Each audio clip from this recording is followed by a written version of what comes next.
Yeah.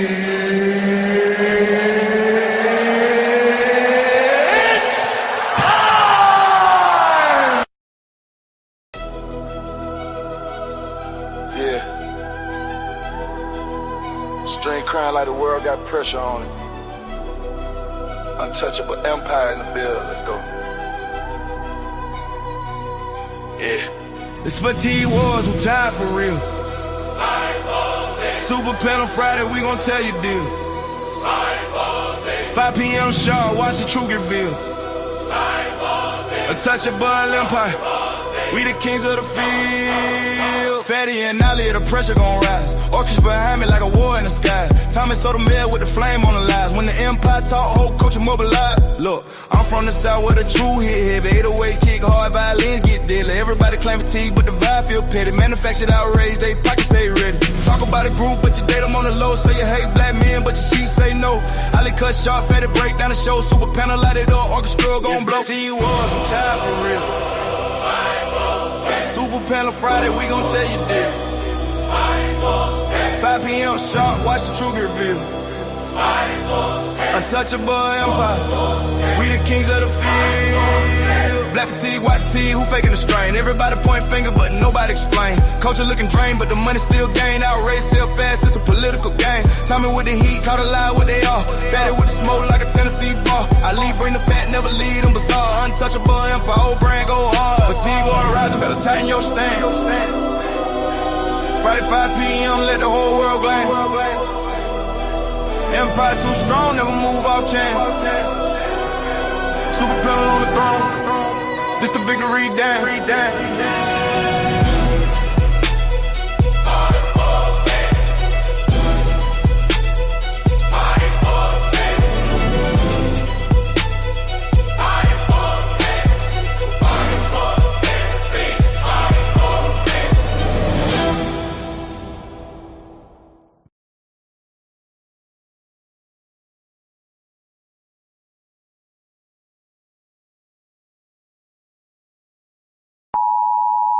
The content presented on the following show is intended for satirical and educational purposes only. The views, opinions, and statements expressed by panelists and guests are their own and do not necessarily reflect those of the host, production team, or channel.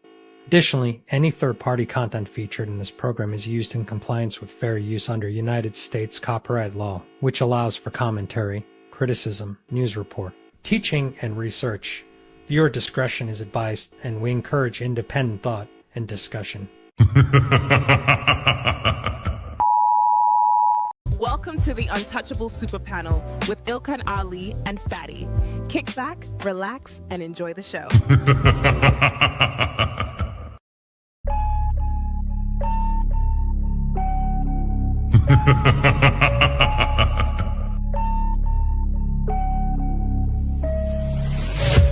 What you're seeing right now with the men is a response to your radicalization. So to try to project that onto us is absolutely ridiculous. And the men are not behaving the way they're behaving right now because they can't keep up. They're behaving the way they're behaving because you broke the social contract. You're having a conversation in bad faith. Did you say women are children? Did you say women are children? No. Look at the construction industry. It's 99%, 98% men. But when you're talking about cooking, right, the reason, and by the way, it wasn't mostly women who did cooking, it was just mostly women who stayed at home who did cooking. That's why it's considered a traditional family role. It's part of the whole child rearing aspect. So you know that you're here because of your father? Because men determine the sex of the baby? Did you know that?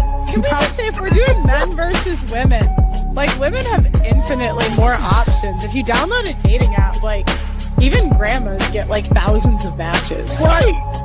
And I understand that, like, sexual attention isn't the same as relationship attention, but out of 1,000, one will take her seriously. You wasn't putting it down mentally. You don't know how to touch her without touching her. You wasn't putting it down sexually, and you wasn't putting it down financially. So yes. But these women literally get to walk out the house looking like it's Halloween every day, but want to look down on you and tell you how you look. Bitch, I look like my 8th grade picture. You don't look like your 8th day old picture. You go on a lot of these women Instagram pages, it look like 30 different numbers on that. Somebody tell me I'm lying. It's not that she's so awesome and intelligent and everybody missed out and you just so happen to walk up on a flower. Yeah, she's lying to you. Right. But these women saw you. When these women saw you, she already wanted you before you even open your mouth. Like Ali said, you didn't convince her to nothing. There's the male ego.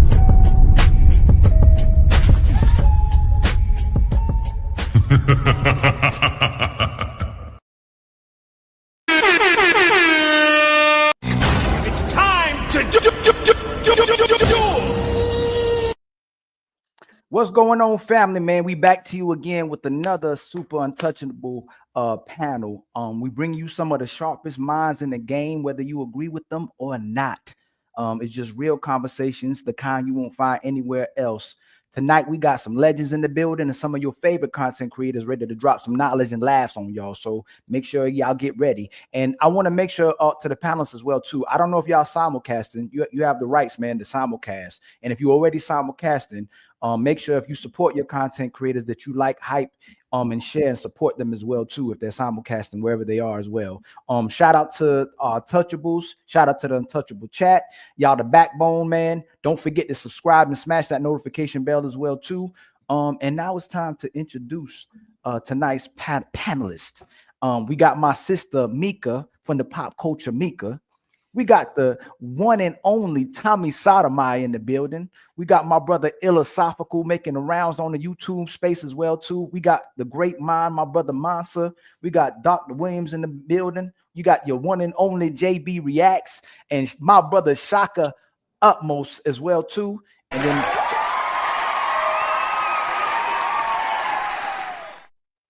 the one and only my brother Fatty, the co-host of the Untouchable as well, too. Got Untouchable Empire, baby. Let's get the people what they came for, man. Let's keep it real. Let's have fun. Keep it raw, man. Pause respectfully. And bring the people what they came to see. So to start the panel, man, it's the icebreaker. All right, we're gonna start from Mika. I know you got me, Tommy. I know you. I said pause. What group are you most tired of hearing this week? This is for everybody, man. Say whatever is on your chest. What group are you most tired of hearing this week about? The men, the women, the left wing, the right wing, or the influencers? Who are you tired of hearing about most this week?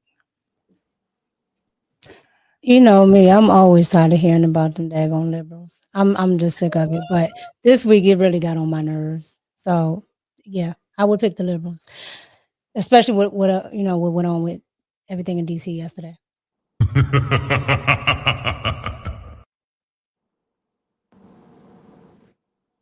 Damn, you're muted. You're muted, Ollie. Dang, you on mute, my brother Tommy. It's your turn. My bad. I thought he was trying to talk. I'm telling him come off mute. No, I wasn't. I was not. I knew not to. Shout out to my brother Shaka almost down there. I ain't seen you in a minute, young man. Yeah, that's you didn't recognize him. A second ago. He said you own money. That's why he said you own money. That was him. If I was tired of hearing about anything, it would be the complaints about from black women. They've been on a rant now. They've been talking about some. They got another state that done gave them a Crown Act. Like somebody trying to stop them from wearing their own natural hair. The only person trying to stop black women from wearing their own natural hair is them. There's nobody else that's going around telling black women, I'd like to see you in a coonskin cap. It's just black women running around trying to be mixed, whatever they want to call themselves. In the rap songs, they'll say they looking Asian and they want to look everything but like how God made them. How about you, Ella? What's the options again? It's men, it's women, it's the left wing, the right wing, or the influencers. All the above, bro.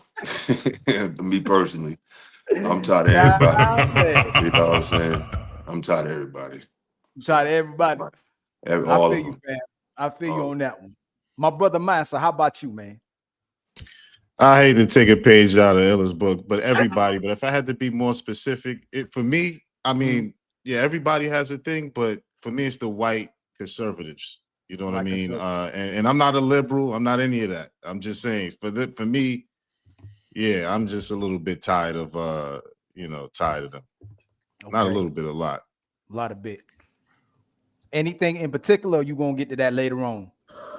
I get to it later on, but I think that a lot of what is going on is based on a lot of their inaction and action on a lot of different things. You know what I mean? So, but I'll clarify later as we continue. Okay, my brother. How about you, Dr. Williams? For me, I say it's really anyone who's lying, spreading false narratives, not sticking to data, facts, statistics. I got online doing what I'm doing to move the needle for my people and spread knowledge and information to help my people. Even with the relationship stuff that I talk about, I always say, it's to help my people and bring Black families back together. So when people are spreading false narratives, being disingenuous, just lying, we can't get anywhere with that. So between what I've seen online this week with the Black woman hating on Black men, I don't know if y'all saw that Black woman she was mad at Black men who were wearing zip ups. I was just like, come on, man, we can't wear nothing. Like, we can't even dress presentable now. So like, that was annoying. And then just seeing people spreading false narratives, like with Black fatigue and stuff like that, not wanting to deal with data, facts, and statistics, that got on my nerves too. So I'll say probably, those two things. Yeah, the quarter zips, we can't wear nothing. Black women talking down on us with that, and then just the line with spreading false narratives surrounding the Black fatigue. Okay. How about you, my brother JB Reacts? I'm gonna probably say a little bit of everything, just because you see so much of everything online. But at the same time, I'm gonna say probably the women's side. But at the same time, I appreciate it because it is entertainment and informative at the same time. So I think we need to see that stuff online dealing with women, but so men can actually learn, certain traits or whatnot to watch out for in their own lives, because it's out there. But the stuff you see online is not exacerbated. You definitely see it in real life too. Okay. My brother Shaka, man, how about you? Well, the people that I'm tired of hearing about, they weren't on your list. So am I restricted to that particular list, or can I just say who I'm tired of hearing about? I think, since everybody answered on the list, okay, you can answer the list and then you can say your part too. Both. You can say, can you do both? Who you tired about on that list, and then who you just tired of? You can do that, my brother. Okay, it's kind of hard for me to answer to the list because I don't really listen to people, and so because I don't listen to people, it would be kind of challenging for me to be tired of any of them. I think the closest that would correspond to your list would be conservatives. The conservatives in terms of Christian nationalism.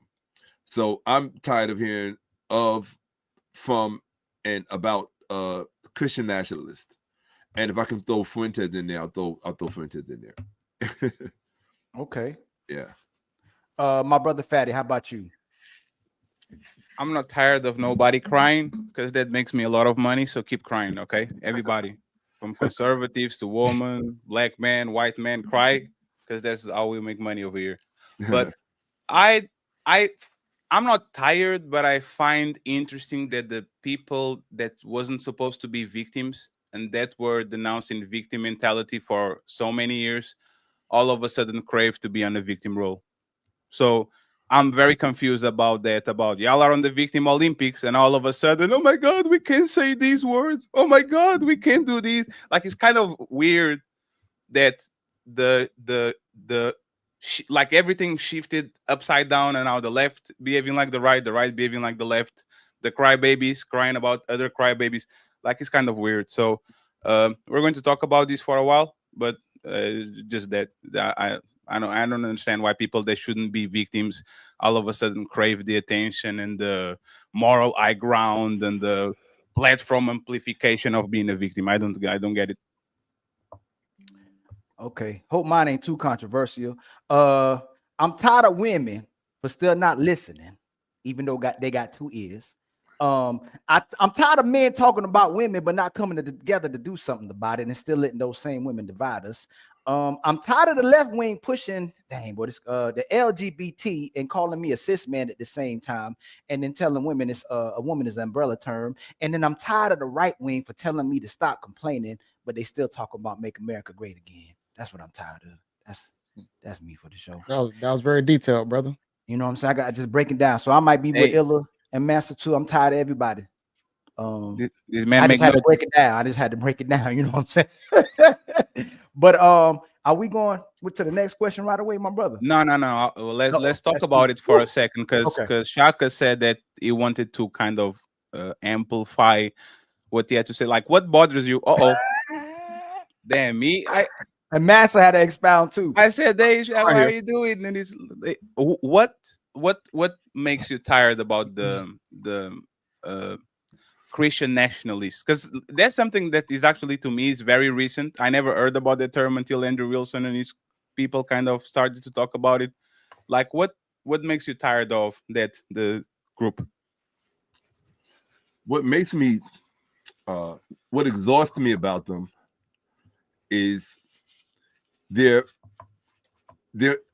bringing about real life consequences as a result of false conversations.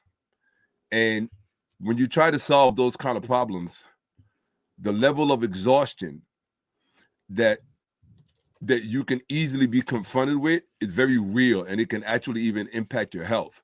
It's almost like anybody who's ever tried to wake up Black people in general, they can tell you, in the beginning, you're very passionate about it and it's something you really want to do.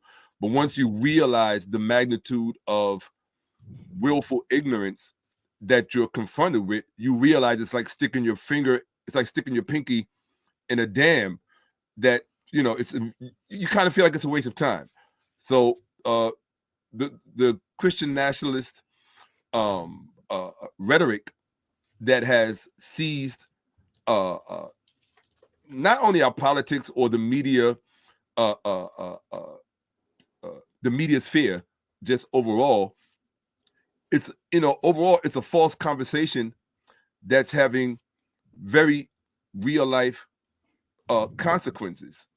Very, very real life. Like, I'm talking about consequences that impact the domestic and foreign policies of our political institutions.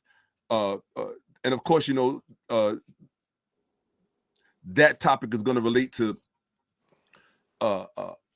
topics that are supposed to be off limit as far as countries that remain unnameable, and we all know what countries are unnameable, right? So I'm not trying to mess with anybody's ratings or standings, but it's, for me, that's the fatigue. It's Christian nationalism, and I threw in Nick Fuentes in there because no one, from my perspective, no one is sincere in their desire to have a real conversation about any of that stuff. And part of the reason for that, to be quite honest, is that most people don't have the education, they don't have the IQ, they don't have the insight, they don't have the experience, but everybody's pretending to be an expert on these subject matters. And we live in a day and time that does make the influencer thing rather relevant. We live in an ecosystem, and we inhabit an ecosystem where every influencer has to present themselves as an expert, when the majority of them are not experts. They're not. When I say that they're not experts, they're literally genuinely not. They've never read a footnote. They've never read a bibliography. They've never been in an archive. They think they understand data when in fact they don't, right? So what we all have to inhabit in an ecosystem where it's what I call faux expertise. Faux expertise. We live in a culture of faux expertise.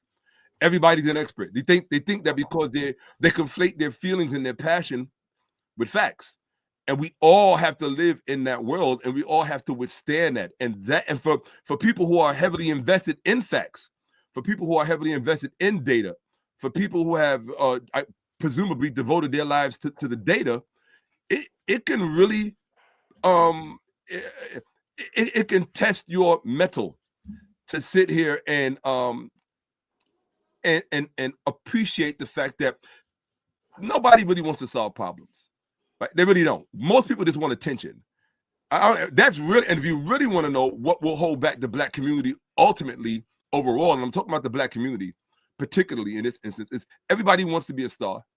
Everybody wants a spotlight, and everybody wants to be the center of attention, right? Everybody is long on desires, but they're very short on the solutions. They're short on solutions because they haven't put in the work. They haven't really done the work to educate themselves on just the planet that they live on. Literally, I said a little while ago that when I was born, Martin Luther King was still alive. I'm Generation X. I am literally the first generation that attended fully integrated schools, right? I'm one of those kids that were bused to integrate the schools of this country, right? So when I look at younger people from within my own community, perfect example, I have to say from within my own community. I can't say from within my own society because there's no such thing as a black society, and the average black person can't make the distinction between the community and the society. They don't know because they've never been taught, but they presumably think that they know something literally about anything. So for the most part, I just try to sit on my fingers, sit on my hands, not say anything because I don't want to ruffle feathers. But the truth of the matter is that you cannot expect to be born, raised, and bred in a culture of ignorance, never have subjected yourself to people who really know things, who can really impart genuine insight to you from unbroken chains of transmission, and then you want to run around and pretend you're a freaking expert because you got a master's, because you attended an HBCU. What is it? I mean, I don't get it. I really don't get it because you belong to this sorority or this fraternity. In many respects, black folks are their own worst enemies because not only do we have to deal with the racism, but then there's the classism amongst ourselves. Me personally, I know I don't get along with most black folks because, particularly most black folks in an ecosystem such as this, because they're bougie beyond belief. I don't have a problem with being bougie. I myself, I'm probably more of an elitist, but I'm going to be an elitist from an academic perspective. And I have to be careful with that because I don't want to end up looking down my nose at my own people simply because they just haven't had access to the type of education that I've had, right? So, we all got our challenges, but those are the things that really don't make me go on a rant because I don't want to go on a rant. But those are the things that really get my goat, because those who are in the know have to sit there and pretend that what someone else is pontificating about or purportedly explicating upon, you got to sit there and pretend that they know what they're talking about when you know for a fact that they don't. They literally don't. And if you want to know what the currency is in the black community, the currency in the black community is emotions. It's feelings, right? It's not this. It's not acumen.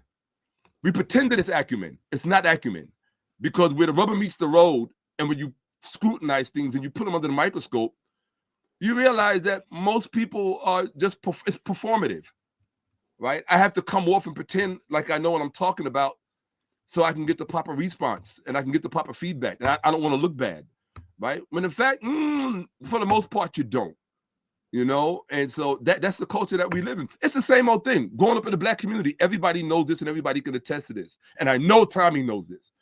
Growing up in school, who were the cool kids? The stupid ones. The ones that were doing everything that they should not have been doing. And I don't think that that's limited to black people. I think there's just a preponderance of it in our communities, right? When you have lack, you kind of have to compensate. And of course, we were always the poster children for lack. So coming from a community where you're the poster children for lack, you're going to have a preponderance of overcompensation. So the dummies in our community are real dummies. The bullies in our community, they're going to be excessively bullied. I saw things growing up in New York City that I'm grateful that high school students don't have to see today, but they have a whole different set of challenges with things like school, mass killings and things of that nature. But anyway, I don't want to go off on a rant. That's the whole Christian nationalism thing it's attached to everything else I just said, in that they're all false conversations. Yeah, they're literally all false conversations. I can't stand false conversations. But it sounded like you had more problems with the black community itself than with the Christian nationalists. Like I'm just pointing these out, right? Like when you say the Christian nationalists bar, or like I'm tired of them, and then you go on a rant for 5 minutes about how bad the black community is. It sounds like you are more bothered about the black community than about the Christian nationalists. Fatty, I like you because you are insightful. Absolutely. Yeah, I mean, I have a love-hate community. I have a love-hate relationship with my own community, but that's true for all people who have pursued a life of intellectualism. They're always going to be at odds with their fellow countrymen or their fellow denizens, even from a racial perspective. They're always going to be at odds with them because it's frustrating, and that's an understatement, but it's frustrating to watch the very people who you love and who you sacrifice for and want to fight for, to watch them bring about their own undoing, right? It's like, what do you do? It's what do you do? You know, I can come and I can expose you to whatever. I can teach you. I can't learn for you, right? And so most of what I'm talking about is the culture of willful ignorance. There's some cowardice. There's some cowardice involved, and to some degree, I think even persons like myself are involved with it. But after a while, you get tired of getting beat up. You get tired of getting beat up for just telling the truth, which is one of the reasons why I love Tommy so much. Like, I have a great deal of respect for Tommy because, and let me tell you something, a lot of people really took Tommy's thing and they ran with it. They really, really ran with it, and he never got his flowers. And as much as I mean, look, I love Kevin Samuels, but you're looking at the original Kevin Samuels in the white hat over there. That's the man. That is the man. How do I know he's the man? Because I remember way back when, and I'm talking way back when most of you were probably still in high school, when Tommy was talking his talk, and I was getting phone calls from publicists in California, and people asking me, "Do you know Tommy?" These are women. I'm talking about. These were very well-seasoned, well-placed women with access, black women I'm talking about, who they saw in Tommy someone who was willing to say the things that they wanted to say, but they didn't want to get the lashback. And so Tommy might not know this, but he has a fan club of well-seasoned black women with access who were looking down the pipeline and looking at their younger counterparts saying, yeah, like, what the hell is going on? And Tommy was articulating it. He was articulating it eloquently. And so I will always have an undying respect for Tommy. Tommy and I don't agree on every single little thing, but I will always have an undying respect for Tommy. So I just had to put that out there. My thing with the black community, yeah, it's hard to watch people that you love be the source of their own undoing. It's very hard. It's like anyone wants to slavery in this country. We don't want to tell the truth about it. Anyone wants to go next? Yeah, I'll go next. And it kind of hinges on some of the things the brother Shaka was saying. And when I look at the landscape, whether it's black women, whether it's liberalism, whatever these issues are, they all can stem back to the faults that the Christian white nationalist conservatives have created. In general, slavery is not nothing new. Only thing that was different about slavery in America was chattel slavery, right? And so conquering of nations, all of these things took place several times concurrently throughout history. The only difference is when the when the European Christians came to America and they set up these colonies and they enslaved everybody, right? Well, not everybody. They're the only group that put women in charge of the men. Okay, a lot of people don't understand the dynamics of the plantation. The plantations were ran by black women. They were always in a position of power. Okay, so when you want to talk about whether that's black women and black men dynamics and the liberal, the fact that the black community has a lot of these problems was because they were constructed by the right-wing conservatives not of today, but where they descend from. When you want to talk about the issues that the Christian conservatives complain about immigration, all of the immigrants were brought in here to make sure that they wasn't going to give those opportunities to the black folks who fought in the Civil War and who did all these other things to fight for these freedoms. When you want to talk about mass incarceration, all of these things that create this psychosis in the black community, all of these things that the brother was complaining about, you can trace this back to policies where they empowered the women over the men. They brought in drugs in the community. all of the men who, from Booker T. Washington, from all of these other great black men who said, okay, we're not going to degrade ourselves and our intellect. You know, we're going to do for self. Whatever group you're talking about, whether that's the Nation of Islam, even when you talk about the issue of Islamic terrorism and things like that they're speaking about, right? They brought in the Muslims from the overseas instead of to replace the image and the outlook of the native-born black population of Muslims that was here, who had a completely different understanding of how to operate in America. So a lot of the policies and a lot of the things that are being complained about, it stems from them.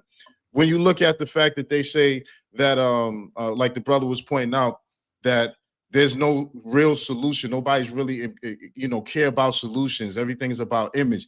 This is, again, something that they created. They created this system of celebrityism and everybody doing whatever they have to do to get a dollar under the concept of capitalism. All of these things.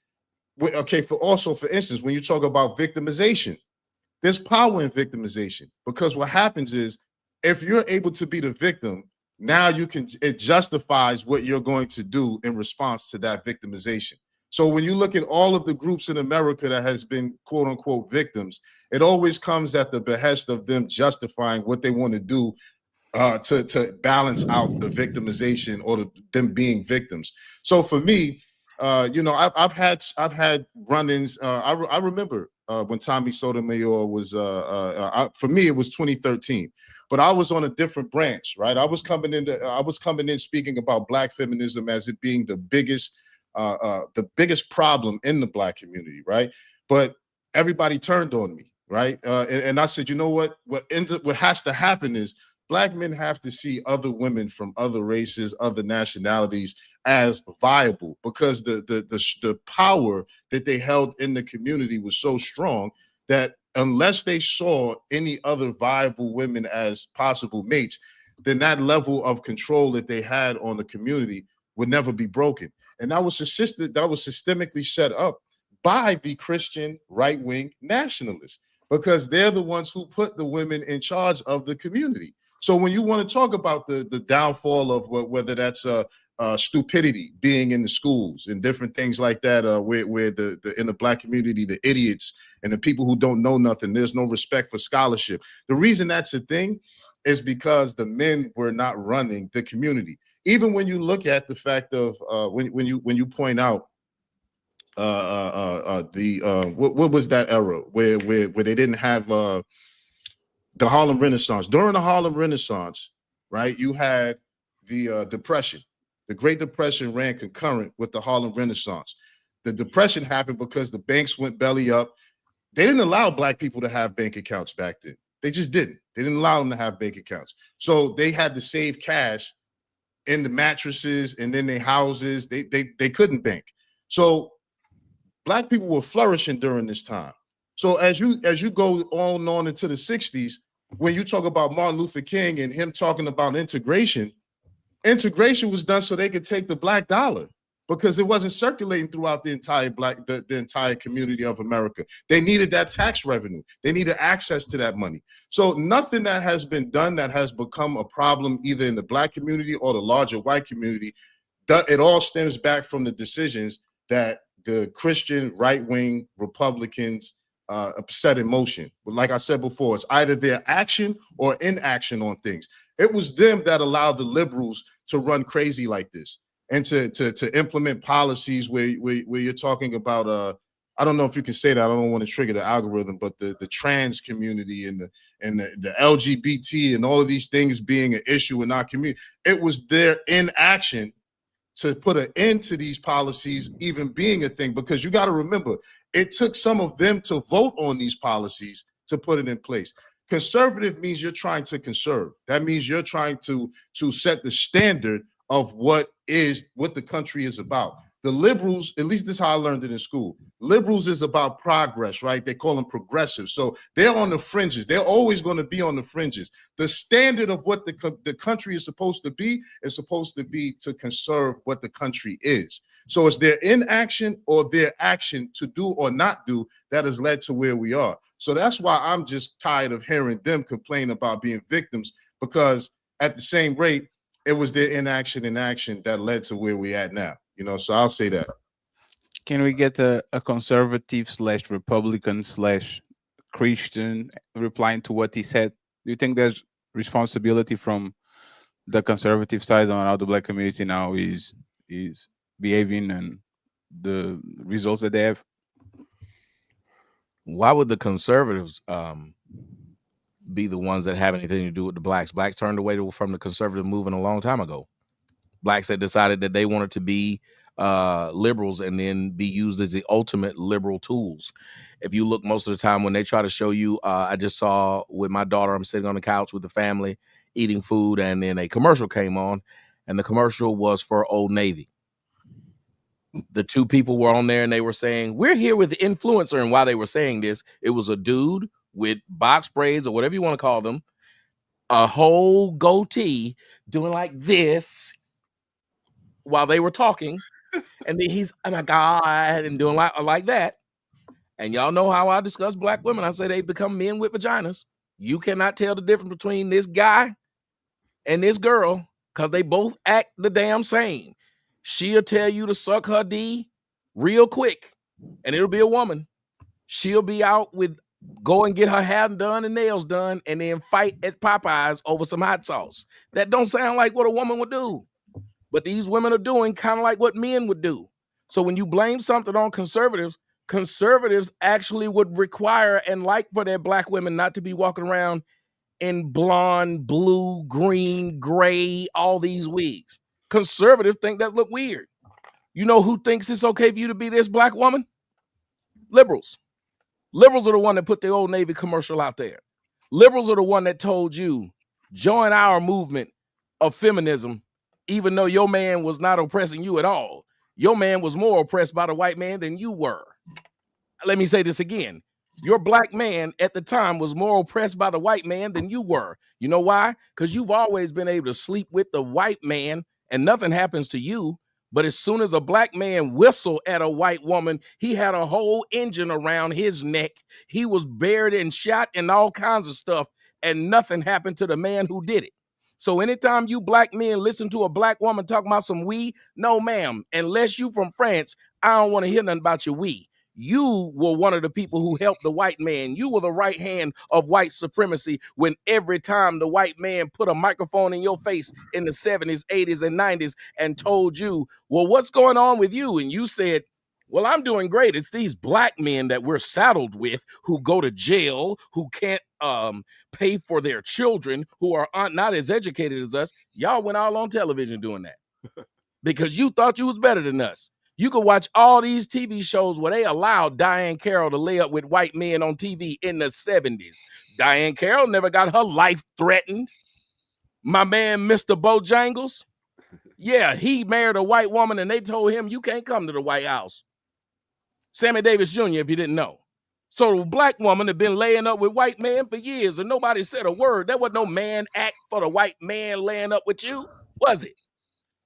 Just like right now, today, you can watch black women sit and argue with the police for 99 straight minutes on them body cams. And he still be up there pleading with her. Look like race play. Look like the beginning of Ghetto Gaggers. Tell me I'm lying. I done watched a couple of them just pulled out some lotion. I said, you know what? I know what's about to happen. Let me get ready. So, but you watch a black man sit up there and argue with the same cop. He done been tased, popped. Next thing you know, he gonna hear them sweet sounds coming down from that nightstick. He done beat him down. Don't you be laughing about that, Shaka. What you know about that nightstick? You don't know nothing about that. But this was gonna happen. So when you talk about what the conservative movement is, the conservative movement actually would like their blacks to be a lot more calm. Like the way you said, they're blacks. They're blacks. Yeah, they like they're blacks. But you just proved my point. You just proved my point. They want their niggers to be, yes. You just proved my point. You just proved my point. Yes, they want their niggers. Good. What is your point, man? Go ahead, bro. No, 1 second, friends. 1 second. By the way, remember we are on YouTube. Be careful with the TOS, please. Mansa, okay. Go ahead. Yeah, so that's my point. Who gave black women this power over black men? How did the liberals get power? when blacks, the first time blacks were able to vote, they were Republicans. That's historical.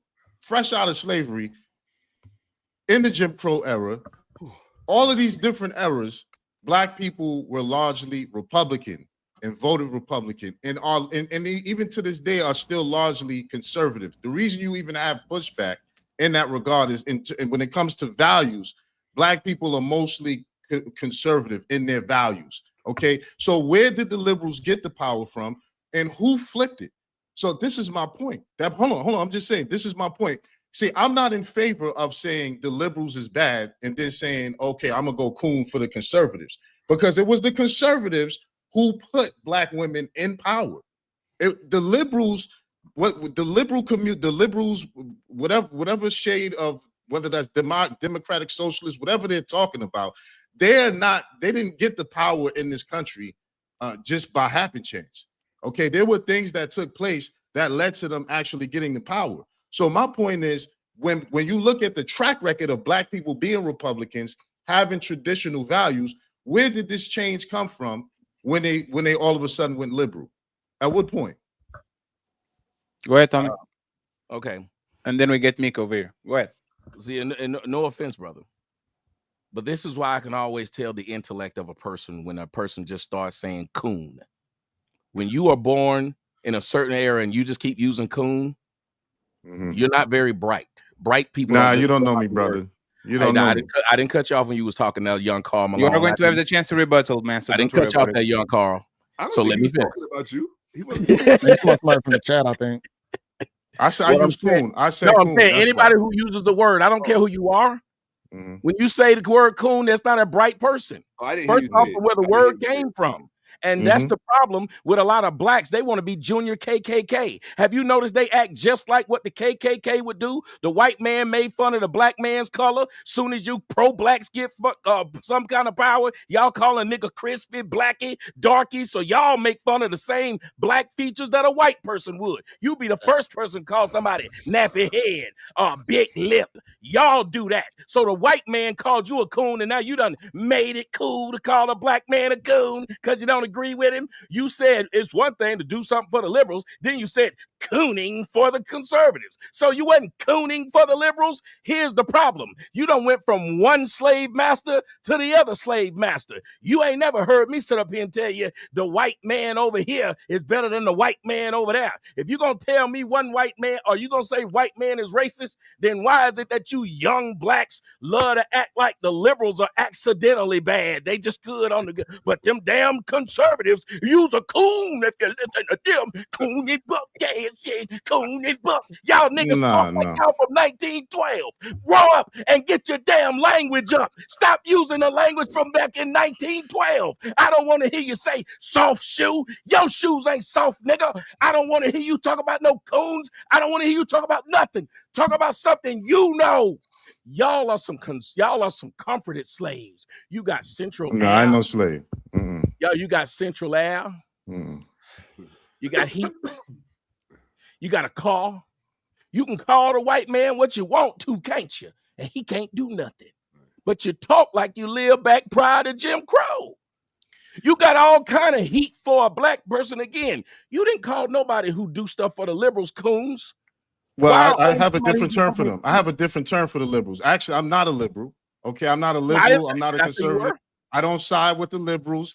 The liberals, to me. Why did you not call the blacks who are on the liberal side any name? You called them no name. Because the reason I didn't is because I don't know if that would trigger the term and service situation as far as for the liberals. You can't say so you can't feel comfortable beating up on people who won't report it to the police. No. I don't want to harm the brother's channel. But the whole liberal side is just gay to me. Nobody a coon because they're just gay to me.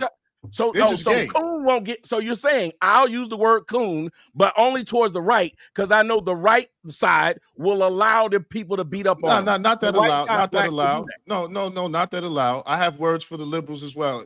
Anybody that knows me knows I'm not liberal. I don't support anything the liberals stand for.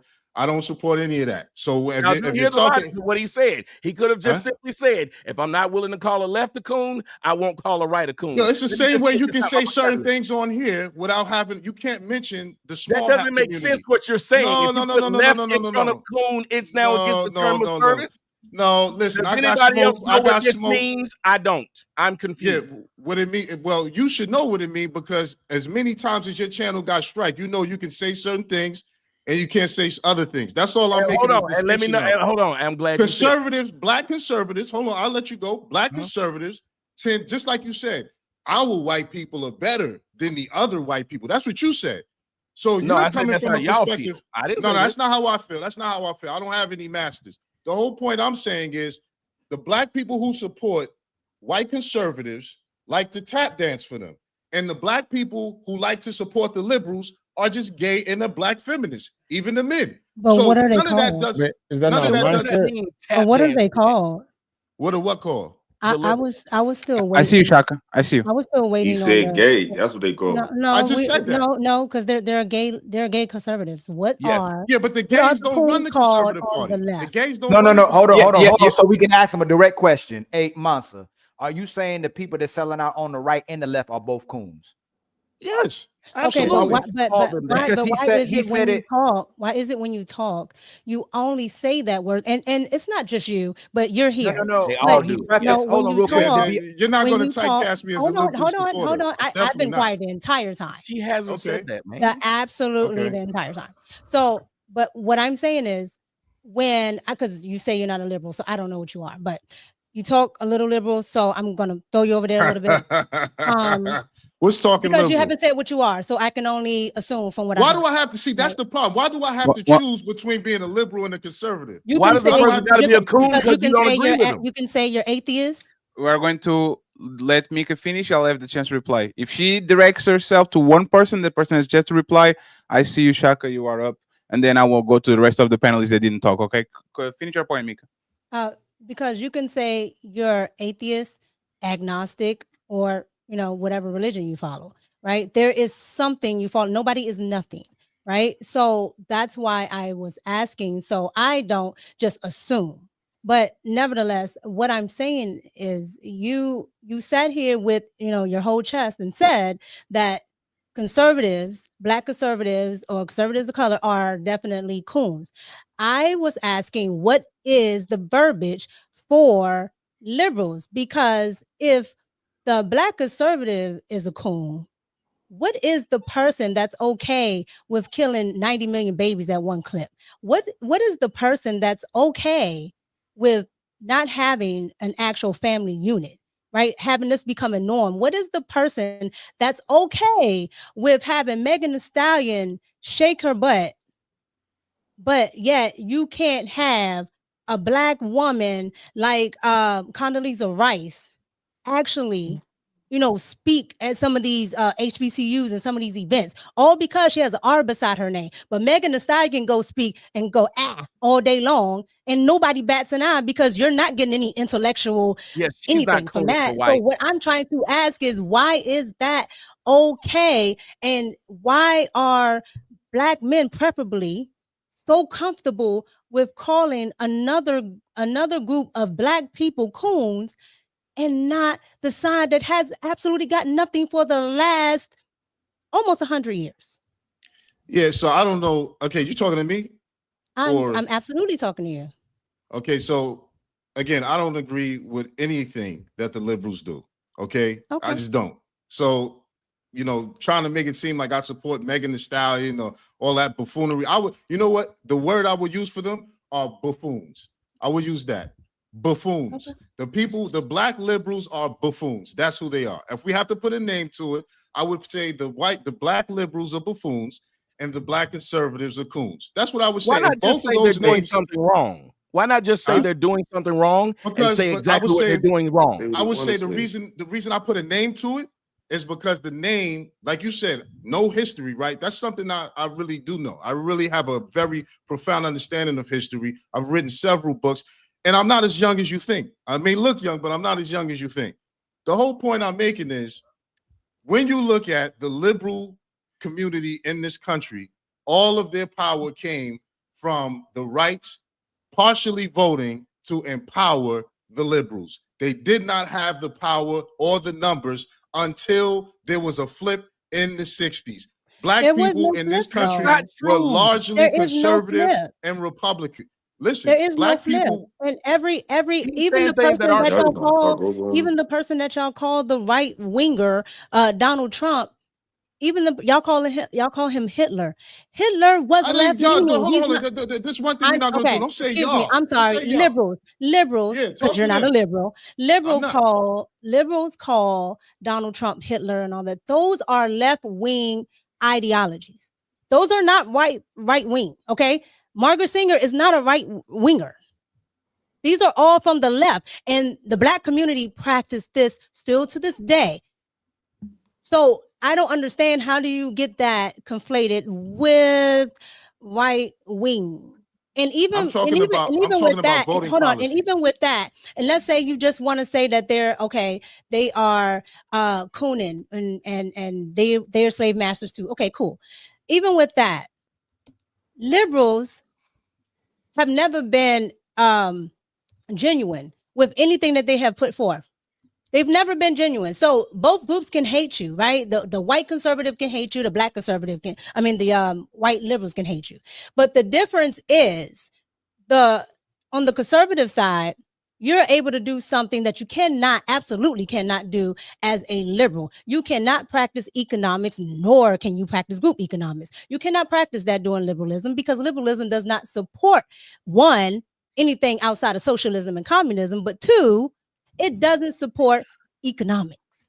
Okay, so Mika, the problem with that is that every Republican president that got into office literally exploded the deficit, while actually the liberals that don't know nothing about economics, they don't know nothing about economics, actually reduce it, right? Once again, y'all can be the party of conservatives and elect a president that is not conservative, cheated on his wife with a porn star, grab woman by the pussy, is a felon. Nothing about him is conservative. You put the motherfucker on the pedestal. Once again, it's very okay to give labels. If y'all call victims, if y'all call BLM, whatever, the gays, and you have all these words for I'll let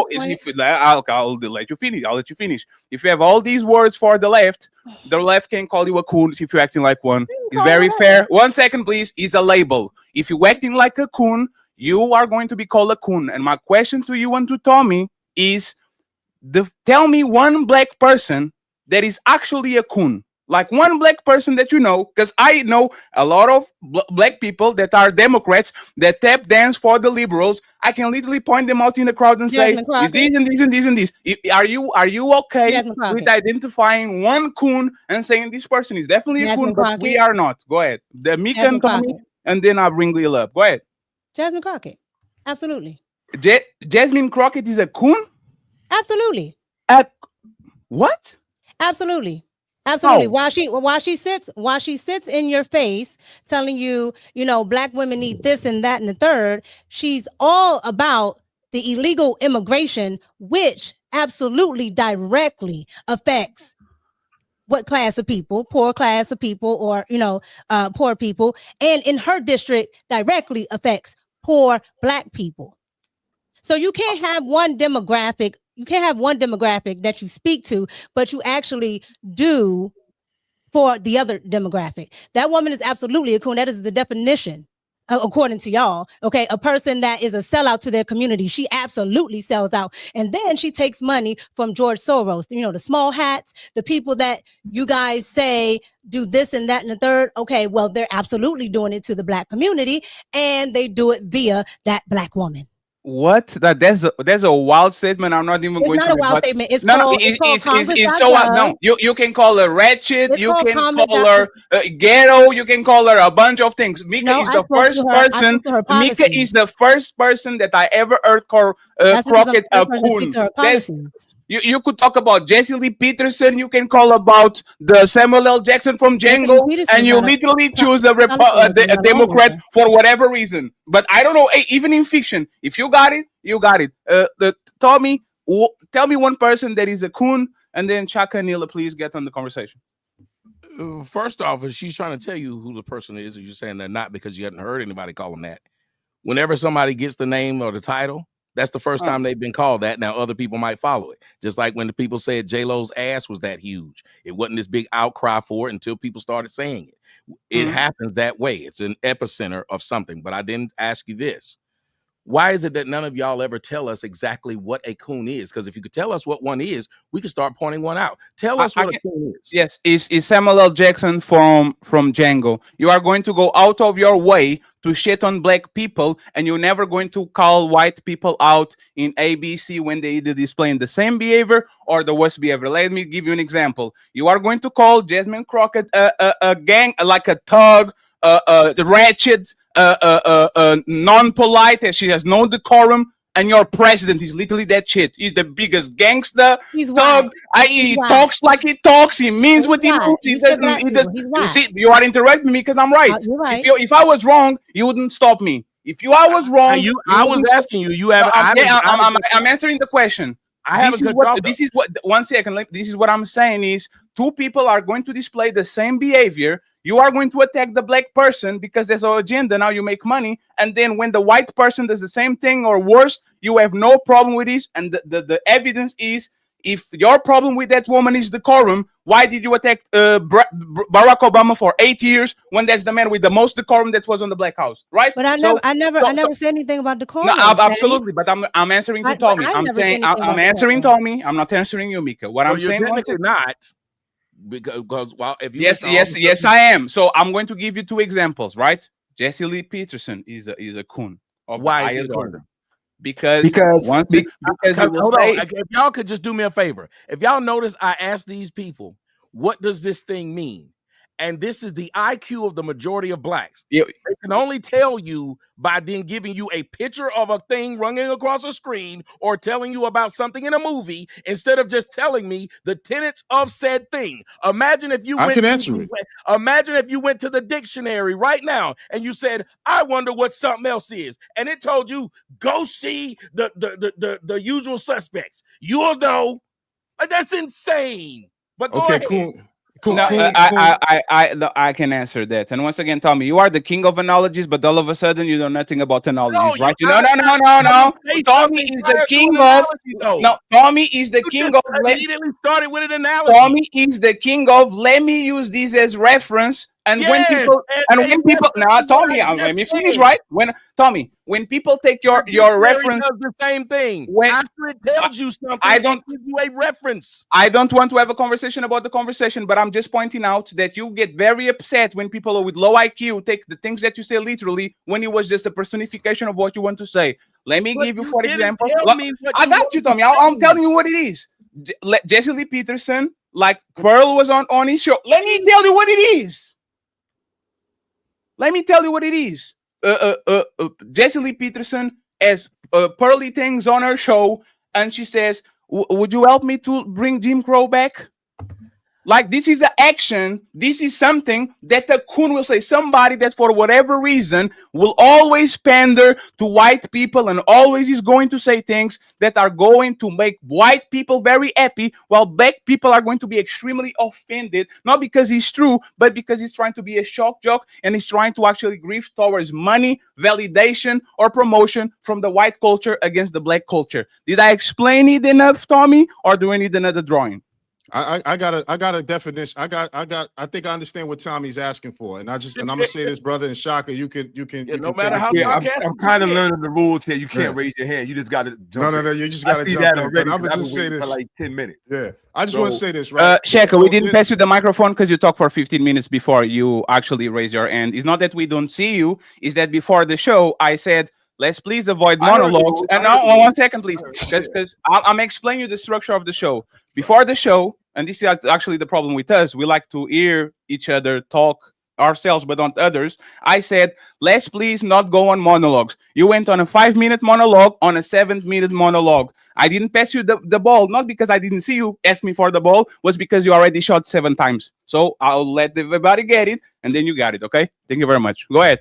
So coon originally, right? Because I like there's etymology and then there's connotation when it comes to words. There's what the thing originally meant, and then when it came to be understood or used at. That's the basis when you get into word structure, okay? So coon was generally applied to a lazy black person. Well, it first comes from the raccoon, right? With the eyes and the being black around the eyes. So it's a derogatory term based on the appearance of a black person.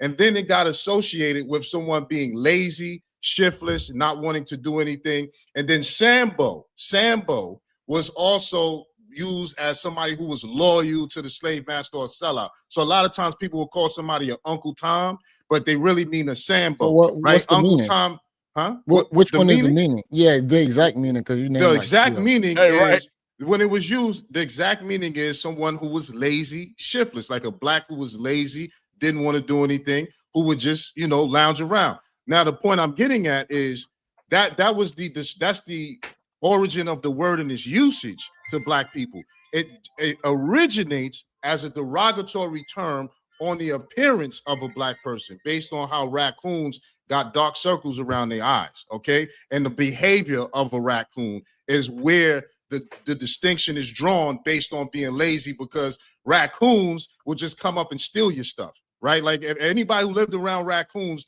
they equated the behavior of a raccoon with black people, okay? Who when they wanted to do that.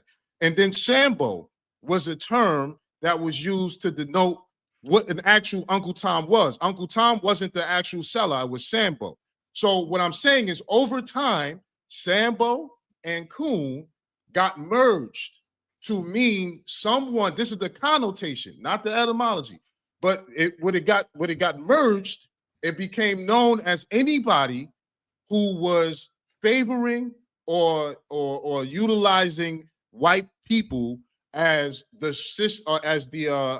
basis and foundation of what's best, and whoever played to that, meaning anybody who's. You think in 2025 that word should still be exacerbated as you kind of making it with all the, the depth to it on the, the past, the history. We are in 2025 today.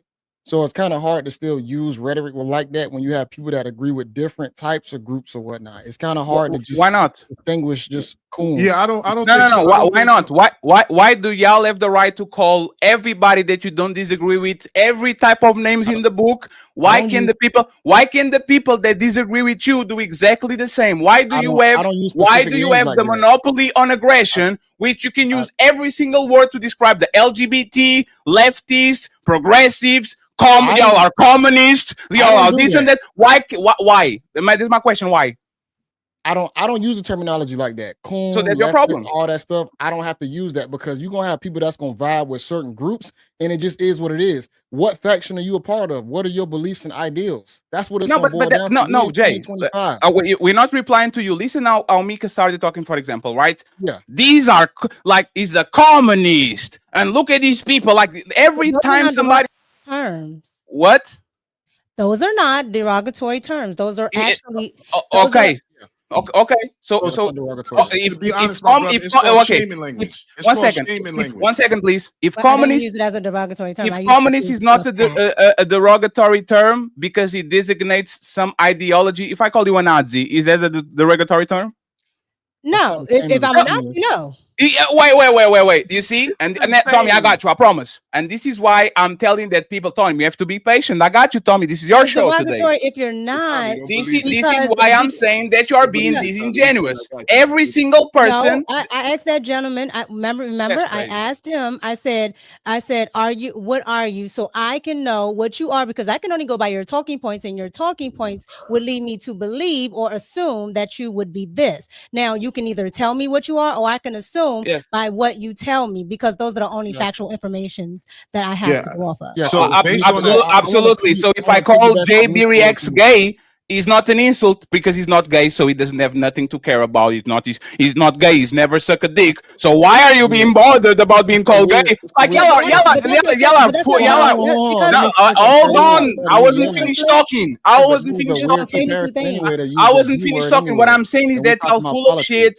Y'all know exactly what the insult is, even though you might not be. If I'm calling you a coon and you are not a coon, by your logic, you should shut the fuck up because you're not a coon, so you shouldn't be offended by it. Go ahead and got it. You got the microphone. I wasn't offended by it. I asked the question. In the fashion because I noticed he only called it to one side, right? And so since he's not a liberal, I wanted to know why then it's not applied to liberals because he's not a liberal, which would say he's somewhere in between. I'm going to assume because he still hasn't answered that question. So with that being said, I asked the question. There's absolutely nothing wrong with asking a question. And Mansa, don't answer. You know why? Because you identify yourself when you said, I'm not a liberal, neither I'm a Republican. And you know what she's trying to do? She's trying to pinpoint your position so she can attack you. Hey, Jay, please. If I'm not wrong, why y'all keep interrupting me? If I'm wrong, if I'm wrong, let me commit a mistake. If I'm wrong, let me commit a mistake, please. If I'm wrong, let me commit a mistake. I'm just pointing it out that she wants to know what Mansa is, even though Mansa denounced both sides. He said, these people on the left are these people on the right are these. Tommy said, there's low IQ if you call me coon. Like, Mika only wants to know what Mansa is so she can pinpoint where he is hiding in the bush so she can attack his position. It has nothing to do with who he is. He already denounced both sides. I would need to know what you are because then if I say something, because it's an First of all, it's an unfair advantage if I'm being upfront and honest with you and saying that these are my positions and we're having a conversation about positions. No, right? Yes, we are. We're having a political conversation. It's become bad faith. So let's do it. Hold on. Just because you're toxic doesn't mean I'm toxic. Right? So therefore, I asked him a genuine question, asking him, hey, what are you? So I am not assuming because your talking points fit very well within this group, but you could be something else and you could identify somewhere else. So I asked the question. That is not being disingenuous. If anything, that's actually being very genuine because what I received from the other side is never a extended hand saying, well, you believe in this and this and that. And if I say something else, no, that's not true. I'm giving him the opportunity to tell me exactly where he stands. So I don't can't attack him. No. So Ali, after you go, let Tommy and Shaka get it, okay? And Illa, please refresh your device. We get Illa and Jane interrupted. I promise. Go ahead, Ali, and then Tommy and he Shaka. used it as an example to saying that if I may think that liberals are bad, then the coons, it's not that he can't see that people can coon for conservatives. We didn't question if Tommy was a liberal or a conservative, Republican or Democrat when he was giving an example with the black woman and black man. When the black man's getting knocked down with the stick, he said they want their negros calm. That could be taken as derogatory. Conservatives want their blacks and their Negroes calm. We didn't say nothing about black and Negroes, which could be a negative connotation towards blacks, but we made his coon instead of just staying on the conversation that we're having. If somebody feel like somebody a coon, we should not be offended by it if we were going to use the word Negroes and blacks, Tommy. That's all I'm saying. So if we're going to have the conversation, let's have the conversation. But if when you said that, someone could have been like, hey, is he a liberal or a conservative? Is he a coon or he not a coon? Why did he just say it? Why did he say that the way he said it? We want our Negroes black or we want our Negroes calm. You get what I'm saying? Same thing. He gave an example. He said blacks have always been conservative. We're conservative people. And then he gave the example, just because I don't say the liberals are bad doesn't mean I can't see that the conservatives be cooning. Yes, sir. Sir, if he had asked me, what do you mean by Negroes, which it was obvious I was being facetious and funny, saying that if you were trying to say that they're slave masters, that's how they would refer to them, as we've heard to referring to black. And then for you to be intellectually disingenuous as you were to say Negroes and blacks is just as offensive as coon. Number one, blacks is what they call blacks. You even see that on your census. So let's not even play that game. No. Blacks okay, is not. No. You said niggers and I blacks. I agree, right? When you use those terms, nobody thought you would deliberately be trying to be that way towards anybody. Just like when he used it because they saw I made a joke. I agree. Even Shaka jumped in. I was saying that they are not asking the. Tommy, I agree with you. What I'm saying wasn't deliberately calling anybody. No one didn't call you, but he wasn't calling nobody deliberately a coon. And I wasn't. Afterwards, I didn't call anybody here a coon. Afterwards, y'all got into the discussion. We got into the discussion of it. They were saying, you know what a coon is. And I was like, actually, since you're asking me, I'd like a definition of this word before I can point out a person who actually fits that definition. We are the only group, and that's disingenuous, Tommy. That's disingenuous. How? Because we didn't have to explain If you what know, a black if he or a offends Negro you, is. We didn't Ali, know what a if he black off- Negro is. Hold on, please. Y'all, this can't be that difficult. We're not. If you ask me, wait a minute. If I said, can you tell me a team that's stronger going into the final quarter of the NBA season? I would ask, what do you mean by strong? What are you considering? Are you considering that they're in the playoff race? Or if they're not in the playoff race, but they're still strong, meaning by next year, they're going to be hell. You know, like what happened with Detroit. If I ask you, what do you mean? And thank you for the people who keep saying stop cutting them off. Because this is easy. If I want to answer your question, which is, what do you consider fresh beef? Why would that be an argument? You know what fresh beef is. If you say I know what it is, what about the people in the audience that might not? You're resetting the table. This lets you know y'all aren't used to audiences or used to producing. Because if someone asked, what does this mean? You wouldn't say, you know what it means. Even if you believe they did, you would reset the table. So the audience now has an expectation of people who would fit that. Right. So That's all I honestly, did. this is I just asked. so the people on this panel are intellects. All the people that we brought on this panel is intellects. This is called deviation, Tommy. There's no reason to explain Coon. Let me finish. There's no reason to stop in this show to explain Coon with the people we have on this show and what people know as well too. If we don't have to explain what a black or Negro was, people could have been offended by the nightstick. Why not? This is insane. They were just offended that I used the term coon. JB, please stop. Ali, I answered what a coon is. I gave the definition what a coon If is. someone asked me how to define anything I've ever said, and I finished. Tommy asked what it was. There were people who offended. The people who are offended by that term right now are talking about that term. It's not about offense. I just wanted to know what it meant. Because there are several different definitions, and y'all have heard them. Even the guy who was explaining it. I'm gonna say one last thing. Let's do this. To the point where they said, which one are we using? Okay, so now about this. Said it. Okay, so Tommy, can you tell us then? Can you edify the people? I'm so we trying can to move on? find out. I don't call people this. So you don't know how what a can coon I know is? what it means? So Tommy, you really don't know what a coon is? Sir, JV, did we not just notice there were so many definitions that we did. don't know where to put someone at? No, that's true. That's why I asked him like, what you And I'm sorry, y'all not. I'm sorry, y'all not going to do this, right? This is and Ali, I'm sorry because you are glitching, kind of, right?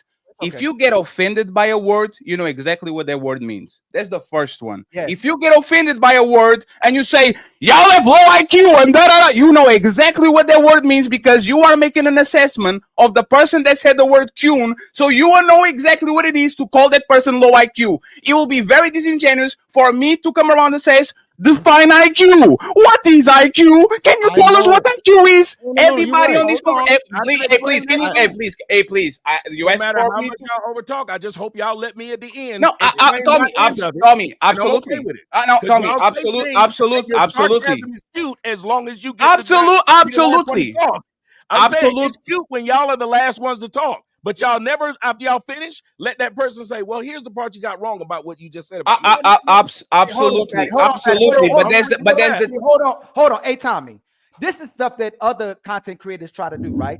Andrew Wilson is known about doing this too. Are we going to stop the show this entire time and define words now? If we're going to play cake like this and everybody start doing this, then everybody got to know it. Hold on, Tommy, and you got it right after me.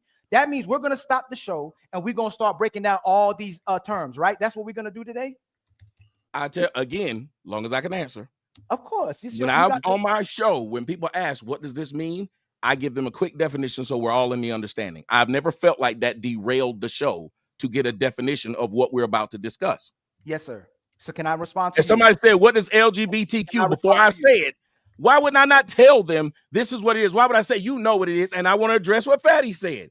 He said, you would know what something means. You would never say it was low IQ. That is not true. Anybody that follows me knows that I say, when you got to just call something a name, which is what I asked Mansa, why do we have to call anything these names? Why don't we define what it is so there's no loose edges? Why don't you say, if like there's a difference between saying somebody's gay, because y'all have heard people call somebody gay and they didn't do anything with a man.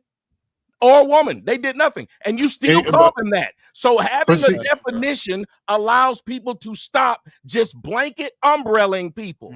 Because when you call somebody, how many of y'all been called a pedo online? Have you touched a child? Well, hold on. So, hey, Tommy, everybody on the panel, do y'all know what an Uncle Tom is? Yes. And the man just told you it's wrong. Man just told you that was wrong. I'm asking, and that's fine. That's if our brother He said literally said it, didn't he, Jay? He said they say Uncle Tom and they're wrong. No, that's not what I said. That's not what he said. What they mean is Sambo. Right. No, but one second. I'm confused. 1 second, please, friends. Hey, friends, let's stop the conversation about the conversation, please. I illustrated the coon. Mansa went to the Oxford Dictionary and gave the definition of a coon by the letter. What is the confusion? So we can move along. Well, he gave about 3 definitions. He went through the history of it. It was very confusing, just being honest. So JB, no, fair. No, that's fair, please. 1 second, please. Now, please, 1 second, 1 second. JB and Tommy, define coon so we can move on with the conversation. Go ahead, please. Both of y'all, that is very confusing. Define the word coon so we can move on with the conversation. Go ahead, please. Someone that you might feel caters to white people's opinions. Who didn't know that? That's how I would look at it. Okay, Tommy? Okay, I look at it as any black person that doesn't follow a line with whatever black people have defined as this is how a person of color in America should think, you should automatically align with a person that is black. If you take the side of a non-black person in any opinion, you will now be called a coon. I've seen it 1,000 times. If a black person is having a discussion and it's about a white person, you are a bad person. You sided with the white. Even if the white was 100% right, we're told you cannot side with that person. You're cooning. There's not that no. He actually with the white.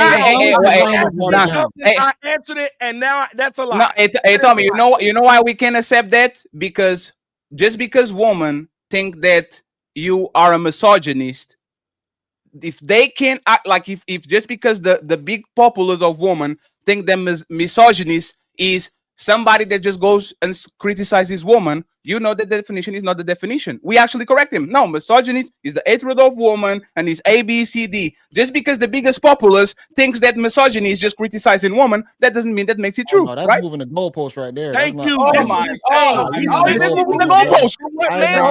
All the black audience is seeing what he's doing right now, and they don't like me. That's crazy. Martin Luther King, Malcolm X, Marcus Garvey, any leaders, Fred Hampton, any leaders you can point to talk simultaneously about their community and the white community as well too. So that's not a coon. A coon is typically a person who completely panders to the white society. Y'all use the word coon differently today than 50 years ago. I can't believe you just did But hold on, that. that's why I explained the difference between etymology and connotation. Because there's a way a word was originally used, how it comes to be used, and the way it's used today is the way it's not being the same used. as when Martin was called a coon. So Tommy, called a coon. So Tommy, Martin was called a coon because he was up there. They said kissing the white man's ass instead of fighting him. Martin was called a coon. Can I say something about the word? No, absolutely, Shaka, absolutely. Hey, Tommy, tell me one time that calling somebody coon was appropriate. Well, we'll see. Here's the thing. That's why I asked for it. I don't use that term because I don't see how it's appropriate. Just like when they said the word Nazi. When you asked her about Nazi, she tried to explain it, but y'all didn't let her do it. She said, if you are in the Nazi party and someone called you a Nazi, you would not be upset. Just like a communist if you were in the Communist Party. It is not inherently an insult, which is why gay, if you gay, it ain't an insult. You know who is an insult to call someone gay? A person that you know ain't, which is why more women call straight men gay than gay men gay. So Tommy, this is the problem with what you're doing, right? I ask you a very specific question. I ask you, tell me one time where somebody did something that by your definition, I said, one second, Tommy. It's like me saying, Tommy, I know people overuse gay.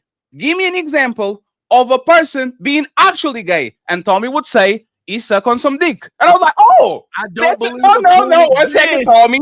Hey, Tommy, that's exactly what I'm asking for you, right? I don't believe a coon exists. That's my answer. How can I give you the Oh, example okay. of thing I don't believe exists? Now, I can give you an example of what people perceive one as. I can Okay. do that. Okay, so this is what I'm talking It's like a about. Nazi, they don't exist. No. So this is what I'm talking about having a disingenuous conversation. You are author of a bunch of Tommy. Come on, man, Tommy, relax. It's fine. We're having a You're not conversation. being fair. How am I being? No, I'm being fair because I'm saying I'm explaining to you why that's being disingenuous. You invented a bunch of terms that are circling around the black manosphere that people use, black Arab hooligans and all these shit, and people are not. I don't believe exactly what it means. But do you see? But people don't say I don't believe in that word, so I can talk about it. We know what that refers to. We know what that refers to. So we pull the curtain down. Use it. No, sir. The people who don't call a woman a hair-hatted hooligan would say that. I don't believe in calling a woman that. Listen to what you just said. Yes, okay. I can't make them call a woman that. Imagine me telling somebody, you know, a hair-hatted hooligan, and they say, I just don't use that word. And I force them to call someone one. And this is why Ali said that you are pulling an Andrew Wilson, because you will push a word. Everybody on the panel will know what the word means, but just because you are not, you don't agree upon a concept, you say, I don't believe you. Let's move on. Hey, Tommy, I have never had someone question me, y'all. I'm tired of y'all listening to this lie. Y'all know this is a lie from the pit of hell, and I'm not gonna let him keep saying. How is that a lie? If I'm talking. If someone asks me, what does that mean? You ain't never seen me on a motherfucking show anywhere in life not be able to explain a word I used. Okay, so if you don't believe in a word, get mad that someone asked. So Tommy, this is the final question. If you don't believe in the word coon, why does that word offend you? Because, like I said when I was talking to him, if you use a word and you just say it to anyone having a disagreement, because even right there, I found it odd. That's why I stopped him and said, well, you talked about the two sides doing the same act, but only one side got the name of coon. The other side did not. I explained my position. Hold on. I'm just telling him. All I did was walk It's up to fine. that Let him line. finish. It's finished. All I did was explain what happened. Yes. I was saying that word has become so abundantly used that now, and this is why it offends me, because people stop having an actual conversation. They just started calling the motherfucker a coon. It's just like if every time I don't like what a woman says, she's just a bitch. And I can't tell y'all what she said that was offensive. She's just a bitch, and y'all all gonna go along with it, and now she's stupid. Or I call somebody a tether. I'm not that, but I don't like that word either, sir, because what they do is use that word to stop talking to someone because they got an accent. So if you're going to make these claims, make sure you make them correctly, because I've been doing this for 20 years and I got the tape. I don't like words that stop people from being able to do the big boy thing, which is explain. Yes, and call me a coon all day. Tell people why I am. I'm okay with that. If you just say he a coon and you say nothing else behind it, that don't make sense.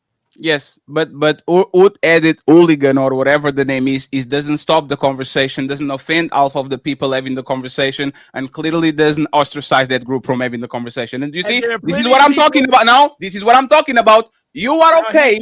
You are now. Tommy, please. Tommy. What is a hair-hatted hooligan? Ladies and gentlemen, hadn't this happened? And when they do it, what do I do every time? Tell them. I said hair hat. They wear a hat made of hair. I said hooligan. Think about hooligans at the fight. I said, so the only time I call a black woman a hair-hatted hooligan is if she got on a weave or wig and she's fighting.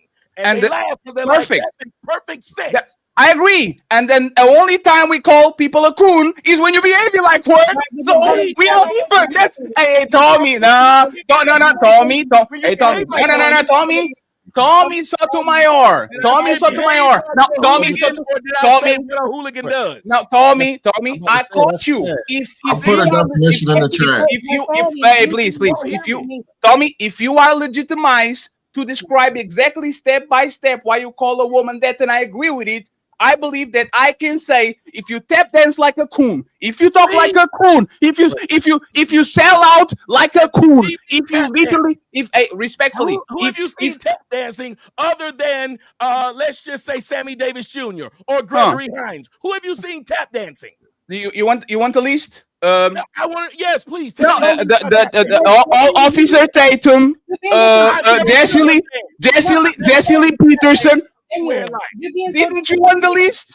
I've never seen him tap dance anywhere. You never I've see him dancing.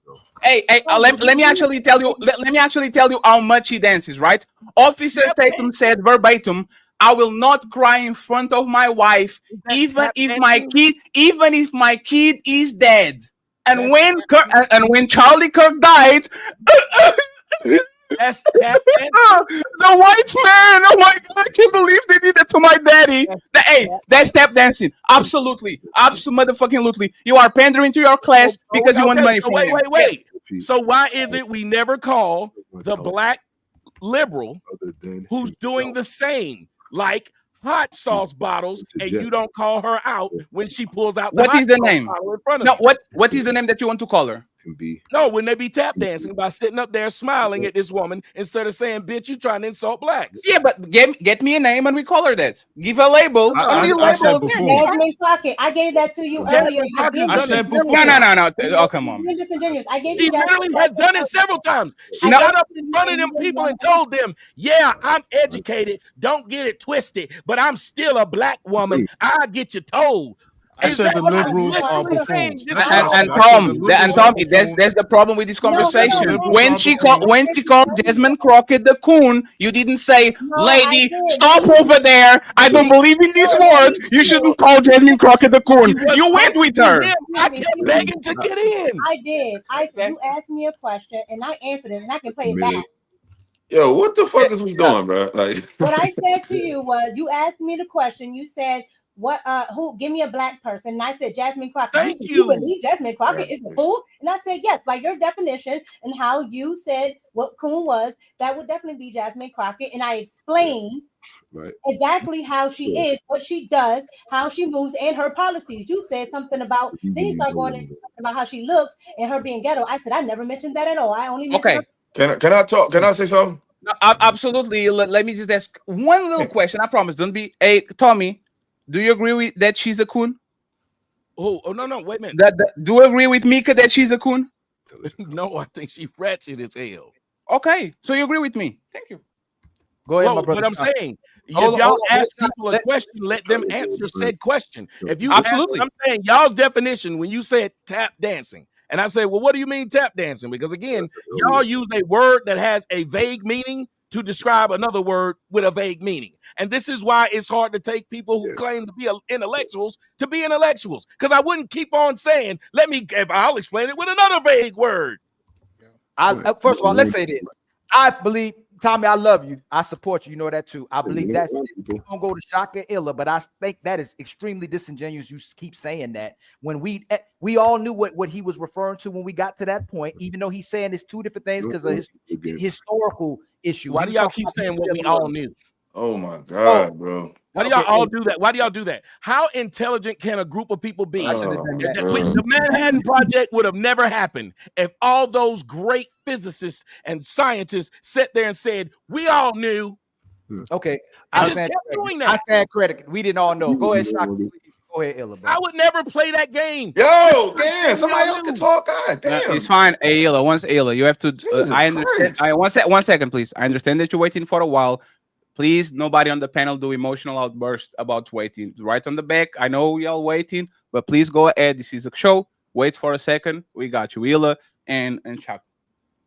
Go, Shaka. You go ahead. No. You were very frustrated about not talking. No, because I'm sorry. It's just this conversation just dumb as hell. It's fine. Go ahead and explain why it's dumb. I agree. The fact that we're up here with a bunch of black people. First of all, nobody on this panel got the authority to define who's intelligent or not.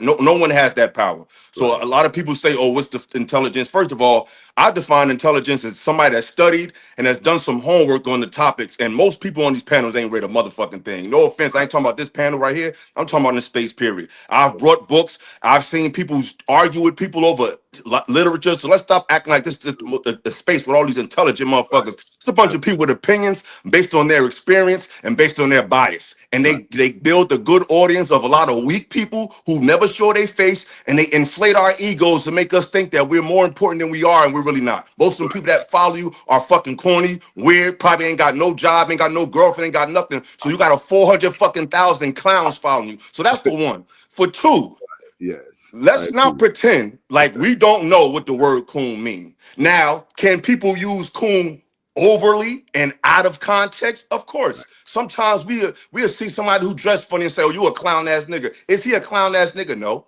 But these are just terms we use when describing something that's inadequate or whatever. So the general consensus in the black community, whether it's North, South, East, West, New York, Alabama, Cali, when you doing some shit that's overly massaging the ego of European people at the expense of yours, it can be considered a coon. Now, what we can't determine is what a person can perceive as that individually. But consensus, we all know what that means. So for us to spend an hour arguing about, oh, that's it's just a waste of fucking time, because we all know what that means. You made it though. Hold on, you talk for an hour, bro. You're not about to interrupt me. You're not. We're not. No. I'm not them niggas. You're not about to do this with me. You gonna let me talk. We heard you talk. We all know what we say. Like you say, you've been doing this for 20 years, so we all know what you say, bro. We all know what you say. We all know what you say. So like I said, when the word, because I ain't talking about you. We can move on. When the man brought up the word coon, you said, why don't you call that to the other side? Just by you saying that means you know what it means. You just want them to feel the same thing that you feel like the conservatives should feel. So you do know what the word means. So this whole soliloquy we just did for 40 minutes was some goofy shit. But let's put that to the side, because I don't give a fuck about the conversation. I don't care. I just made my point. I don't care, because this is dumb. So I'm gonna talk about what I want to talk about. And that's what that's this. Whether it's liberal, whether it's conservative, it's white people. Whether it's liberal or conservative, you're dealing with the ideas, the sentiments, the opinions, the funding, the organization, or deconstruction of organization by white people.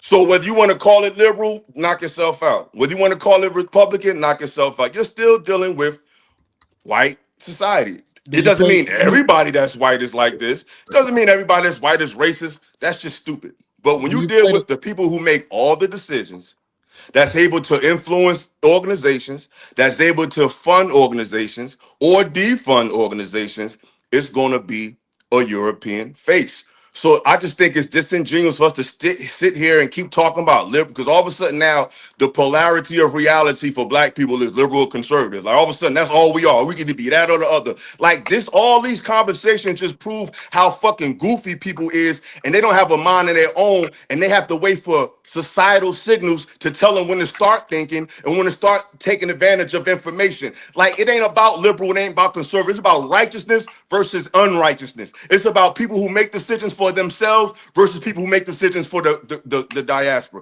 Period. All this goofy shit talking about liberal, conservative. It was conservative. Hold on. It was conservative Christian white men that was blowing up kids in a fucking church. So I don't want to hear nothing about conservative or fucking liberal. We're talking about an ideology of a people, period. And I land my plane. Let me ask you a question. Let's say you now, 1 second.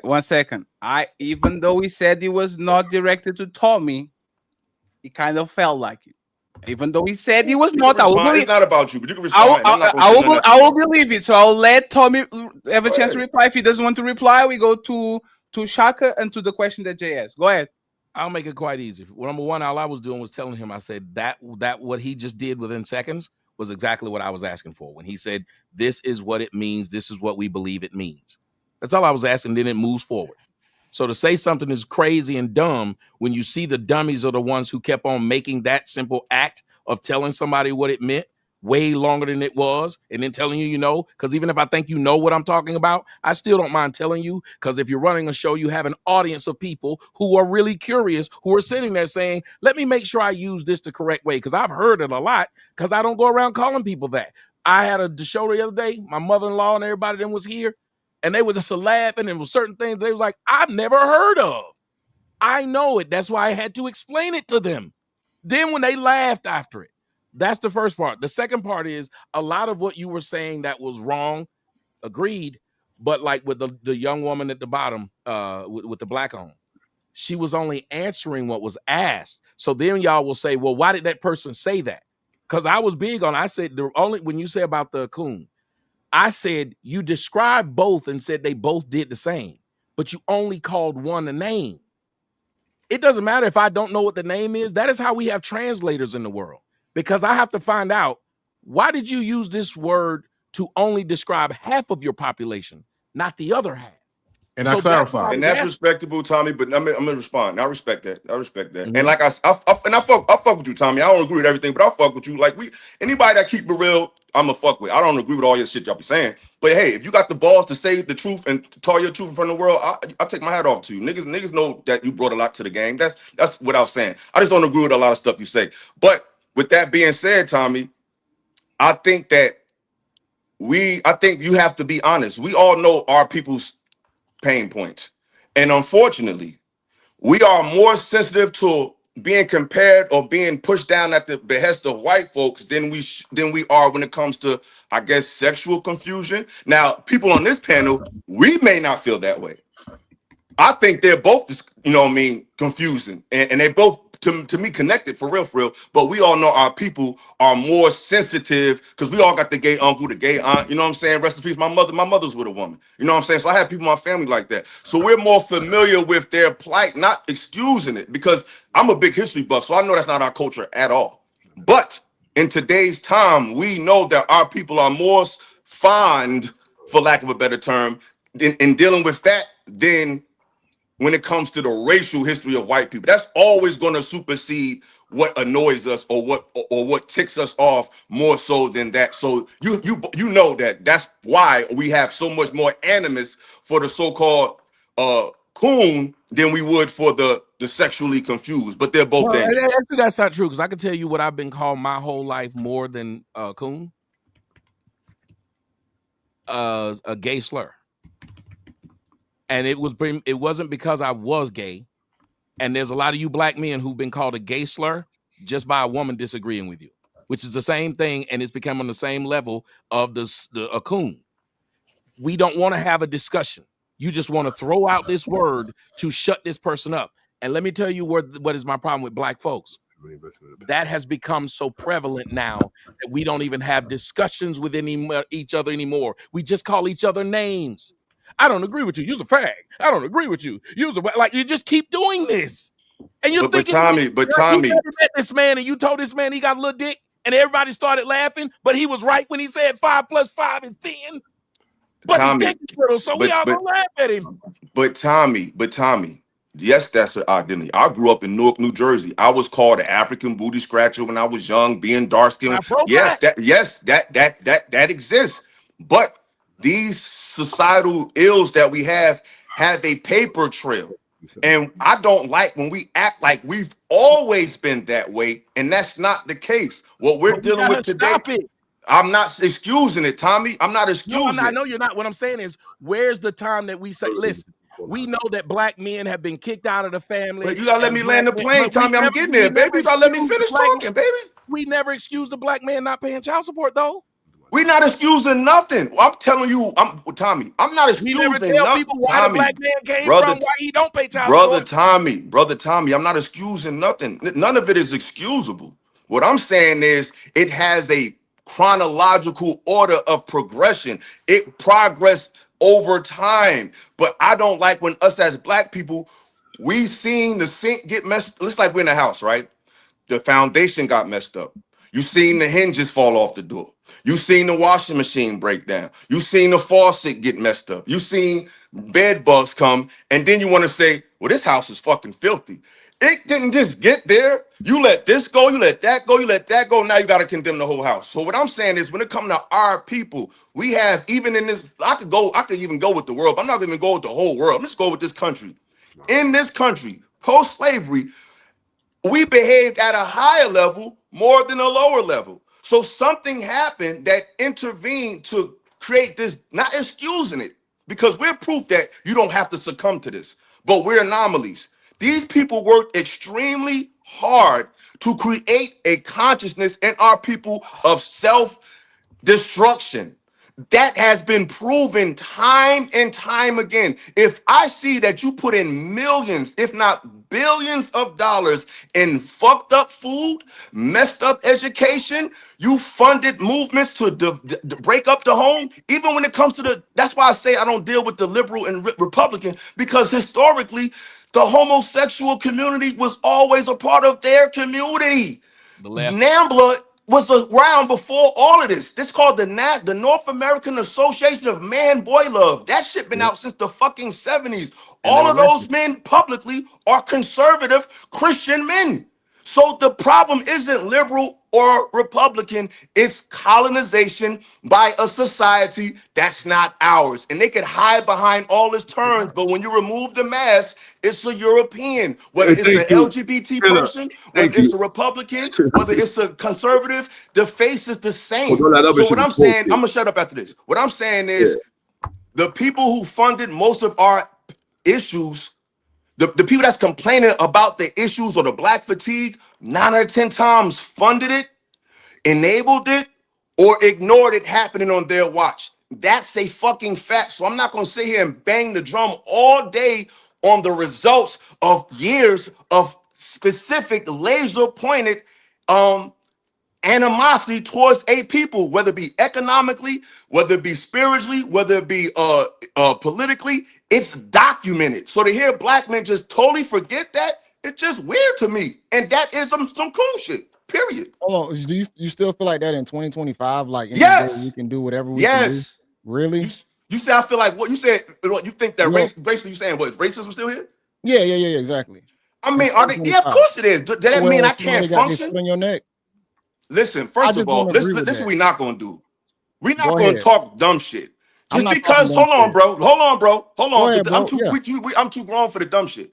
We're not going to pretend that racism is not alive because there's not a cross burning on my fucking lawn and there's not a noose on my neck. The European is smarter than that. See, y'all be trying to dumb down. Hold on, bro. What society do you feel like you need to be? Let me finish, bro, because this question is goofy. You're still living in America with your jersey on, bro. What you're talking is some. Where you from? Where you from? From Georgia, bro. Exactly. So, like I was saying, bro, y'all niggas be talking. No, I'm gonna get to that. Have a victim mindset, bro. And the biggest victim mindset is in the South. So I ain't got no victim mindset at all.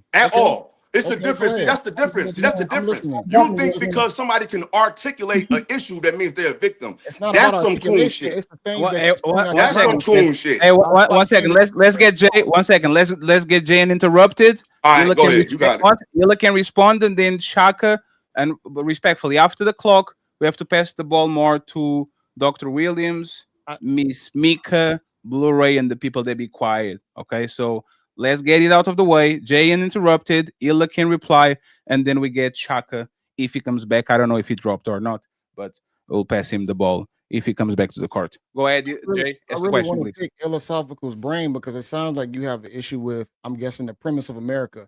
What system do you feel like would be probably best for the people of America, whether it be black or not? First of all, I don't have a problem with everything in America. I can love somebody. Just like if I have a girlfriend or boyfriend, if I have a homie and I got people, I could love them and still say, yo, bro, I don't like when you talk like this. I don't like when you do this. I don't like the fact when I come over, you won't put your dog up. Do that mean that's not my friend? So, but that's what I'm saying. That question in itself is just mad goofy because you're grown as hell. So we can have an issue, bro. We can have an issue. We're talking about white Americans. Are we fucking retarded? What I'm trying to say is the fact that I'm talking about, bro, I'm talking about discrimination. I'm talking about an environment. White people don't have to come outside with a burning cross for me to know that they're having antagonistic. Now, I ain't gonna say white people because it ain't just white people. The people that run the country. The government, the big pharma, big corporations. So those three entities, have racist sentiments. Period. They are not made on behalf of the betterment of any people, whether they're black or white, but definitely not us. Okay, for sure. Everybody's playing the same game, but sometimes I feel like we internalize our own feelings and project them onto somebody else that you don't even know and say, yeah, he don't like me because I'm black. No, that motherfucker just but I'm not saying that. But that's no, what you're explaining, what you're displaying Illa, 1 second, Illa, you have to let him land the plane. He's saying shit I ain't saying. No, absolutely. But when he stops breathing, you can reply and say, I didn't say that. It's fine. Okay. Yeah, I feel like a lot of blacks internalize their own feelings and project them onto white people where, I'm gonna be honest, a lot of whites is not having their foot on your neck in today's age we're doing a lot better than a lot of white people, just being honest. You have the opportunity to do that. It's just up to us. That's why I don't like the victim mindset. You can do whatever you want to do. You can get 2-3 jobs if you want to. You can work your ass to death. So all this victim mindset, oh, the white man doing this and doing this behind the scenes, bro, I don't want to hear that in 2025. Right. Get your ass up and do what you need to do. Easy as that. I do a lot of shit. The white person ain't stopping me from doing it. Facts. That's how that has nothing to do with the fuck I'm talking about. But I'm glad you was able to get that off your chest. What I'm talking about, no, that has nothing to do with what I'm talking about. We all know we got to work. We all know we got to get up. You're talking about an individual's progress as a person. We all can do that. I'm talking about hold on. You talk. I ain't say nothing. We're talking about a group of people with upward mobility. That takes more than just pulling up your pants by your bootstrap. That takes policy change. That takes legislation. That takes a lot of things to go. And in this country, there's a force that stops our people from unifying and moving upward. They're not stopping an individual. You can get a contract for the Dallas Cowboys show. You can do that as an individual. But individuals don't move shit. Nations, conglomerates do. So when it comes to us moving in that way,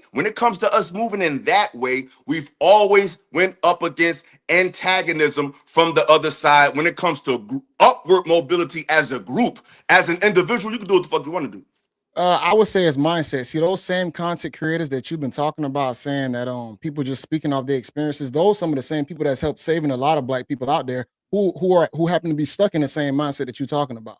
What mindset am I talking about? Because let's get clarity on that. Because you keep talking about what mindset am I talking about? To be a victim and think that white people is just shutting shit down and you can't do anything. I never said white people were just doing anything. I said big pharma. That's why you need to listen, bro. But you said it's still under European leadership. Because who owns big pharma? Okay, so you're still talking about white people. But because that's who owns. So all right. So name me this. Since you were so smart, name me a black conglomerate. Name me a black conglomerate that has a lot of stock or has a lot of power in the world, in America, in the world of corporate America, big pharma, and the government. Where's the black face of that? Harpo. What? Appreciate that. Harpo. Harpo. You mean Oprah? Somebody that's owned by them? Okay. Who else? No. That's not what. No. No, Harpo. She didn't say Oprah. Harpo. I thought that was Oprah's company. Don't she got a company called Harpo? You said name a conglomerate in either. You gave 3 categories. We got that. I'm saying you say Harpo. What else? Yes, I just gave you. Give me one in government and give me one in corporation. You said that's big pharma or corporation? That's in corporation. Okay, so they have enough power to overthrow the other ones? Yes, because they're also in Africa, okay, under the guise of infrastructure. Okay. They have so they're big enough to compete with the big pharmaceutical companies in America that don't represent us. That's what you're saying? Because I never heard of them until you said it. They could compete with Pfizer. So I'm talking about on the level of Pfizer. You gave three. And I'm talking about on the highest levels. I'm not saying existence. I'm not just talking purely existence. I'm talking about power. Yes, Harpo has a lot of power. Compared to Pfizer and that. Do you know who the stock ownership is? I'm just saying. Okay, if you're going to assert what you think I said, at least allow me to say it.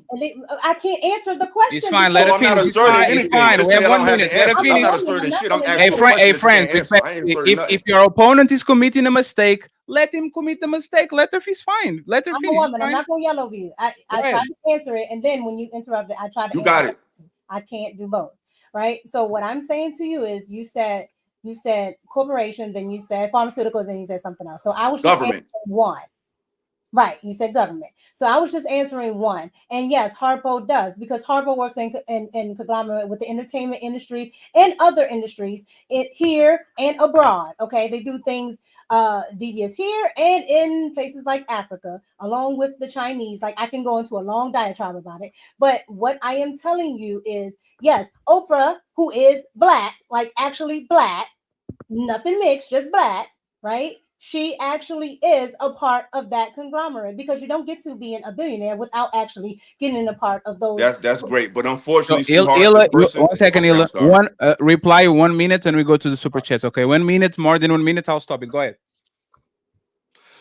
That's unfortunately, sweetheart, the person you mentioned was a horrible example. See, that's what I'm saying. We love to just pick a person. We talking about somebody who's actively, because her school she put in Africa. Her school that she put in Africa. I heard you talk. Her school that she put in Africa was accused of kids getting raped too. Her main spiritual advisor, John of God, he's doing time for rape. So stop bringing up people that y'all just Google. Like y'all don't know. Y'all don't Hey, know. let me, You don't know let me say nothing. something real quick. You don't know Yeah. nothing. Do you think It's time for some super chats.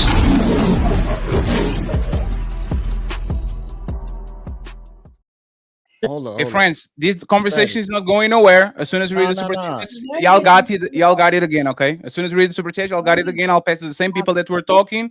Please go ahead.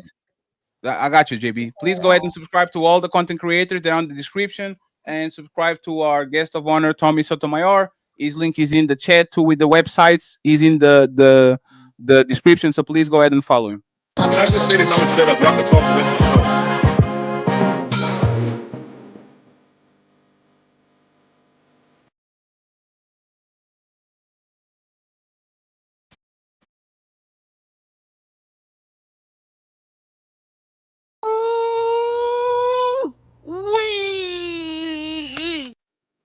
You don't need to be quiet the rest of the show, Wheeler. I know. I'm just saying, but because we're going to read the I see super where this chat, conversation going. Wheeler. It's like it ain't about me. And I I can shut know. up. I'll pass I'm you the just gonna say microphone. this. Hila, I'll pass you the microphone as soon as I read the super chat. It's totally Okay, fine. my fault. You're going to be first. I apologize. I don't need you to be quiet the rest of the show. I actually need to talk, but let's read the super chats, please. Café es bueno.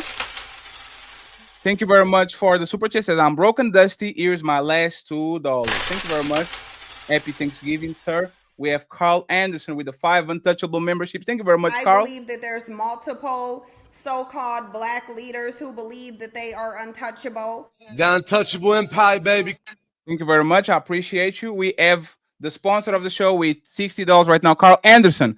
He says, shout out to Wilkin Ali and Fatty Super Panel. Wishing you all happy holidays and exciting adventures ahead.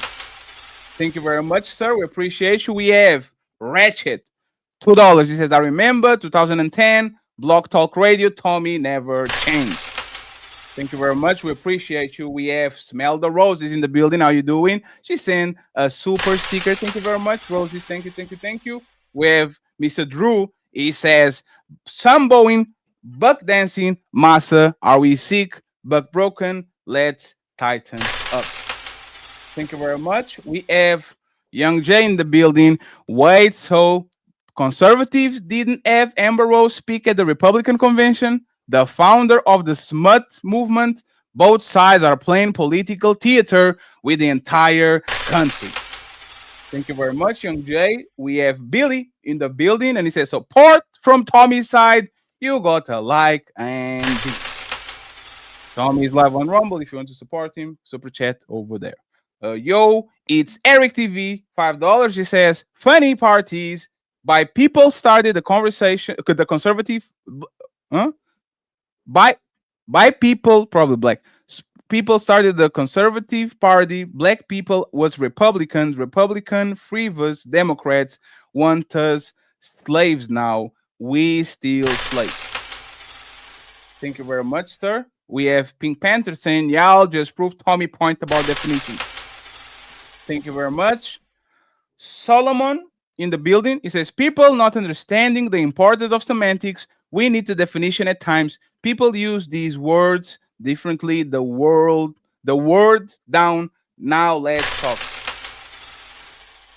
Deborah, she became a member. Thank you very much, Deborah. Untouchable Empire, baby. I appreciate you. Once again, Day is in the building. How you doing, Day? He says, black people, the only people I know who can make a label or definition and use it correctly or incorrectly based on how they feel. We are almost there, friends. We have Carlo Worldwide. He became a member. The Untouchable Empire, baby. Thank you very much for becoming untouchable. Janae, she sent super sticker. Thank you very much, Janae. I hope you're doing good. Mary, the lovely Mary with 5 membership for the Untouchable Empire. I believe that there's multiple so-called black leaders who believe that they are untouchable. The Untouchable Empire, baby. Thank you very much. And Batman comes through with a $20 ball. Thank you very much, Mr. Batman. Ladies and gentlemen, make some noise for that $20 donation.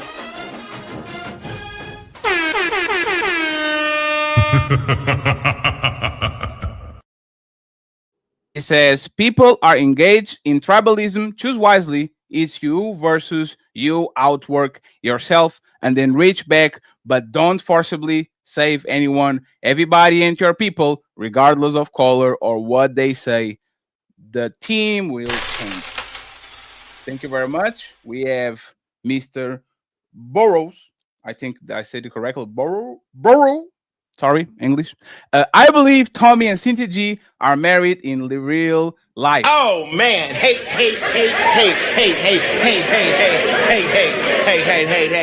Thank you very much for the super chat. Epi Intrinsic says, shout out to Tommy and Hila. Great show, Fatty and We have Matrix in the building saying, great show, Fatty. Keep it up. Thank you very much. It wouldn't be possible without our guests. And one of the Untouchables founding fathers, Ilkan Ali. So shout out to them. Crash out or cash out. $5. Apple literally only owns 5% of own. So Oprah, it doesn't even own majority of her own network. Zero Fallout says, who bought the dollar store Kawhi Leonard? Shout out to Fatty and Ali. And finally, Charles says, men like Ila, Ali, and Tommy are great examples of what young men should follow and take life advice from. Thank you very much, sir. And finally, my boy JM with a $10 ball. He says to beat BT 1000s. I'm confused. What does that word mean? It's a BT 1000. I'm gonna do something that y'all wasn't able to do. Define what it is. It's the Black Terminatrix 1000. I used it to describe black women as the Terminator, and the Terminator came out in different models. So I started saying black women were the Terminatrix, Black Terminatrix, and I gave them models based upon years they were born. See how easy that is? I don't believe in that term. Oh man! You don't have to hey! I didn't want to say that. Yeah, I know. Therefore, if you didn't believe in it, I would ask you to now name one. It's fine, Tommy. It's fucking with you. Tommy's overrated. Yes. Well, yes. Oh man! Hey!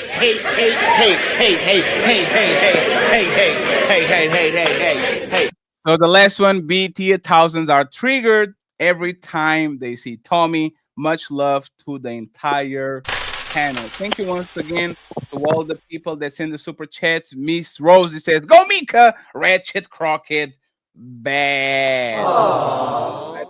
Thank you very much once again for everybody that's in the super chats. As you see, there's a timer that has 10 minutes. When you see it, it means that we're going to read it in 10 minutes. Once again, go subscribe to all the content creators in this link. There's 2,400 and something people watching in all platforms. So I hope you're enjoying your Friday post Thanksgiving Day. Okay, I appreciate y'all. Tommy, Tommy, is this YouTube friendly? Yes, it is. It definitely. And understand that Terminator is out there. You can't see the screen. It can't be bargained with. It can't be reasoned with. Listen and understand that Terminator is out there. It can't be bargained with. It can't be reasoned with. It doesn't feel pity or remorse or fear. And it absolutely will not stop. Ever. Until you are dead.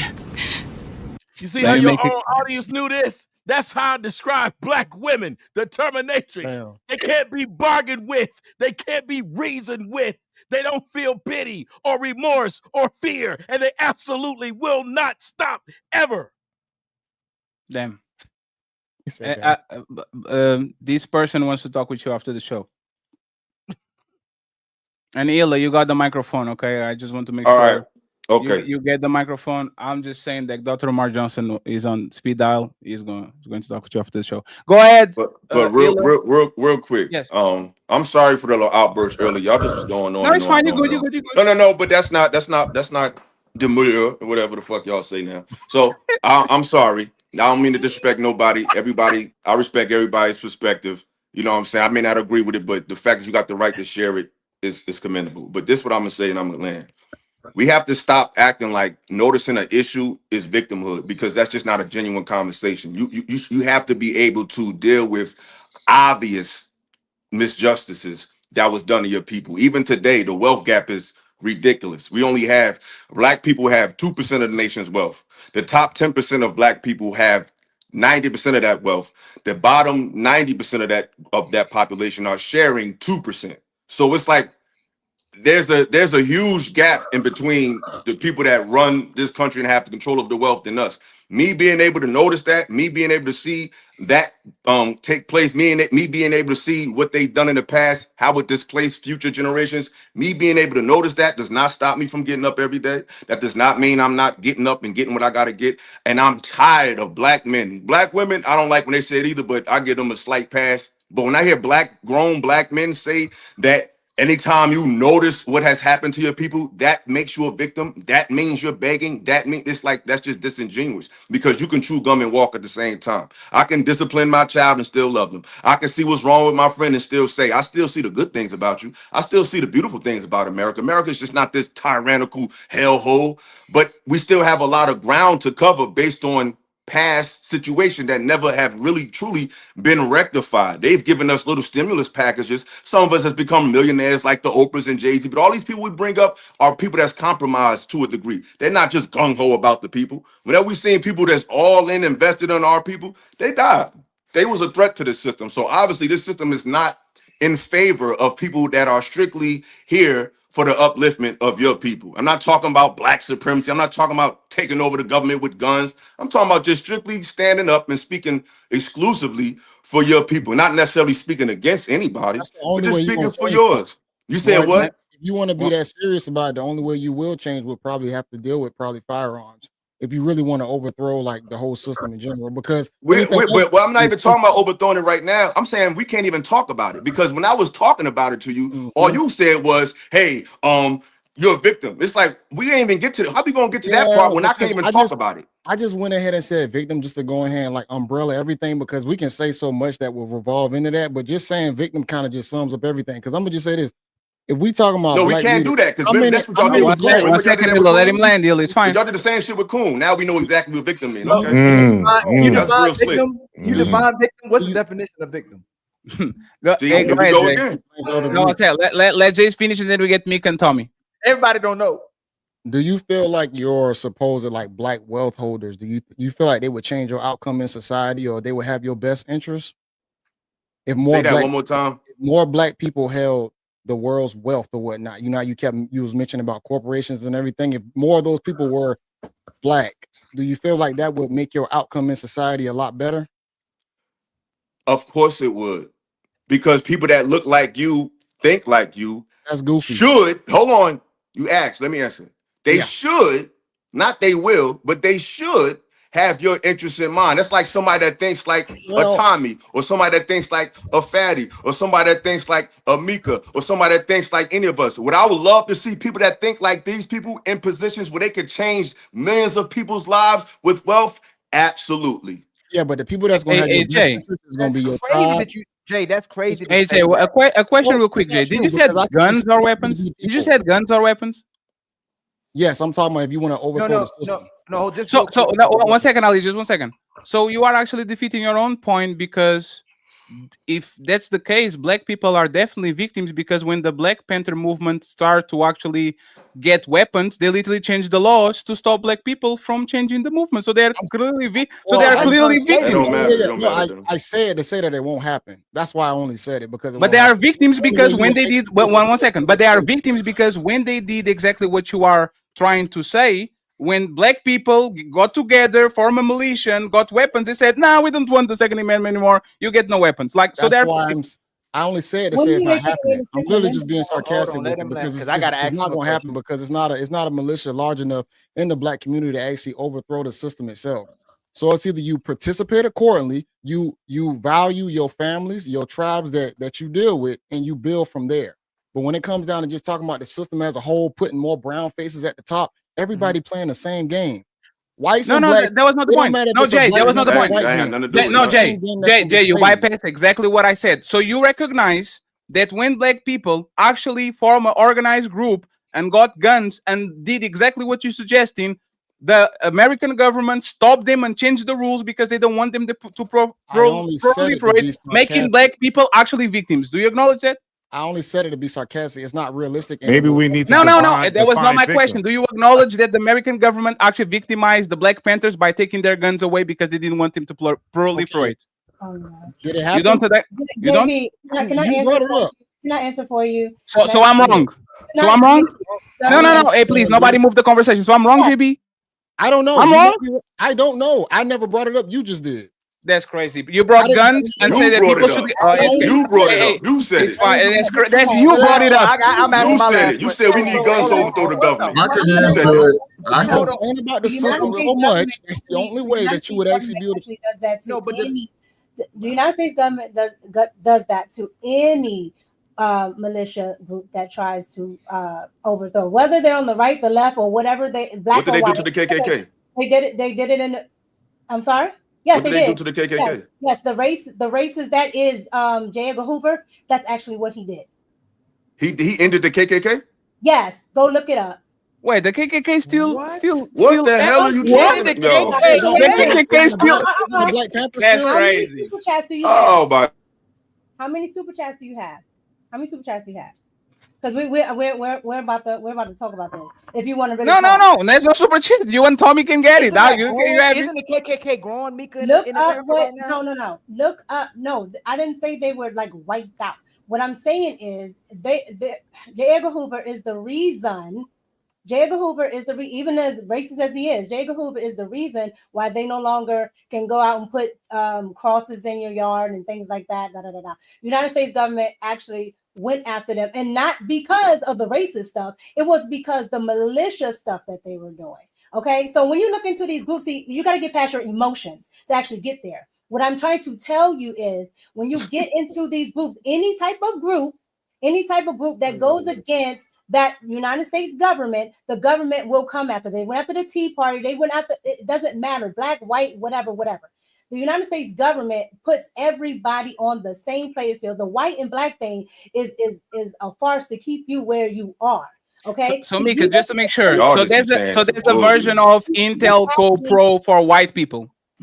You just asked me to say something. Like, No, I'm asking. So you know, 1 second. So 1 second, Mika. So the American government literally add plans to discriminalize and oh come on, Mika. We're having a conversation. I'm telling you what happened. The black government. If you keep cutting me off. No, but that's the thing. You weren't on a 2-minute monologue. What do you want to say more than you didn't say before? We went on a 7 earlier about whatever. No. Okay, it's totally fine. I'll not interrupt you anymore. You got it. And I don't even talk that much. I know, but you are repeating yourself. I can't yell over men because if I yell over men, you'll say I'm masculine. No, Mika, it's because you're repeating yourself. No, please. I will let you finish so you can prove my point. What are you going to say that you didn't say? You repeated 2 times. I'm not gonna say nothing. You got it, sir. Because you are repeating yourself. No, I Can I ask her a question? Can I ask Mika a question? And Jay, you're not going to escape from the bullshit that you did a couple of minutes ago. Can I ask the question to the guy? I just want to make sure that you're not doing. I just want to know. I just want to know, Mika, and sorry, Ila, what is the equivalent of Intel Pro Quo? I don't know the name in English, but Intel Pro. Yeah, the literally a program to discriminalize, scramble, send suicide. Black Messiah. And every Black Messiah or every person that actually tried to unite the community. Like, what is that equivalent to white people and to the KKK and to the Proud Boys and to the Christian nationalists? What is that program? So you don't like the so you don't like the Proud Boys, right? The United States government could give 2 Fs if they don't like black people or whatever, even though the leader is like a dark skin. Never mind. But what I'm trying to say is they don't care about that. The racial structure is only a caste system. Okay. What they actually care about is keeping certain systems in place, and that goes for black and white people, which is the reason why black and white people are poor. Okay, the structure that is at the top, that I forget which gentleman was talking about it, but the structure that is at the top has an interest in keeping all people the way they are. The illusion is that this person, if I give this person a little bit more, they're going to do a lot of infighting, which keeps them from actually getting together and actually looking at the entire system and saying the entire system is doing the exact same thing. And that's because the victim, we do victimhood and we do what y'all call white supremacy, okay? Which white supremacy on that side, okay, is the idea that I may not have more than you, or I may have a little more than you, but at least I'm white, right? Okay, so that's that. That's a system. And then you have the system of victimhood. Both of them are playing on your ignorance because both of them keep you from actually looking at who and what is the actual entity that is the problem. And therefore, I'm going to land my plane. And therefore, you don't get to actually get to your insurrections. And all I ever heard when the insurrection happened was especially black men on the liberal side saying, "Oh my God, they're trying to take over with the government," and that's what they actually should be doing. That's what Thomas Jefferson put in the Declaration of Independence. If you let a tyrannical government do what they're doing, then it is the people's fault. Where you take the fight to is the government, which is what the Black Panther Party did, and which is what you guys would consider the MAGA movement, which is what they did. But the Black Panthers died. And the MAGA become two-time president of the United States. Well, time to move the goalposts again. On 3, fellas. 1, 2, 3, push. I just want to make it clear. That Mika, I asked you a question and you talked for 2 minutes and 45 seconds and you didn't answer that. Ila, you can answer the. I'm not over talking you now because you stopped, right? No, because that's the thing is you complain about me not stopping you, but when I let you talk for 3 minutes, you don't answer the questions. Ila, please. No, I started from what I was saying, and then I got to your question. Of course. If I have to sit over in a corner, where I never get to talk, I'm going to tell the point that I wanted to make, and then I'm going to get to your question. Okay. But like I said, if I yell over you or if I do any of that, you would consider it masculine. But when I am waiting patiently, I don't get to talk because you guys want to go back and forth about stuff that doesn't even matter. Yes, but that doesn't mean that when you talk you can go like on. Actually, I don't even want to do this. It's fine, Mika. I apologize for not letting you talk. Ali and Ila wanted to ask a question. Tommy and interrupted, and then please let's go. Let's get the rest of the panel. Mansa, Blu-ray. Let's open the panel. Who next? Ali, you are either muted or freezing, or I don't know what's going on. But we can. Who's next? I'm free. No one can hear me. Yeah, now you're good. Ila and Ali. No, I was going to make what JB told to Illa, where he was saying that when the majority of people are holding power, the race of people holding power, that's not going to shape their custom. That's not going to shape their culture, their language, their religion, educational system, food, societal structures. When it's the epitome of what shapes most countries is the race of the person and people having most power. What you and Mika are saying is it can't be true because what was South Africa? 80% of the population were Africans, where 10% of the population was white, and they ran the country. Today, they still have 60% of the societal power in that country right now. So the people who are typically in power are the race of the person runs the country. But if that person is a minority and has most of the power, they still can run the country too. That's what the apartheid was. So to say that Illa's wrong about the fact that the race of the person typically shapes the identity of the country and having immense power and power structure. When he said Mika, we only have 4% of the business in this country where white people have 84% of it. How does that not shape our positions and what benefits the people in power? How does that not shape it? I would say you told Illa he was wrong because you said that black people have an immense power based on I said that. I never said it was Mika. Mika and Illa were going back and forth about black companies. No, I didn't. No, then why'd you bring up Harpo? Well, because me and Illa was going, and he asked me a question about, and then you interjected, Mika, he and you said said something you about talked a about corporation. Harpo. He said no. I brought up Harpo because he asked what corporations, what government. Pharmaceuticals and government. You ain't answer all of them. You just brought up because Harpo. y'all was saying black people were playing really didn't answer victim. it. When I don't in have an reality, the people when you have power. You didn't ask for all of them. You said I said 3. No, I did. You just don't have the answers for all of them, and that's fine. I asked for 3. I said pharmaceuticals, government, and corporations. You brought up Harpo. Can we pause real quick? You didn't have the answers. Okay, yeah, we can talk about Byron Jones. That's why we got to go. One man. Yeah, Byron Jones. Byron Allen is his name, actually. It's not Byron I just Jones. said that. I just said that. You said Byron Jones. Hey, friends, the host of the show is trying to talk. Y'all literally were when saying he that black pulled up the people were screen, playing- he cut my you voice said off. black people, y'all were talking about black people being victims. We're not victims anymore. When in reality, the people who are in power, based on societal structure, based on the race of the person, is typically how society is shaped. And y'all ignoring that. If the majority of people, if the race of the person in power is white, are they typically going to do what's in the best interest of white people, JB? That's all I'm asking. Are they going to do what's in the best interest of a white man? Okay, if we look at America, just answer the question. As a citizen, the question, JB, just answer the question. As brother. a citizen, am I not supposed to do the same thing that my white counterpart is going to be doing as well? I didn't ask you that. I didn't Let's ask be you that. honest. What are you asking then? Is English? Do we originally speak? Indigenous black people speak English? Do we follow Jesus? In America, I speak English. What are we doing? I didn't ask you that. Is that are black people? Were they inherently, not inherently? Excuse me. Let me take that word. Were we originally speaking English and following Jesus? People that look like you and me. I'm gonna be honest. I live in 2025, so I'm not gonna sit right here and say what blacks were speaking and whatnot. Hey Jay, this is not. Hey Jay. That is strange to even be talking about. Jay, one sec. Hey, one sec. Hey, Jay, this is not a review. Hey, Jay, Jay, this is not a review. You're talking with real life people. When real life people ask you questions, don't avoid it like a modern woman. Answer that shit. Answer what he asked you. You can't be doing that. A lot of y'all don't even appreciate Africa. That's the problem. Answer that. We didn't even mention Africa. It don't matter. You didn't even mention Africa. You didn't even mention the word Africa. Whatever country you talking about. JB, is the reason why we speak English because a white power structure influenced us, went and picked us up from somewhere else and brought us to this country, and they put us under their societal norms. Is that yes or no?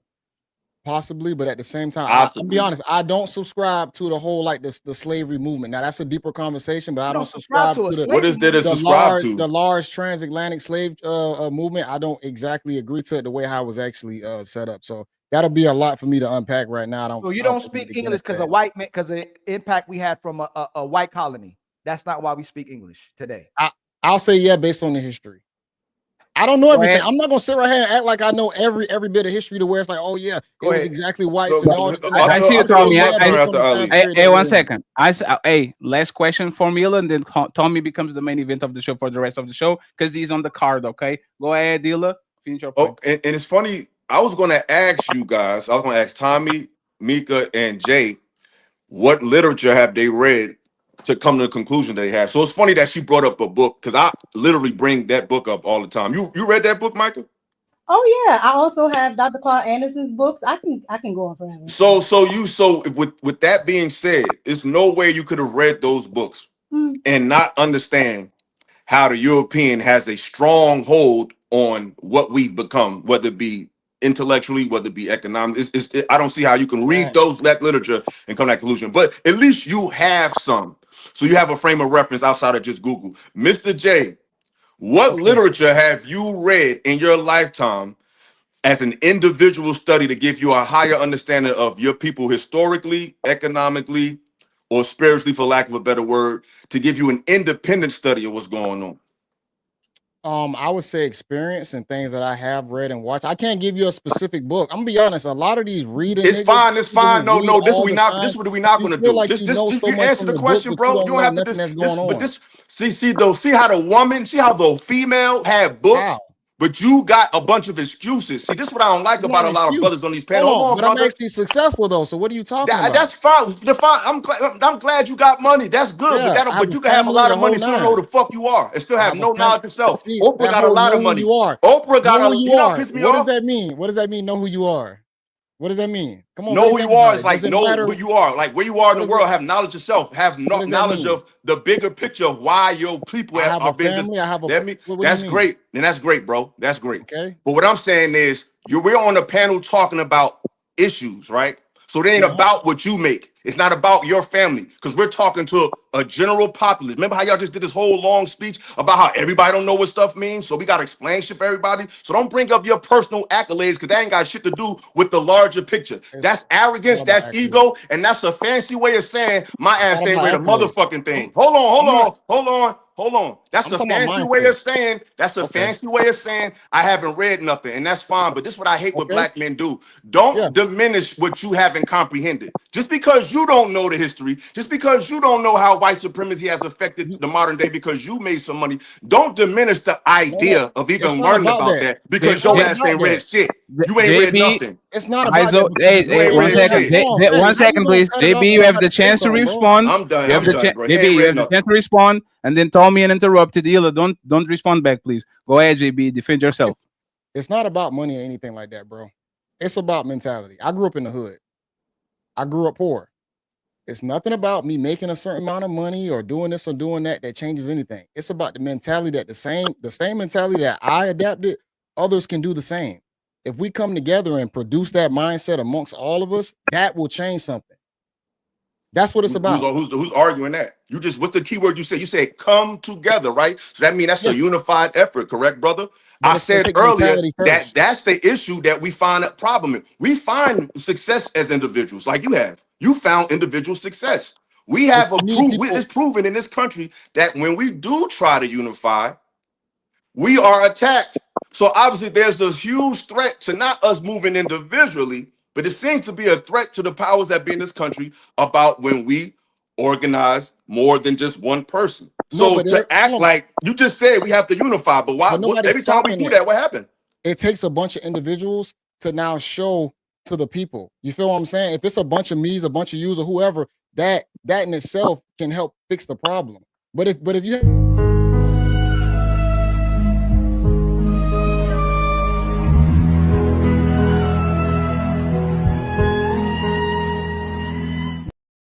what is that for? JB, I can't believe you can answer a straight question, my brother. What do you mean? I can't. You said what happens every time these people try to get together, and you say it takes a bunch of people to build a village and to But like you hold on, can but you answer the keep question. saying, hold on, but you keep saying, what are these people? Oh, ask it one more time. What happens when black people, all these people, try to get together to accomplish something for all these black communities and all that? What happens? What do you mean? What happens? Oh my God, You got brother. plenty of black people. I That's love you. I actually appreciate hold you, on, my brother. but you got plenty of black people out here doing things, though. What are you saying? You're talking about Okay, individuals. but We're you talking need- about a group conglomerate, a group of us, not an What are you trying to? individual, bro. Okay, No, so no, are you hey trying to friends, create another it's America? hey, we respectfully, it's fine. We're not No, going to are try you to. trying to create We're another not going America? to try What are we doing? over here. No, we're not going to triple tease over here, brother. No. This is the problem because you feel like white people are so unified that they have a separate America or whatnot. You trying to do the same thing with blacks. It's not this. Everybody is still individuals. What are you talking about? You just need more examples. And of good that was people not the doing things. question. And that was not the and that was not the question. That's the point. That's the point. When women get together, they push it. When Jews get together, they push it. When LGBT get together, they push it. When everybody get together, they push it. Give it reparations. Give them land. Give them policy. Change everything. When black people get together, they get the let's kill the black messiah and make sure these motherfuckers stay on their place. That's the point. Answer the fucking question, my brother. Answer the no. If you can't answer a question, don't talk. Answer the question. What happens? You confuse ethnicity with race, though, because Oh, here we go. Okay, I am confused. Hey, Tommy, you go ahead and got it, Tommy.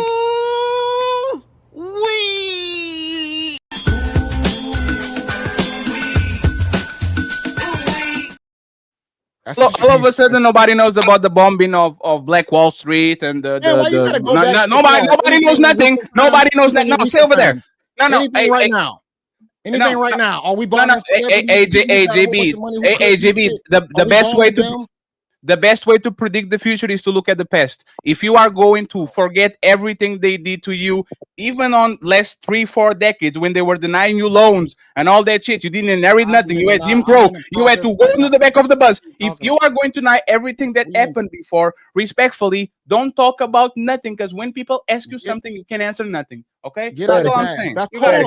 can I ask this? No. There's no hold on. There's no hold on top. No, there's no hold on. There's no hold on. Opportunity to answer. You had the opportunity to answer, and you decide to dance. No, it's fine. It's fine. It's fine. It's fine. Every culture represents.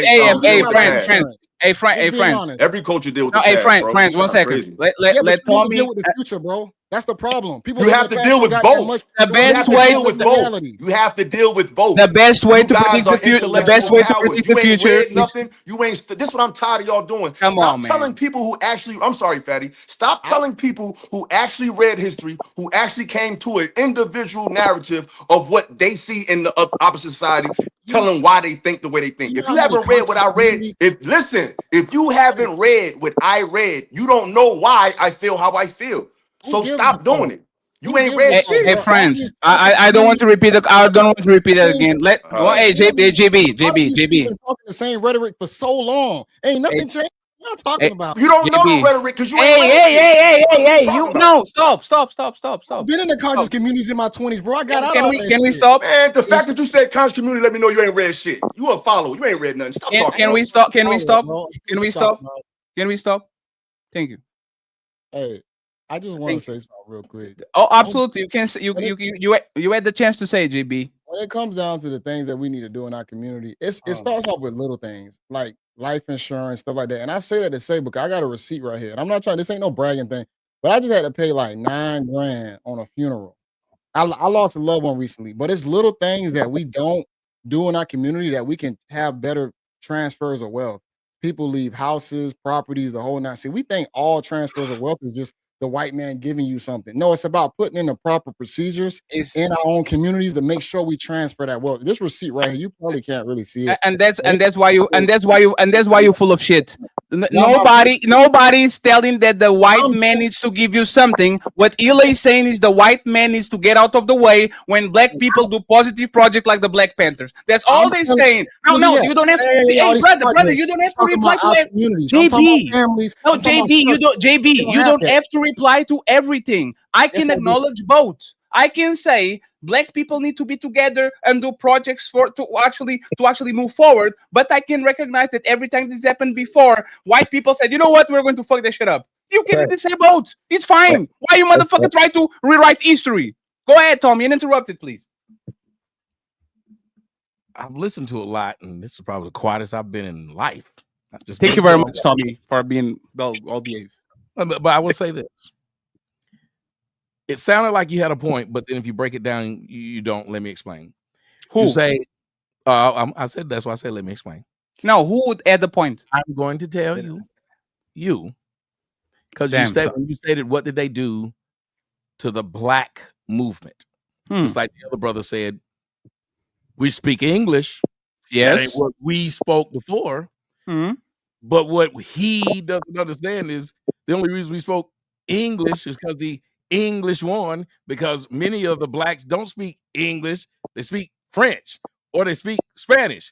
And the only reason a lot of people speak English, hell, the only reason that many of y'all speak English today is because the Germans lost. So those whites didn't speak the same as the other whites. So when you say we speak English, y'all act like the world does, when it literally took the English, a group of white, to beat the other whites in order to gain their supremacy. Same thing happened with the Asians. Same thing happened with the Indian tribes. The bigger tribe beat the smaller tribe. When we talk about the blacks who you say speak English today, they were broken into several different languages in the countries they were from in Africa. So they did not have a united language there.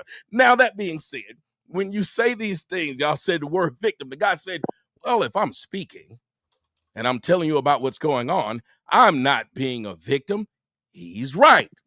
So why is it that when you disagree with a black man and he's telling you what's going on, you know what you'll say doing? Crying.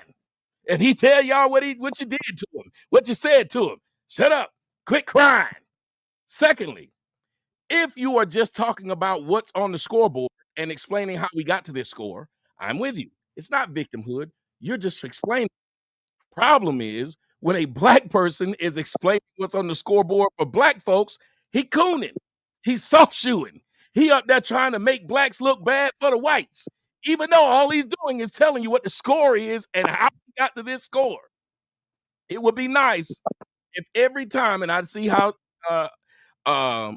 Ali keeps making the joke, but the joke should stop being made because I was proven right and nobody's going to point it out. He was right saying that define something makes it a lot easier to have a discussion about it. And every time y'all have been doing that afterwards, you've proven it. It makes it easier to say, okay, now that we all know what this looks like, we can put it in that bucket. It shouldn't be something that's offensive. The only people who are offended by someone asking them to define it is people that don't know what it means. When the brother was talking about how we should know history, and he said, what books have you read? You don't have an opinion on your own because you ain't read a book. It's niggas up there on the panel right now who've written books. And do you know what that book was? His opinion, motherfucker. Everybody's book is their opinion. So when you read that nigga's book, you know who opinion you now got? His. You done swore up and down. You read 39 niggas' books and you got your own opinion. No, you don't. You like a woman who done laid down with 39 different niggas and got 39 different semens in her. You got all them niggas semen in you. Every book you open about another nigga's thoughts and his life and what he saw is that nigga's semen in your brain. So when you tell everybody how you done came up with something great and you read this, sir, that was somebody guiding you. There's a reason why I live in the South and most Southern niggas are Baptists and they'll fight you over their God, even though somebody told them to be that. When you say, last point, what happened to every black movement? Oh, so Farrakhan and the black Muslims wasn't a black movement? Because they damn sure still exist. And the CIA infiltrated that shit, right? Hold on. When y'all say this, then he's right. Jay is right. Because every other group got infiltrated. Every one of them. So why is the government's job is to keep all of its citizens under its thumb.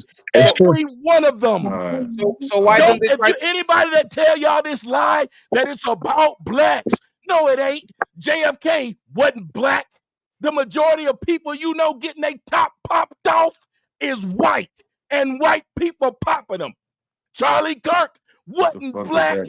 He popped off. There's every day you turn around, it's some white person getting popped off because he done decided to have a movement that done cost and made somebody mad. But y'all gonna lie and act like whites just get to float through life when they disagree with the government, but blacks get hurt. No, they don't. They get their top popped off. All right. Can we respond? Can we respond to Pastor Sotomayor? Ayla, I got you. Don't worry about it. You have time. I just want to say this real quick, right?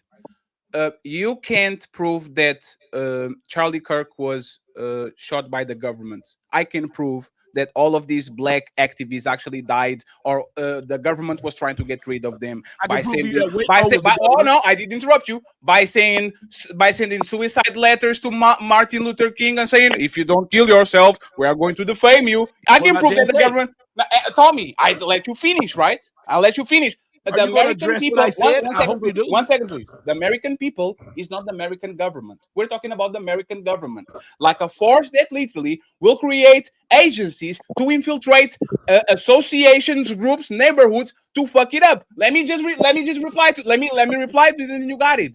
For example, I need to get a chance to speak too. Absolutely, you have the chance. Absolutely, you will have a chance to speak. But for example, the CIA got a bunch of drugs from I don't know where, from South America, flooded black neighborhoods with it, and then arrested people by literally consuming and selling the same drugs they were distributing. As soon as that shit happened to white people, is an opioid crisis, and we need to help them because people shouldn't be on drugs. Like, we all know from the beginning that the American government is going to put booby traps in front of the people they don't fuck with because they don't want their advancement. So it's very disingenuous to say they do it to white people too. when white people, for the most part, are the ones pulling the trigger and saying, we are going to war, we are going to delete these people, we are going to get these people out of here, it was not black people that fuck up JF Kennedy, it was the white government that actually did it. So you prove the point, Tommy. There's a false equivalence. That's not what we're talking about.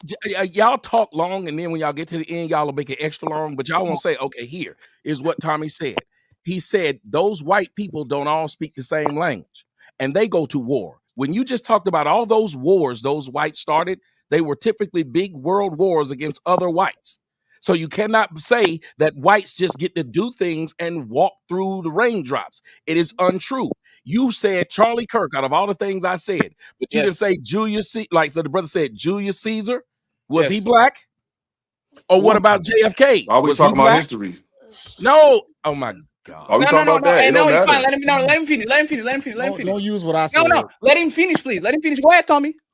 He said, why are we talking about history when I can bring him up to date? Is all No, I'm it's saying. fine. Go ahead. Finish your point. I'm saying, like the Iran-Contra affair, these are all white people doing certain things against certain people in certain groups that aren't them. The Jews, what happened to them? They are white. We see them and we see a white person. All I'm pointing out is anytime anybody makes a movement, and this is how I know what y'all saying is untrue. Because y'all be the same people who call me the C word, and y'all won't say, if y'all believe what y'all say, anytime something good is happening amongst black people, they cut it off. They make it difficult. Well, let me tell y'all something. All y'all pro-blacks, all y'all people sitting up here talking all this, calling me the C word and everything, y'all get to stay on white YouTube and say whatever you want. This big C, the coon me, who is saying all this stuff to help white people and got white people told to love his back, and I be tap dancing. You know I can't say it. So by your own logic, by your own words, why is it that they would want the coon to not be able to speak, but y'all pro-blacks can be up here pro-blacking all day, right on this white platform? You checkmated yourself. You checkmated yourself. You know who got you out of here, Tommy? White liberals. The white liberal on Google said Tommy is very offensive to black women and black people, so we're going to get him out of here. That's the white liberal. That's not us. That's them. Wait a minute. So now you're saying they're different, which is what No, we were no, talking I'm about. not. No, I'm not. I'm saying the whites aren't the same. No. I'm saying that both sides of the aisle do the same thing. If they find speech that they don't agree with, they get it out of here. It's not black people. Black people don't run Google. Hold on. Hold on, what? No, I'm trying to explain it. Listen, you're right. So if black people, I'm asking, if black people are the ones who claim if it's a movement they're trying to stop, that means that was a movement good for us. Why is it that the black folks who are able to say this about everything else have not stopped in all these years and said, if we were able to go to the white liberals and get them to get rid of this black man, maybe it's because he was good for us, because they showed they ain't did it to nothing else. They ain't did it to King Von, and he died in a horrible murder along with FBG Duck, and they music still online talking about shooting up the homeboys. It's still getting AdSense, and ain't none of y'all put together no groups and said, well, these brothers did die in violence. Why we gonna sit up here and let them keep preaching violence after their death? But we agree with you, but you know no, we agree with you, but you know the problem with what you said, Mansa, you go after Ila, right? This is what the problem, right? Ila and Ali said English, but Ila said European. And this is why you're being disingenuous, Tommy.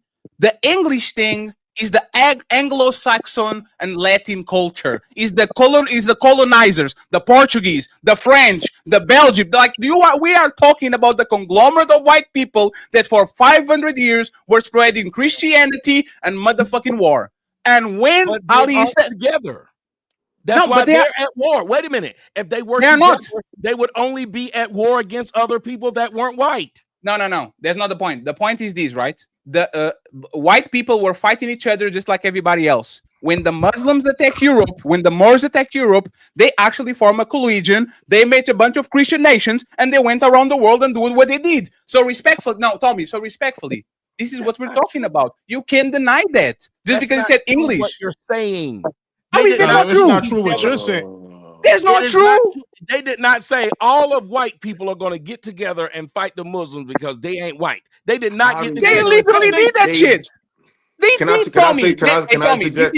Tommy, this is Portuguese education one-on-one. If you're saying that, then why didn't blacks do it in Africa? Because no, wait, no. Hey, stop. Because I got you, brother. I got you. Because when Gaddafi tried to do the African nations and get out of the petrodollar, the United States went there and got him. Not black. Oh no.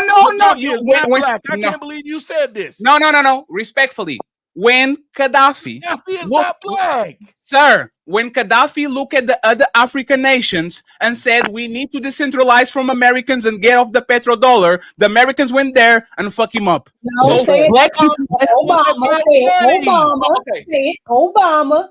Thank you. Hold on. What about Obama? It was about money. No. Hold on. Here's the thing. Yo, let Monster get in there. There's a lot of. See, when you denigrate reading, remember the slaves used to get killed for reading. Who denigrated? Okay, there was a lot of. Excuse me. Who denigrated reading? Y'all did. No. And this brother JB. Maybe y'all don't know what the word denigrate means. No, we know what it means. We heard you talk. Let him cook. Hey, Tommy, let him cook. Let Monster talk. We heard what you gotta say. We know what you're talking about. You got it. It ain't that deep. You rebuttal, Tommy. You rebuttal. Let him talk. Let Monster talk. Yo, chill out. Let's have one mic, please. How did I denigrate it? By saying what it is. You're reading someone else's book. I didn't speak since the beginning. I'm just going to say my piece. The fact is, you denigrated reading because you said that because a brother read a lot of books, that he got semen in his brain like a woman who done slept with a lot of men. Because he's reading a lot of books. That's not denigrating it. No.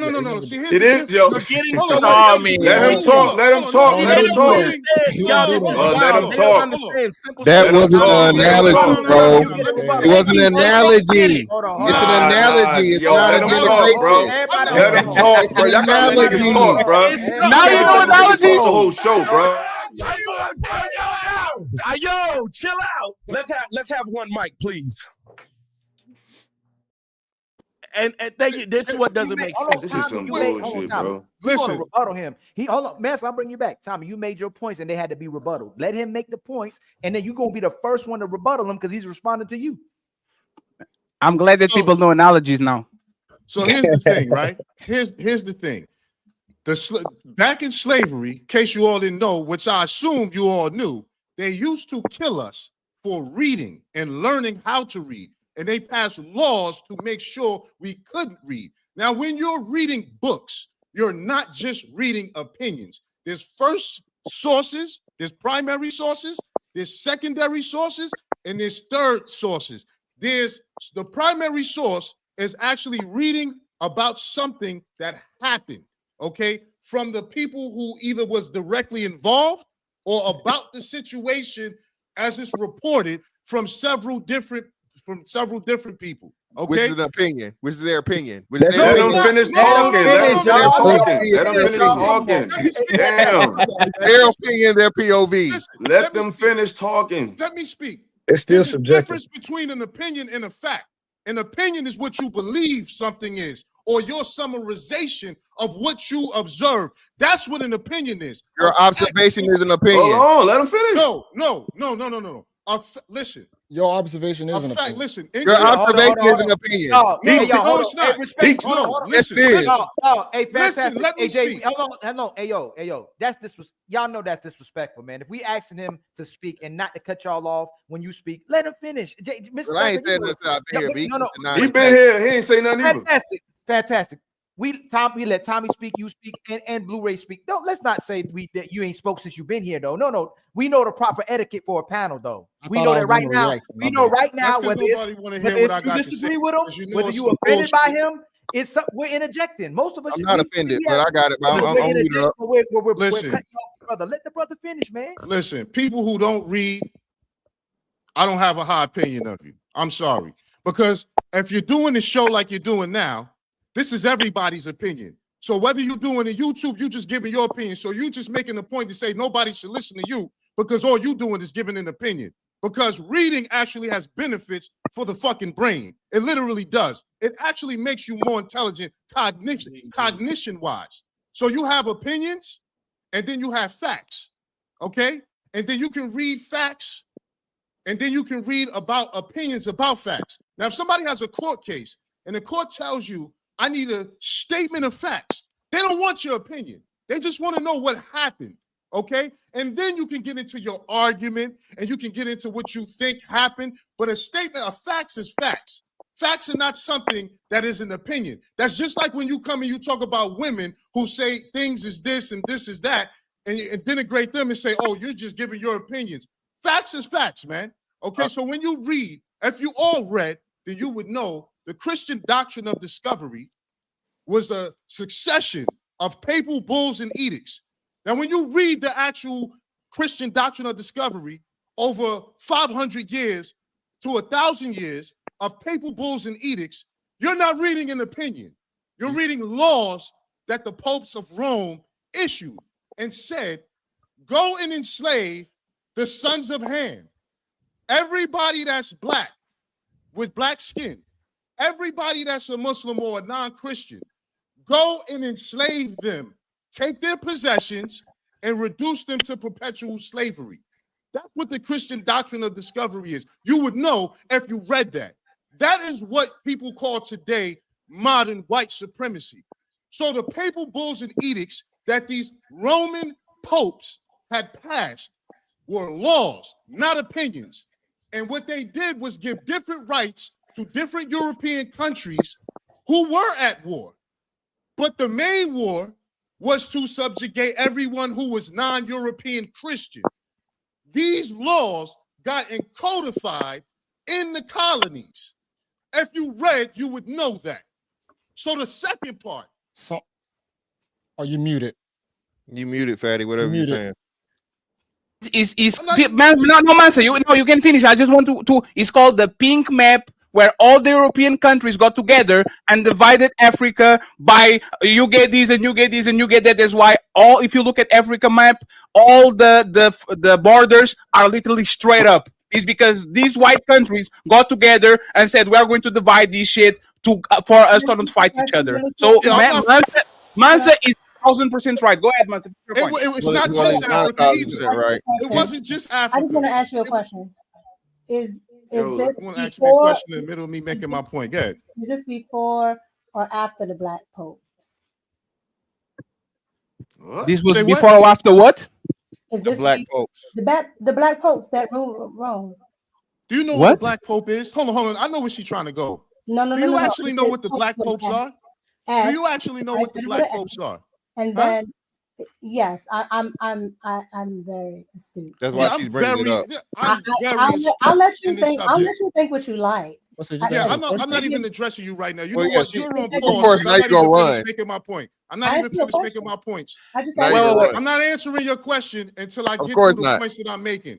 Because why would I answer the points and I'm not even finished making? No, my it's fine. point? Finish your point, man. Because I keep moving the goalposts. Finish your point. It's fine. You're right. Finish your point. So the fact is, if you read, you would know about these papal bulls and edicts and how jurisdiction and authority lawfully was actually established, not some made-up junk. Okay, because everybody's talking about opinions here, and they're not actually talking about the facts. If you read, you would know that. So the point that I'm moving along is these papal bulls and edicts that come to be codified in the U.S. Constitution, in the laws of all the European colonies that were taken over, that was the law that they used to say that we have power and authority here.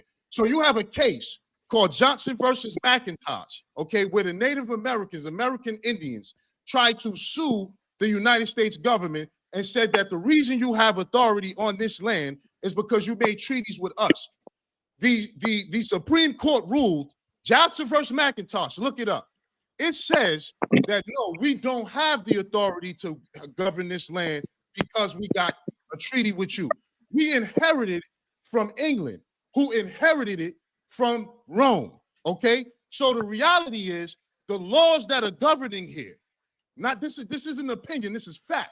The laws that are governing here comes from laws that were put in place where Europeans were unified and colonizing the world and subjugating anybody who was melanin and non-Christian. Okay, so now that we got that out the way, let's move to the second point.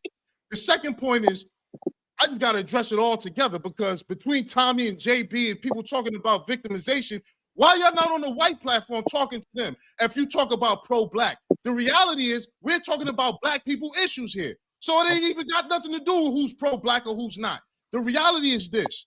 When we talk about what happened in this country, people talking about life insurance and coming together, that's old news. We been did that stuff. Look up the Red Summer of 1919. Every time white people see black people outdoing them economically, okay, because this whole pull yourself up by your bootstrap, that's what our ancestors been on. Fresh out of slavery, black marriages was up 90%, 95%. We created towns. Didn't nobody make no excuses and blame slavery for why it was holding us back? They didn't do that. They went on and made towns. They went on and made businesses. They went on and flourished economically. And when those economics exceeded white people's economics, they came and burnt it down, okay? Now, nobody's complaining about that and saying that that's why we can't make something happen today. The point is, every time we do, they burn it down, okay? That's the fact. So the reality, can we ever get a chance to reply, bro? Like, come on. Don't nobody do that to Tommy when he talks. No, everybody's going to take. Can't do that. I didn't interrupt Tommy. Hey, friends. Your computer has something called Notepad. You can write on it, and then you can reply in the end. Yes, that's how you prove. That's how you know niggas ain't listening. They They're not listening. It's the same game. That's going all over their head. They don't know what he's talking about. No, it's fine. Hey, Tommy and they don't know what he's talking about. 1 second. I know. 1 second, please. 1 second. 1 second. I can kill 8 minutes in 2 minutes. No, I had no idea what you're talking about. I can kill 8 minutes in 2 minutes. It's fine. It's no idea. It's totally fine because when the man that's fucked up, y'all just cut homie off. Like you just cut man off. That's crazy. That's crazy. Real information. Friends, hey, shout out to y'all. This show being awesome. Real information. 1 second. Hey, man. No, you didn't understand shit. You didn't understand shit. Hey, fantastic. You gotta let me rock out before you go, fam. Hey, Blu-ray. Yes, I forgot Blu-ray was here first, but fantastic. Hey, Tommy. This is crazy. Hey, Tommy. You better be ready for smoke when you talk. Okay. Listen, I wasn't even finished making my point. Yeah, that man's a finish though. That man's a finish. Okay, hey, Manson. Hey, Manson, let's go.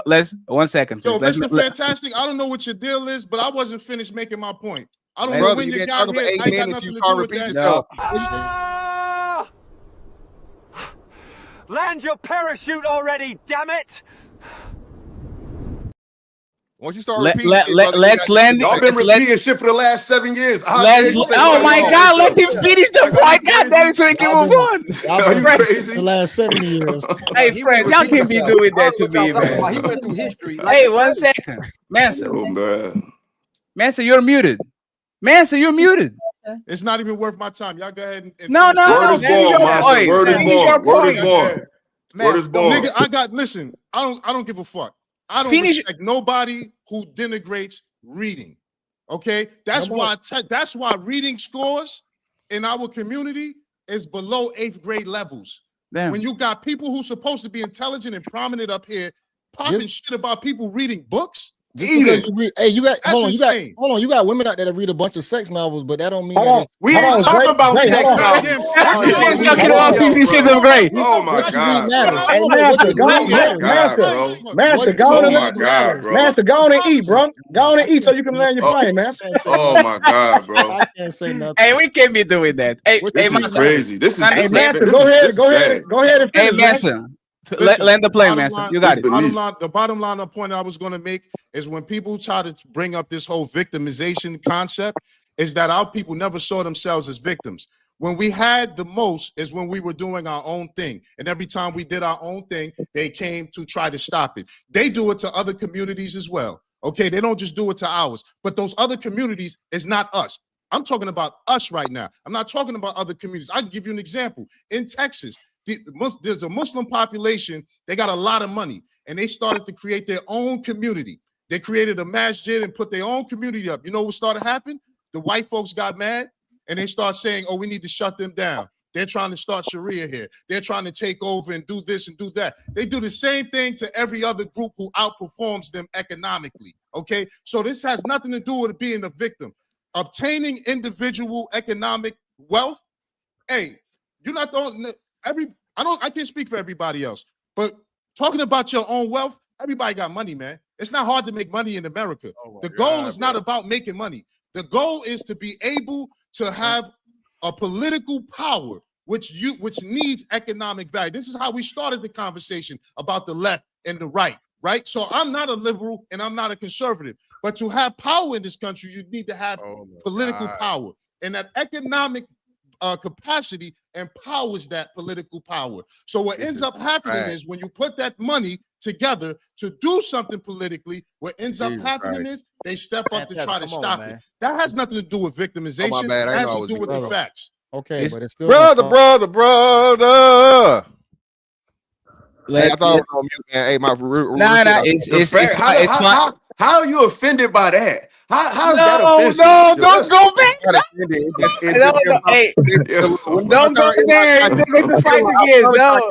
Yo, bro, this shit crazy, bro. Hey, friends, let me just say something. I'm gonna get out the way, bro. Hey, Blu-ray, Sotomayor, and Mr. Fantastic. I'm gonna just say, because I've been sitting back listening to everybody, you know what I mean? And it's really been a great conversation, just sitting back observing and listening to everyone. And I feel like everybody does have great points, if I'm just being transparent.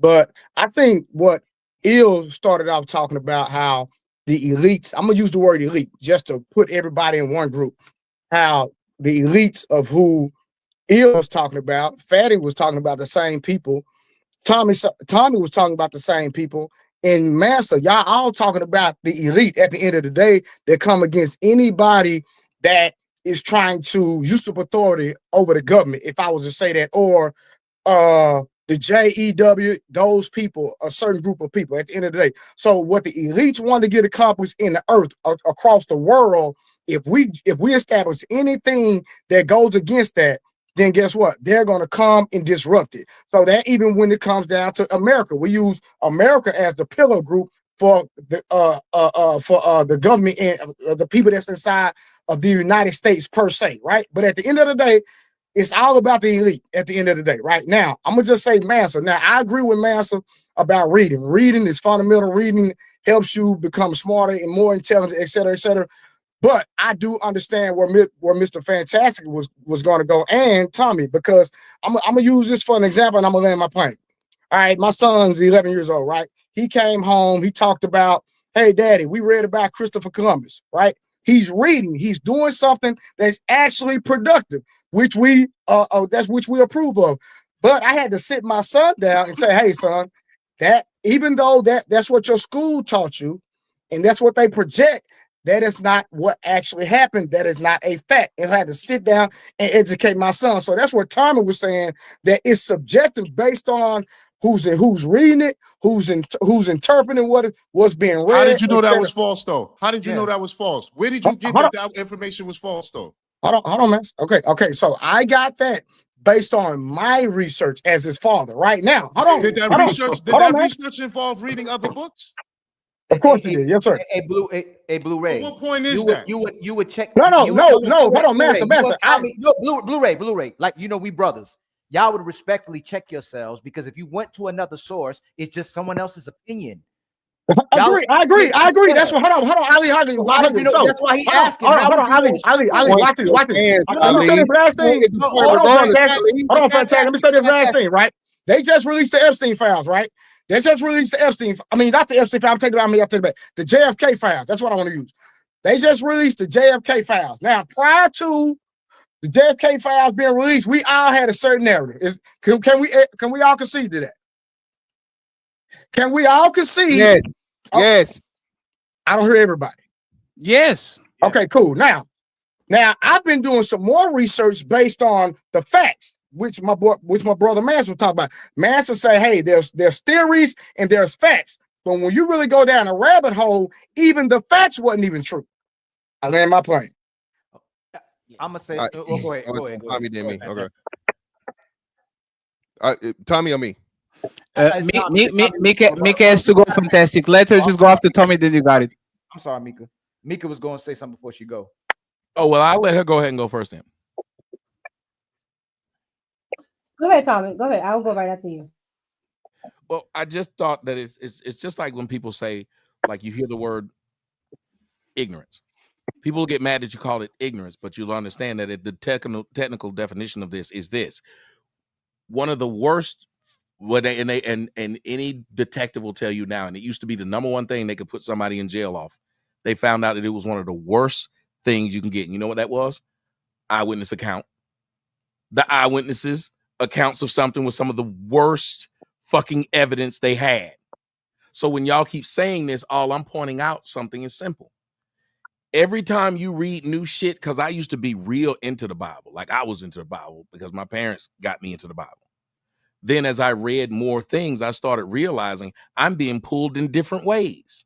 I'm a man of science now, but some of the things that I still read from the Bible make complete sense. Then I started arguing the Bible against the stuff that I knew in science. So what I'm telling you is, and it wasn't a bad thing, but that's what happens with a woman that lays with a bunch of men. She starts arguing even against herself. As a person, when you read a lot of things, you will start arguing even against yourself. That's why they tell you one of the hardest things to be is a well-read person.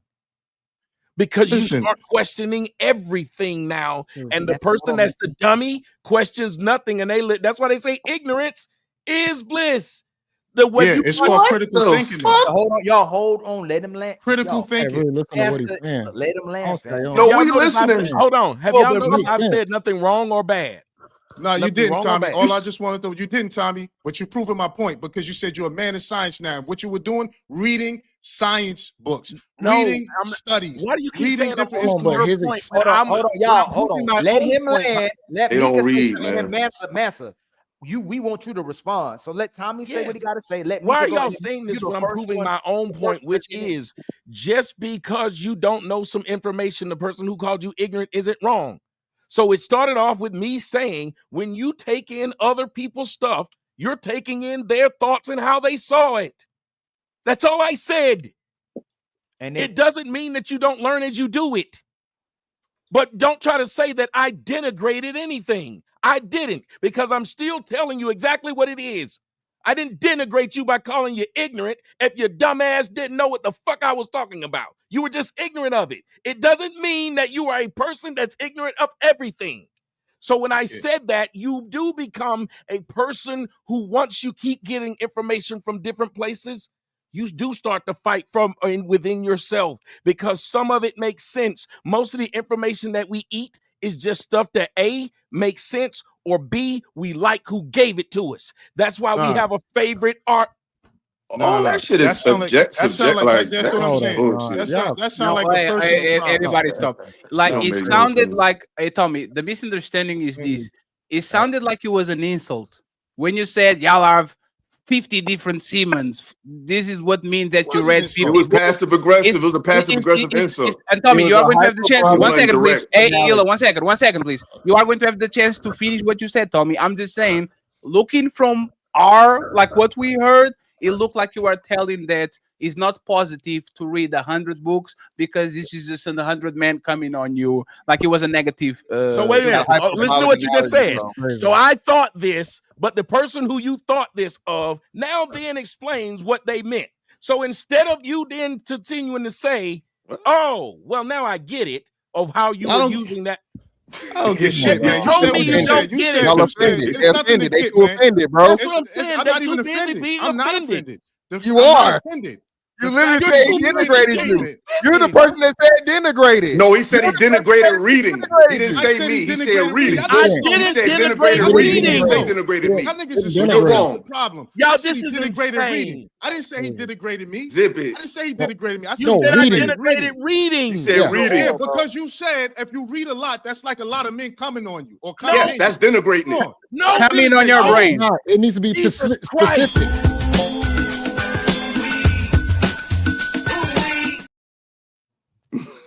And y'all, this is scary to listen to. It is these grown scary. men keep. That's crazy. Hey friends, we have to get some self-control. Go ahead, Tommy, finish, and then Mika, she has to go. So go ahead, Mika, ask the question. Fantastic and interrupted afterwards. Go ahead, Tommy. I listened through all of them, didn't cut them off, Didn't say no smart ass philosophical shit or no smart ass Mansa shit. I just sit here. And as a matter of fact, like they said, my face is on there and I'm supposed to be one of the fucking featured guests. And I've spoken 4 times in 3 hours and still ain't said shit wrong. I just enjoyed the show. But y'all niggas can't stop yourself when I'm that's trying. not true. Hold on, hold on. That's your opinion. Hold That's on, not a fact. hey, respectfully, That's if y'all your respect opinion. me, if y'all respect me, can y'all stop, please?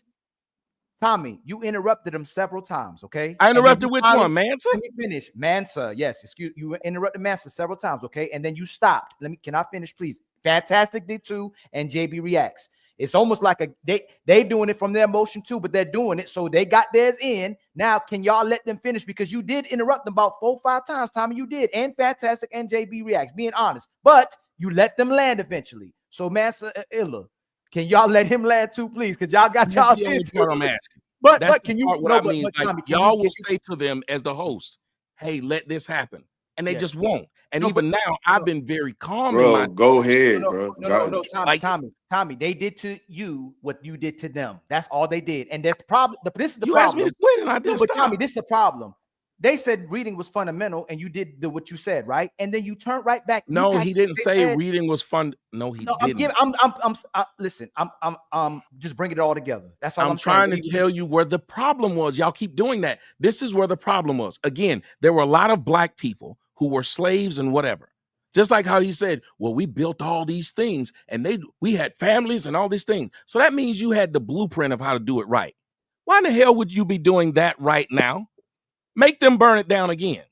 Why would you use the excuse of people who weren't alive when you were alive? They did it right, but the whites tore it down. And we just gonna keep saying this and not trying to build it again? That don't make no sense. I didn't say anything against that. What are you Hold talking on. So then what? So and neither did Jay or Mr. Fantastic say anything about they didn't tear it down. But why would you bring up something that we didn't see? We weren't alive. We did not One even see brought this. up We Mr. shouldn't even have the Fantastic and none trauma. of that. Wait a just minute. be making a We whole should bunch not of have straw the man trauma. arguments, man. We That's shouldn't just have straw the man trauma arguments. or the fear that if we get together and do it, they're gonna burn it down. Because we didn't see it. I just said that. all Jay Everybody had. agrees with I that. said the challenge. Everybody I said agrees the with that. challenge. Everybody agrees with that. Nobody said that. Everybody agrees with that. And Because he's scared to read. No. Listen, hey, Tommy. They both said it's important to read. That's what their basic point was. Their main point. What No, you he did. didn't say Oh, no, no, he no. That's not what he Yes, said. They did. They were talking about reading. That It's ain't what he important. just said. What do you mean That's what not he what said? he said. It's important to read. He talked bad about. He told that man because he couldn't come up with a book for him that what he's saying don't matter. That was the point. Who, I Jesus said that? Christ. Yes. I said You said No, you no, no. literally It was said Illa. that. No, no, no, no. It was wrong. It's wrong. No, one second, please. It was 1 second, please. Let me clear it out. It was Illa came in and says, "What? How many books did you read?" Then Tommy said, "Like you bragging about that is like a woman having 50 comes on their brain." Because Tommy, you Yes, said that's that. what happened. That's what happened. And then afterwards, no, 1 second. And then afterwards, Mansa said, "I look down on people that look like that on books." His response was to you, Tommy. That is not the way it happened. Yes, Oh, it yes, is. yes. Okay, so That's wait a minute. exactly how No, it this happened. the same shit that happened the last time we had. Ain't no last time. Just deal with the moment, bro. We ain't No, gotta no, no. agree Hey, with no, you, hey, bro. 1 second. Hey, 1 second. Let him explain Y'all so exactly used what to niggas happened. kissing y'all ass, Hey, man. 1 second. Hey, 1 second, friend. Hey, 1 second. Hey, I'm talking. Hey, respectfully, I'm talking. So our version of the facts, Tommy, is Ila said that you brought the brain and the semen thing, and then Mansa went off on you saying, "I don't respect people that look at reading like that." What is your version of? Thank you. That's all I asked. Yes, I got to hear. Nobody everybody interrupt, please. Yes, let's see what they got. happened was he was talking to two people, the young lady up there, Mika, and Jay, and he asked them to name the books that they got their information from, their knowledge from, because he said he don't trust nobody or believe nobody who have information, but they didn't get it from somewhere. And I started laughing. I was like, Never said well, that. their opinion would have come from somebody else's. He did ask me that. I never said that. See, now he's saying he didn't. And I couldn't name a book. No, with the way you worded it, I didn't say And that. he No, I didn't didn't. talk shit about Jay because Jay didn't name a book. He said at least the woman could. That's why I talk shit about a lot of you black males. He No. literally said this. No, I didn't. Just because you scream and holler like a fucking Baptist preacher don't mean you make sense, bro. You just got a lot of goofy people that listen to that shit and they're moved by that type of rhetoric. All I did was say, if you're going to make a fucking conclusive statement about black people, it'll be advantageous to see where you get your literature from. You just speaking just because that's how you feel.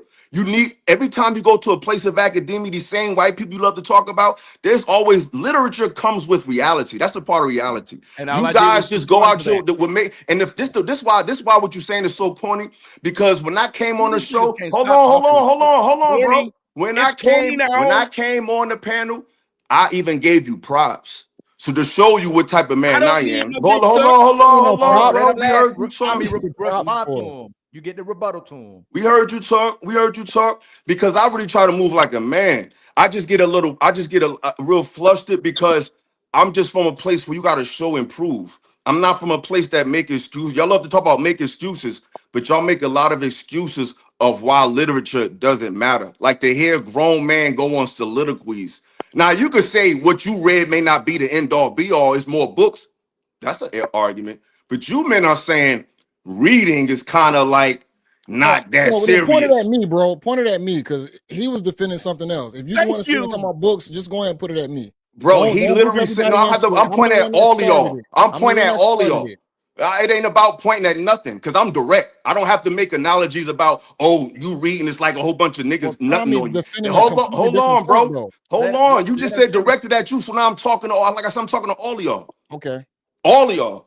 It's because it's not just about you or me. Because y'all speak for a mentality. Unfortunately, it's mad people that listen to y'all and believe a lot of stuff that y'all say. So it ain't about me or you. It's about the masses. We're never going to meet the Jay-Z's. We're never going to meet the Beyoncé's. All we're going to do is meet the people that follow these people, that follow us. We're not going to run into your mentality directly. I'm going to run into somebody that agree with how you agree with, and you might the same with me. So what I'm saying is, you guys, this man said, he said reading different books is like being a woman getting nutted on by a bunch of men. That was disgusting. That was you did say that. You just don't like it being told back to you. And it's funny how you talk about women so much, but you debate just like one. But you debating just like one. Now I'm back to you. Every time I'm on these panels, I gotta deal with a triple threat match. But it's all good because it's light work. Like I said, you said that.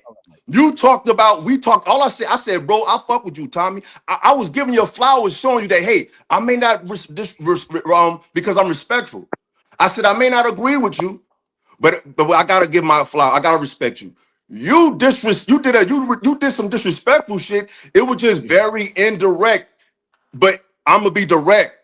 What you said was weird as hell. You compared learning and reading different passages, different bodies of work to a woman getting nutted on by multiple men. That was corny, that was indirect, and that was a sneak around way to say something slick. It wasn't direct. So regardless of what y'all be talking about, these women and all that, when somebody goes against something that you guys are really passionate about, you turn into them same women. So all we're saying is this, brother, because I'm about to go. I ain't got time for this shit. All I'm saying is this, ladies and gentlemen out there in YouTube land. You can definitely pull yourself up by your bootstraps and you can have the greatest credit score. You can get everything you deserve and you should get it. There's a lot of ways for the individual to arm themselves with information. You can learn computer skills on your phone. There's a lot of ways at the individual that you can get to the top of life. You can become a passport, bro. There's a lot of individual outlets for a man. Those are my talking points. When it comes to, I'm not talking to nobody's talking point. I'm talking to the people.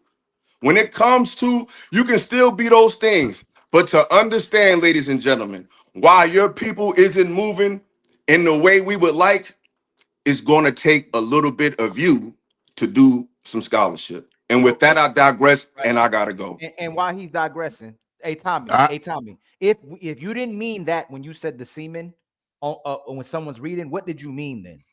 Just let me repeat. Do you see how he left? Y'all let these people go to where they finish and they just get to talk stupid and then leave. So you insulted me and I never insulted you. Let me ask you something. And Shaka, if he was up here, he'd know this. I made the analogy because of this. And I didn't say nut it on, I said nut it in.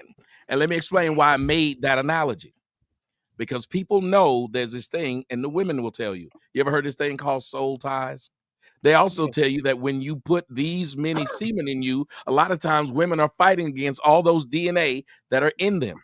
So you didn't like the crassness of the analogy, but the analogy was 100% right on, because every time you read a book that you like or you think is good, you have that DNA in you. You even recall it back when people are talking about something. You'll say, just like I read in so-and-so. And then you'll read something else. And you know what you'll do? Say, just like I read with so-and-so. So now you got two things that you're recalling. Thank you. They call it imprinting.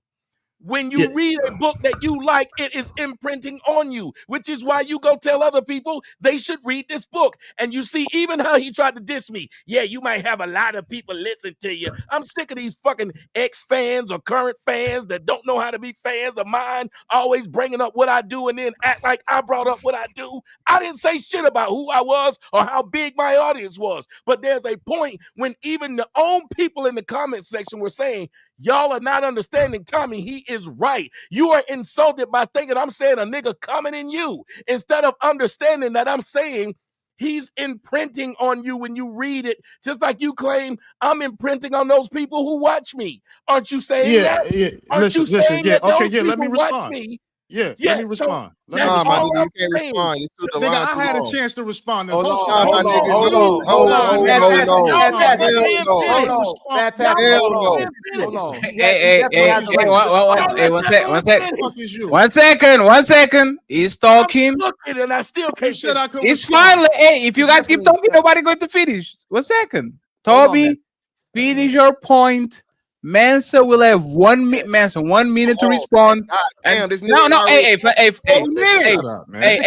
fantastic. Hey, 1 second. Fantastic. If you get on a one-on-one, do I give you time on over and over again? If he's talking about what Mansa said, why do you have to actually interrupt it?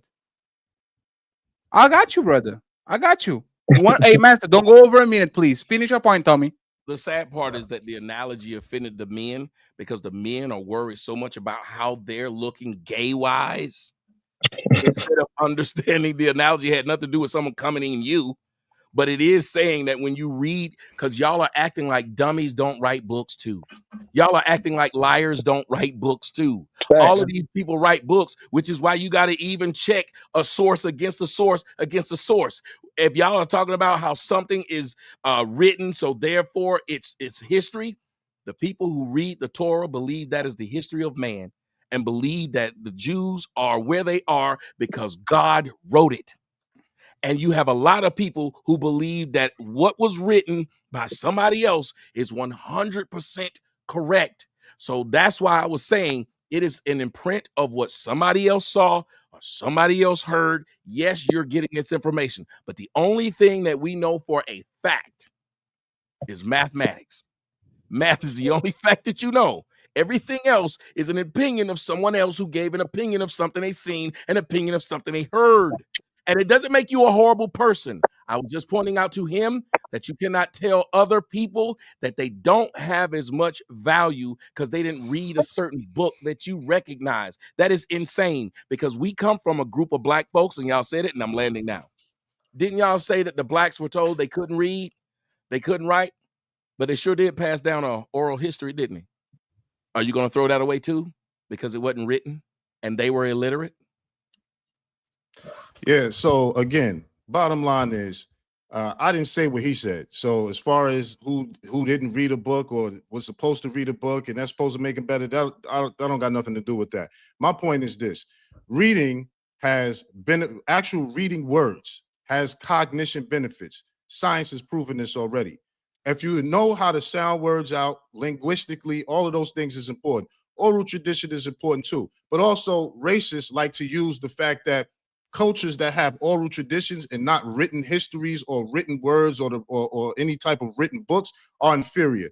And we know that to be a fact that they're not actually inferior, and that a lot of our cultures indigenously in America and Africa have written books and different things like that. My point is this: for you to make an analogy and about semen and all that stuff, that's just weird to me. I don't got nothing to do with any of that stuff. You can make that analogy if people like that analogy, that's on them. Tell you this is a personal. I'm talking. Let him finish. I'm talking. Maddie, y'all said a minute. It's like 2 minutes. Ali, the nigga said the same thing you already said. Hey, 1 second. Repeat yourself. Hey, you know it's funny? I'm going to go on y'all shows. Hey, he's actually right. One second. He's personally offended. He's actually he's actually right. Hey, 1 second, please. Mensa. 1 minute. 1 minute. You got it. 1 minute. I got it on time right now. Hey, fix your another minute on top of the minute and a half. Hey, fantastic. You're our friend. You have a friend in me. Hey, fantastic. I got the call. I'm watching my watch, fantastic. Go ahead, Mensa. Your microphone is 1 minute, Mensa. You got this. Yeah, the bottom line is I said Coon. I referred to Coons and he got offended about that. I'm not offended by anything you said. What it meant. Listen, I don't got nothing to do with any of that. The bottom line is this: reading and researching is essential to learning, as well as gathering the thoughts of opinions of other people. It's called research. So you want to read and fact check things. That has nothing to do with semen, people coming in you, being imprinted or anything like that. If you're somebody who's out there seeking the truth, if you're out somebody out there seeking the truth, you want to cross-reference and check things that are being said by different sources. You want to stick to primary sources. You want to go, there's second-hand sources and there's third-hand sources. And you want to fact check. It's called research. Even when it comes to science, even when you're reading things that are based on scientific journals and stuff like that, you got to be aware of who did the study, you know, who funded the study. All of these things is essential to learning and critical thinking. Because the same people that's trying to tell you reading isn't important, they're trying to get you to go off their opinion and believe that their opinion is law and that it's above documented facts, okay? This is a part of academia. Our community is suffering because we have low reading scores. And this is one thing that the racists also say. I'll just land my plane here. The point I was making is I agree with the fact that you're supposed to do self-development. That's one of the things I always advocate. But the reality is, anything that happened in the past where they tried to stop us from coming together or building better communities, those are things that we should never stop doing because our ancestors never stopped. As much as they burned our communities down, they still came and built families, got married, built communities, and kept on doing that. That's not something we should ever abandon. I never said that. I actually said that that's something we should continue to do. So with that, I digress. Why the fuck do you keep saying what you never said, but you keep saying something I never said? I never said reading it isn't important. Listen, anytime somebody, oh my God, y'all did it again. Get to that. You addressing me. He don't want anybody to say what anytime somebody equates reading and imprinted by another man, that's some weird shit, man. I don't. Wait, one second. Hey, if y'all don't agree with what you said, there's no reason to go on the back and forth. Okay? Hey, Freddie. Nigga, I'm right. You say something to me, I'm responding back. It hurt his feelings. I never said it hurt my feelings. I never said it hurt my feelings. I said you denigrating reading. And black kids got bad reading skills because people don't believe that reading is fundamental to learning. Well, he did not denigrate reading, but that's what I was gonna say. I want to hear Mika point about the. Hold on, just real quick. And she might not want to deal with it, but I know she mentioned a while ago about the black popes because there were actually black popes. So I want to see black popes, black. That's but go ahead, Mika. But I'm gonna say I want to see if they want to have a conversation because I'm really interested in this. That's why the nigga wanted to stop talking when she brought it up. Yes, I didn't want to stop talking. I know these black folks. Wait, once again, no. Whoa.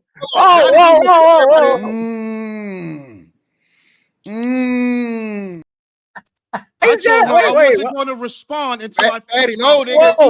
No, Fred. I finished my point. Calm down. Adios mio. Again. Calm down, Mika. Go ahead. She has to go, friend. She has to go. Go ahead, Mika. Interrupt. I can't even get into that point because I have to go. I actually stayed open, but I hope y'all do get into it. The reason why I even brought it up though was for the simple fact that he talks about history and reading and things like that, and I wasn't saying it to be condescending because that's not even my personality, and I wasn't saying it, and I wasn't putting up the books to be condescending either. I was putting them up to one, go to your point about reading, but two, there is multiple layers of history when it comes to melanated people. And so you have to factor in which part are you talking about and what periods in history and how that affects certain groups. That's one. And then two, we also have to get into the factors of liberalism and, conservatism and other different thought process. We have to get into that because that does it affects how we move in the United States, particularly, but in life in general. Reason why I think we are suffering with this victimhood right here is because there's something that, and Mansa, you said that you studied this, right? You said you talk and read Dr. Claude Anderson. And so with that being said, in Powernomics, he talks about, information, participation, local organization, and if you understand all of that, you would understand why a lot of people in the conservative movement, whether black or white, talk about victimhood, because you can't do all of that and still consider yourself, not, being wrong, because I want to say so much. I'm flustered because I didn't forget a lot of stuff. You can't consider yourself a victim and be the smartest person in the room. You're going to have to pick a side.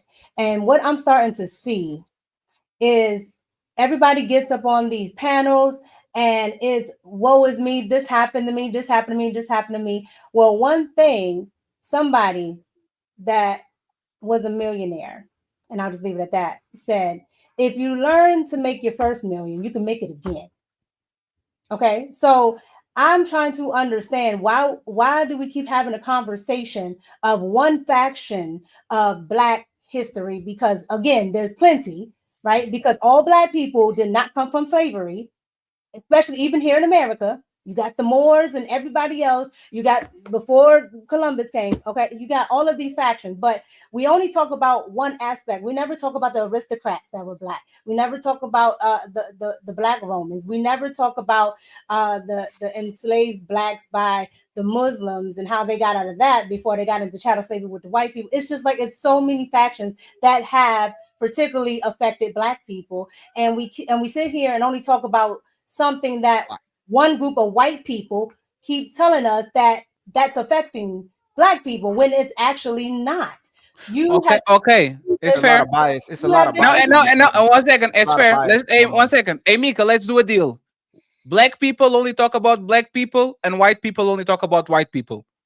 Is that the fair? Do you think the white people? Do you think the white conservative will say, you know what? We have a deal. Y'all will talk about Chicago, and we will talk about whatever we have going on. Like that's the problem is that Mika. Whites don't blame blacks. No, Mika. The problem is this, right? 1 second, please. Mika, 1 second. The problem is this, right? Even if all Black people as a collective stop talking about white people, there's a big group of white people that will still keep it talking about Black people. That's not fair. You can't tell to a group to be quiet about it, and then the other group is talking about Black people. What about Chicago? What about Obama? What about Chicago? Like that's not fair. She never said that, and that's not her point. That what I am saying is there's so many things you can pick at. It's so many things you can pick at. And to sit here and keep picking at it is the reason why you don't get anywhere. Mansa says he reads Dr. Claude Anderson. Well, one of the things Dr. Claude Anderson talks about is Black people being a permanent underclass. Okay, they ain't never coming out of it. And that is because they keep doing this right here. That's not what Claude Anderson says. That's not what he says. What should they be talking about then? That's not what Claude Anderson says. Wasting fucking money, not being politically inclined. All that shit I said about being economically empowered and using it for political power. Hold on, man. I said all that. Hold on, man. Hey, no, hold on, Mika. Yes, he can. I'm not holding shit. Doing the same. Hold on, man. I'm holding nothing with y'all. I understand. That's all disrespectful. Man, so you get a little too emotional. Hey, the host of the show is talking. If he goes on your show, and y'all tell him to be quiet, he will be quiet. Let him talk. Both Illa and Mansa was talking about inspiration, which y'all are talking about too, whether it's oral, whether it's written. The way we retain information is because it's written. It helps to store information, right? Let me ask you this. Since you're saying someone on this panel is playing victim, can you, Tommy or JB, tell me, and Tommy and JB, y'all don't have to say it because she's saying it. It ain't come out your mouth right now, but y'all are nodding your head and co-signing a little bit. What did Mansa say for Black people to become victims? Give me the example of what he said versus what we heard as empowering or learning. Tell me what he said that was victimhood. in this whole conversation where he was telling us to be Bro, victims? say that for me, All right, Ali. fantastic. No, I'm gonna ask you after. No, Mika said it, and you can answer it too. Tell me about Jesus what he Christ, said. His rhetoric was victimhood. Well, when I That's mentioned not what I JB, said. I asked Mika What I first. said- You can go right after JB. Right after Mika. What I said was the conversation was victimhood, and Okay. then I got into the discussion with Mansa. Can That you was my stop, point. please, right there? Which part of it was victimhood? No, We've she's been saying here that's for what 3 the hours. conversation was Where about. do you want me to go? No, which part? What part of this conversation was victimhood? I can tell you directly because I asked Mika without co-signing. Without y'all said people need to have their own minds. It The should be first part of the subjective. conversation- Hold on. Y'all can't keep. Hold listen. on. Y'all are The first asking. part of the Now, hold on. Let conversation, me because hold on. hold on, Ali, hold on. You asked me a question. The first point of the conversation was about victimhood because y'all got on. I asked you to hold on. Do you realize? Hold on, I wrote it down. You know, Fatty said write it I'm down. asking you to hold on, but I'm Get you a asking you to hold notebook, on, just I like do you that asked for me a to hold on. So what I am trying to tell you is- Anytime, You me and asked me a Fatty, question, I'm trying to answer it, love. No, anytime me and Fatty have interjected, is to get the conversation back. We're not picking sides. Let me fit. There are people who are I didn't close. say you were. I'm just trying to answer your So question. without anybody's close, I'm trying to tell answer me your where the. question. So I'm Where asking where the victimhood part is. Where was the victimhood? Again, the conversation was, he said that, well, Fatty started the conversation asking about victimhood because he said that the conservatives are the main people talking about, everybody else does victimhood, and now they're talking about victimhood. That's why the conversation was on victimhood, not that Hey, Fatty, or what part did you Tommy make or it anybody victim? I'll said. let Fatty to say it. What part did you make? I put do No, you no. see these Okay, numbers? so my statement was this. No, I got you, Timika. My statement was. Yes, My you statement did. was I this. wrote it down. It's right here. No, I got you. It's fine. Let's have a conversation, right? Like my statement was, I don't understand. Like I'm not tired of nobody because y'all crying make me money. And then I said, I just don't Right, but I have understand. to go, and I'm trying to answer his question. But because No, I you like said y'all. he said it. I'm just trying to Mika, answer we his love you question. too, Mika. I never Everybody here said- support. No, let me Mika, finish. hold on. I I want to never- know the point. You asked If y'all Fatty to don't, clarify. You asked Fatty to if clarify. We asked him to clarify. what I said was, once again, I'm not tired of nobody. I never said. No, So Mika, you but said I that- didn't say that either. I didn't say that either. If I start the statement saying I'm not tired of nobody crying because that makes me money, I want men to cry and women to cry, you can say that I'm talking about victimhood. You literally said, and this is verbatim here. Okay, this is literally what you said. Go ahead.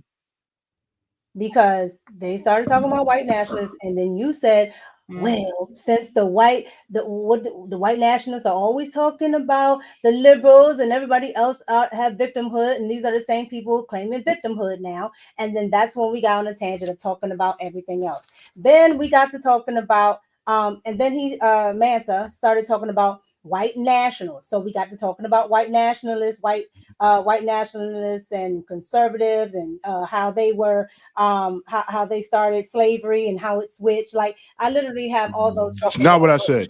Yes, you did. Y'all got it confused. I can make it very answer that simple. Hold on, wait a minute. I can make Can I it very throw it in? simple because I was asked the question and that's when I answered it. She's right. It was, you were asked who's the biggest purveyors of this victimhood? Is it the right or the left? So that's how the victimhood conversation came in. And I came in and said it's the left because the conservatives aren't doing this. Go back to it. That's the only time victimhood came up. No, Tom. Who said No, that? he was. No, he wasn't. No, he wasn't. No, he wasn't. No, he wasn't. No, he wasn't. No, he wasn't. Because Mick is referring to what I said. I said this, Tommy. Before you, I was the last. I think last person to go. No, Ali was the last person to go. I said, I just don't understand how this group that for decades said that left liberals are crybabies and black people are crybabies and everybody's a victim. I don't understand while right now they are becoming victims and they're crying about not being able to say certain words and being canceled and all that. I didn't say they weren't supposed to be That's victims. how the word victim came up is all she's trying to say. She didn't call anybody a victim. She was just answering what was asked. But I brought up. Y'all going too far back in the conversations. Let me say this, bro. God damn, please. I'm just gonna second go, please. He did say Ali started it saying what groups we're talking about. I said liberals, as always. Fatty said, okay, that's when he got into the thing about the whole victimhood. Yes. Liberals and conservatives that being is the offended with reason. each other. That is the reason why we got Let her finish, friends. This is the reason why we got into that. I not once said who Mansa was saying is victims. We started having a conversation about it. That's why we're in the conversation that we're in now. I'm only speaking to the factors of him talking about reading and everything else. If we're going to say we need to do this and that and the third for the community, you can read all the books you want. Application is the best way. If we're not applying it, I don't care how many books you read. If there's no application, there's nothing going on. So at the end of the day, I spoke about application. Okay. It's fine. Let her finish, please.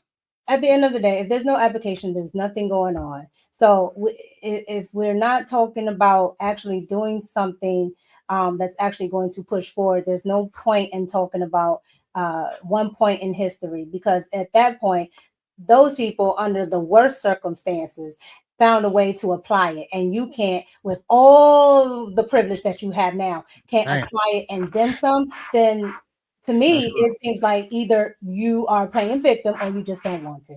Who? You talking about generally or Anybody I else. spoke to that. Anyone, not you. Anyone. I never was putting it towards you personally. Okay. I was I'm speaking just to your clarifying. point. I'm just clarifying. Okay, I but said I'm the about same thing. to. I agree. Are you done, Mika? No, hey, fantastic. Thank you all. I'll let you go and interrupt after super chats because I don't want to interrupt you 1 minute in. Okay? Can we do that? Thank you. Buckle up, everyone. It's time for some super chats.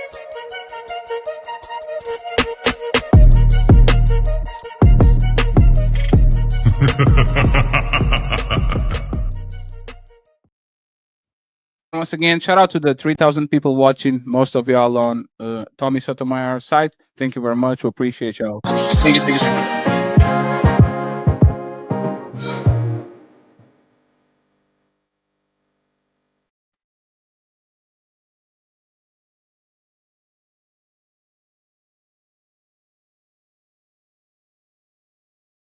Thank you very much. Let's read the super chats real quick. Mr. Fantastic gets the microphone. Next is the first one to get the microphone.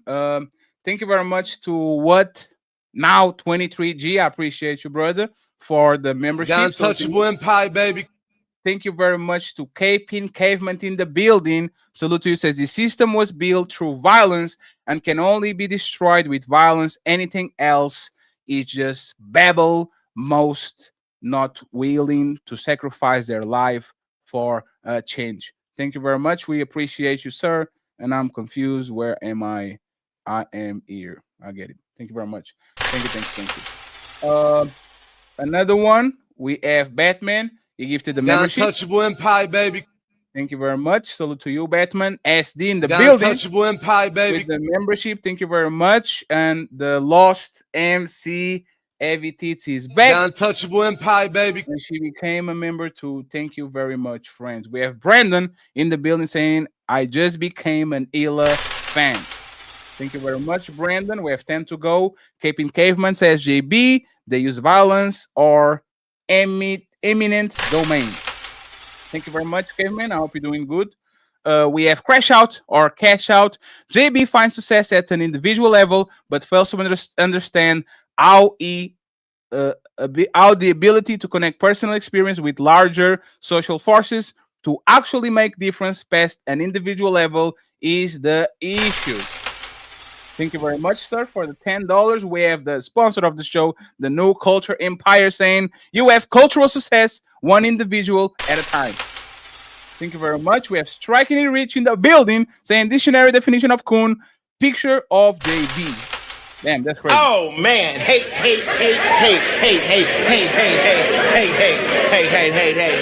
Another one, we have Prince Yatif. He became a YouTube member. Untouchable Empire, baby. We appreciate you. Salute to you. Salute to you. Salute to you. We have MC Evie Teets. $10 says hello to the panel and the chat. Great combo. Thank you very much. We have another one from Caping Kevin says Mansa was in the prison library. Oh man, hey. Again, the New Culture Empire with $2 says, why is the Mika question? We have 5 to go. We have Striking the Rich saying, reading 39 books is the equivalent of having 39 men ejaculating you.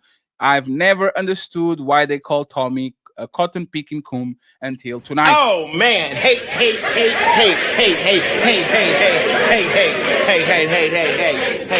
Thank you very much, Striking the Rich. The New Culture Empire, Mansa, before or after the Black Popes? Answering. Thank you very much. I appreciate it. We have Thomas Legacy in the building saying nothing. You became a member. Untouchable Empire, baby. I appreciate you. We have Striking the Rich back again. Says Clinton Bixby will be proud of these shit. Then final 2, Striking the Rich saying there is no objective truth except Matt. And finally, we have Courtney Edgar Show. Say shout out to the panel. Hey Edgar, I know you have very strong opinions. Why don't you pull up on the panel so I can lay you out real quick? Like everybody has a lot of strong opinions. Pull up to a smoke show or a panel to see if you have all that mouth when you're reacting to us. Thank you very much. And finally, we have thank you for the money, absolutely. And finally, Bo25252. He says Mika is Anton best friend. Thank you very much, Burrow. I appreciate that lovely comment. Thank you. And once again, we're going to let the Prince of the Manosphere get the microphone. I just want to shout out to our Cash App and PayPal friends. Okay, we have Mr. Carl Anderson with a $35. Thank you so much, Carl. We have Black Hawk. He sent $15. Thank you so much, Black Hawk. We have Twisted Pup with a $30. Thank you so much. And Mr. Thomas Legacy, the New Culture Empire with the hundo. Thank you, Thomas. He's the sponsor of the show for now.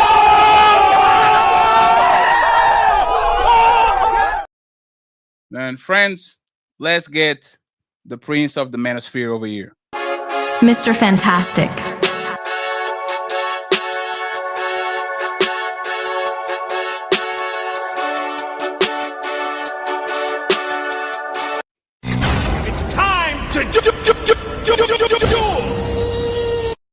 Go ahead, Mr. Fantastic, uninterrupted, please. And I'm sorry once again for the delay, Fantastic, but it was a little bit. Nah, man, I feel, man. Appreciate y'all for bringing me up. I apologize for the panel etiquette earlier, but again, it's a lot of things I say. I know I don't write shit down, so I'm trying to keep all this stuff in track. So let me start backwards and work forwards. So the first point, Ali, to your question, where he talked about victimization, is where he was saying somehow, well, the white folks ain't gonna let black folks get no money. Anytime any groups of people gets an economic advantage, they tear it down. That's victimhood, and that's working back to forward. He used the Muslims as an example. I can't get into the specifics and whatever, remember exactly what he said verbatim, but there's literally a case right now where there's a whole bunch of Muslims in the United States of America that has created almost $1 billion of fraud, okay, against the United States government, right? It's a whole bunch of damn Somalis in Minnesota. Yep. That's facts. Okay. So when niggas say shit like this as to where, the white folks, and then what's even funnier is, well, why is it that it's always the black folks that are getting held back, but the Arabs are out earning the white folks, the Asians out earning the white folks? So why would they worry about keeping niggas down so much, but allow themselves to get surpassed by all these fucking Asians by more than almost double? This is victimhood. Now, going back to what he wanted to run from, because niggas want to act like they're the only ones that can read, apparently, or whatever, which is crazy to me, okay? The reason he ran from the Pope shit is because it's not just the Pope shit, is that the black rulership, you have to read to know that, because the white man history don't tell you about that. So you actually got to read to learn about fucking black people, not just the Moors, but actually the black rulership in Europe, right? So what niggas love to do is come up and then now let me get to the Tommy analogy. Knowledge has many analogies. Knowledge referred to is milk. Knowledge referred to is fucking hell. Actually, like you said, the phallic symbol is power and knowledge. Again, this is for niggas that want to act like they the only niggas that ever picked a book up and only fucking knowledgeable. I love when niggas think they the smartest nigga in the room, but they ain't. All right, don't ever try to pull this bullshit and act like you niggas because you got your, whatever your philosophy may be, or, the pro-black this and the pro-black that. And the crazy thing about it is, John Henry Clark, then the white folks weren't even the fucking problem. Shout out to Mika. The book she pulled up, white folks weren't even in it. It was the Arabs and the Asians that African people put over themselves and fucking wanted to be like them that destroyed the fucking civilization before it even got to the white man. So this kills all that you niggas don't read, and the reading is important, and you niggas get offended by a fucking analogy, okay? That's very, very simple. Emotional ass men, oh man, I can't take that, man. At least you niggas could have said pause. You would have said pause, I could have understood it. You niggas didn't say no pause. Hey man, y'all talking about niggas getting nutted in. No, nigga, he's talking about knowledge being imparted upon the fucking person, and used a woman. He didn't even say a man, he said a woman. He said a woman, but you niggas so emotional, the well-read niggas, right? So fucking well-read, so motherfucking emotional like a goddamn woman that you couldn't even put the analogy together, okay? No matter who writes the book, it is their POV. You don't know anything that, like Tommy said, this is why, and Ali and Fatty, this is why I hate when y'all let niggas talk before, because now I seem like I'm Dick riding Tommy. I'm just agreeing with Tommy. No, nigga, that's the fucking facts. You just state the facts. Even science is fucking opinionated. And we know this because Pluto was a planet, then Pluto stopped being a planet, then Pluto's a planet again. So again, you gotta know who the fuck you playing with when you niggas get up here and talk like y'all really built like that and y'all the smartest niggas around because you done thumbed through some fucking books. Okay? Y'all ain't the only niggas that done fucking read. The smartest nigga that thought he was so smart, Mess, you know about Friedrich Nietzsche? You ever heard of him? I'm letting you talk. I'll respond after. Well, you don't like answering no questions. Well, let me tell you something, brother. This is a guy called Friedrich Nietzsche, right? Yeah, I know about him. I read his works. So what did he do? What did he do? Yeah, finish. I'm gonna respond. No, you tell us. You say you know about it, so tell us. What did he do? Because if I start talking, I'm gonna just go on, and then you're gonna complain about it. I'm actually no. Can I say? Y'all keep asking him to stop talking. Then you ask him a question. If he starts, my talking, first time asking him a question. What was you gotta say, bro? No. Hey, friends, it's actually he can answer one question. Ali, he can answer the one question. He ain't got to do no fucking. I'm familiar. Go ahead, man. Say your piece. Of course, yeah. Just like the nigga said he was familiar with the Pope shit, but he ran from it. So what Friedrich Nietzsche did is Friedrich Nietzsche killed God. And guess what happened to Friedrich Nietzsche? He drove himself motherfucking crazy and pretty much killed himself. All right. So this is what happens when you think you're so knowledgeable, you're so motherfucking smarter than everybody else, right? You literally become your own fucking doom. Shout out to Miko for saying this. Niggas love to read. But if you don't motherfucking put the shit into action, as we keep talking about, niggas are not doing it. Niggas can literally make fucking $1 million on a smartphone. We in the most fucking technologically advanced, the smartest fucking generation ever. You got all information at your hand, which, I mean, to be honest with you, reading ain't as much as it used to be because the books can read to you. You don't even got to read no more. So that's why I'm saying you niggas is funny when y'all talking about, oh man, you don't read. Bro, you ain't got to read. YouTube got every motherfucking book, almost every book on it. You can listen to it. Audio books. So the actual point of reading is even outdated for real. I'm not saying knowledge is not important, but this is what I'm saying to where niggas use shit and don't understand just how advanced we are in technology as to where, you know what I'm saying, it's different ways of taking in information. All right. So either way it go, man, that's my shit. I didn't take motherfucking 37 minutes or 17 rounds to do it. So yeah, there we go.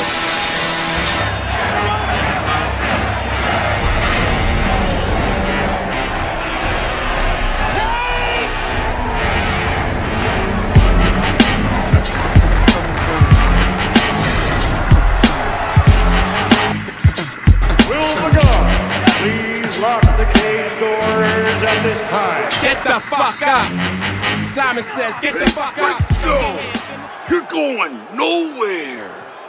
I got you for 3 minutes. 3 minutes of playtime. Because I know where guys are going to go in monologues. 2 minutes each, and then we open back the panel. If anyone wants to intervene, says so, okay? Hey, look at the clock. I will stop you if you go after the 2 minutes. The clock is running. Mansa, you can reply to what he said. Okay, so as far as the black popes, I didn't run from the question. Just to clarify, the reality is she asked me in the question as I was responding to something, and I said I won't answer that until I finish with the point I was making. As it pertains to all of this type of stuff, when it comes to the black popes, yes, there were black popes. History is very late, okay? So you had some black popes, Caminos being one of them among the Byzantines. He was a black guy. A black brother, and then you also had the Bavarians in in the Holy Roman Empire.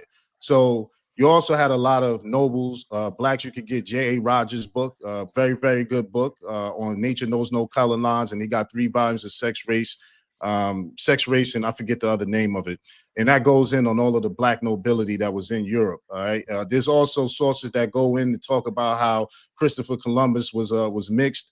Also, King George. A lot of the nobles that we think are white people from Europe were actually black nobles. So yes, I'm very familiar with all that history. So that wasn't something I was running from. That's actually something that I deal with in my daily life in terms of educating my people on some of these things. Now, as it pertains again to the reading stuff, where people are referencing all of this, sexual stuff when it comes to reading, if that's your thing, man, that's your thing. That's just not my thing. The reality is, reading has cognitive benefits. Okay, so although there are very, very several different ways you can learn, and people should use those ways of learning, reading is still fundamental because of the cognition benefits. Even if you're using AI like ChatGPT, Perplexity, it involves reading.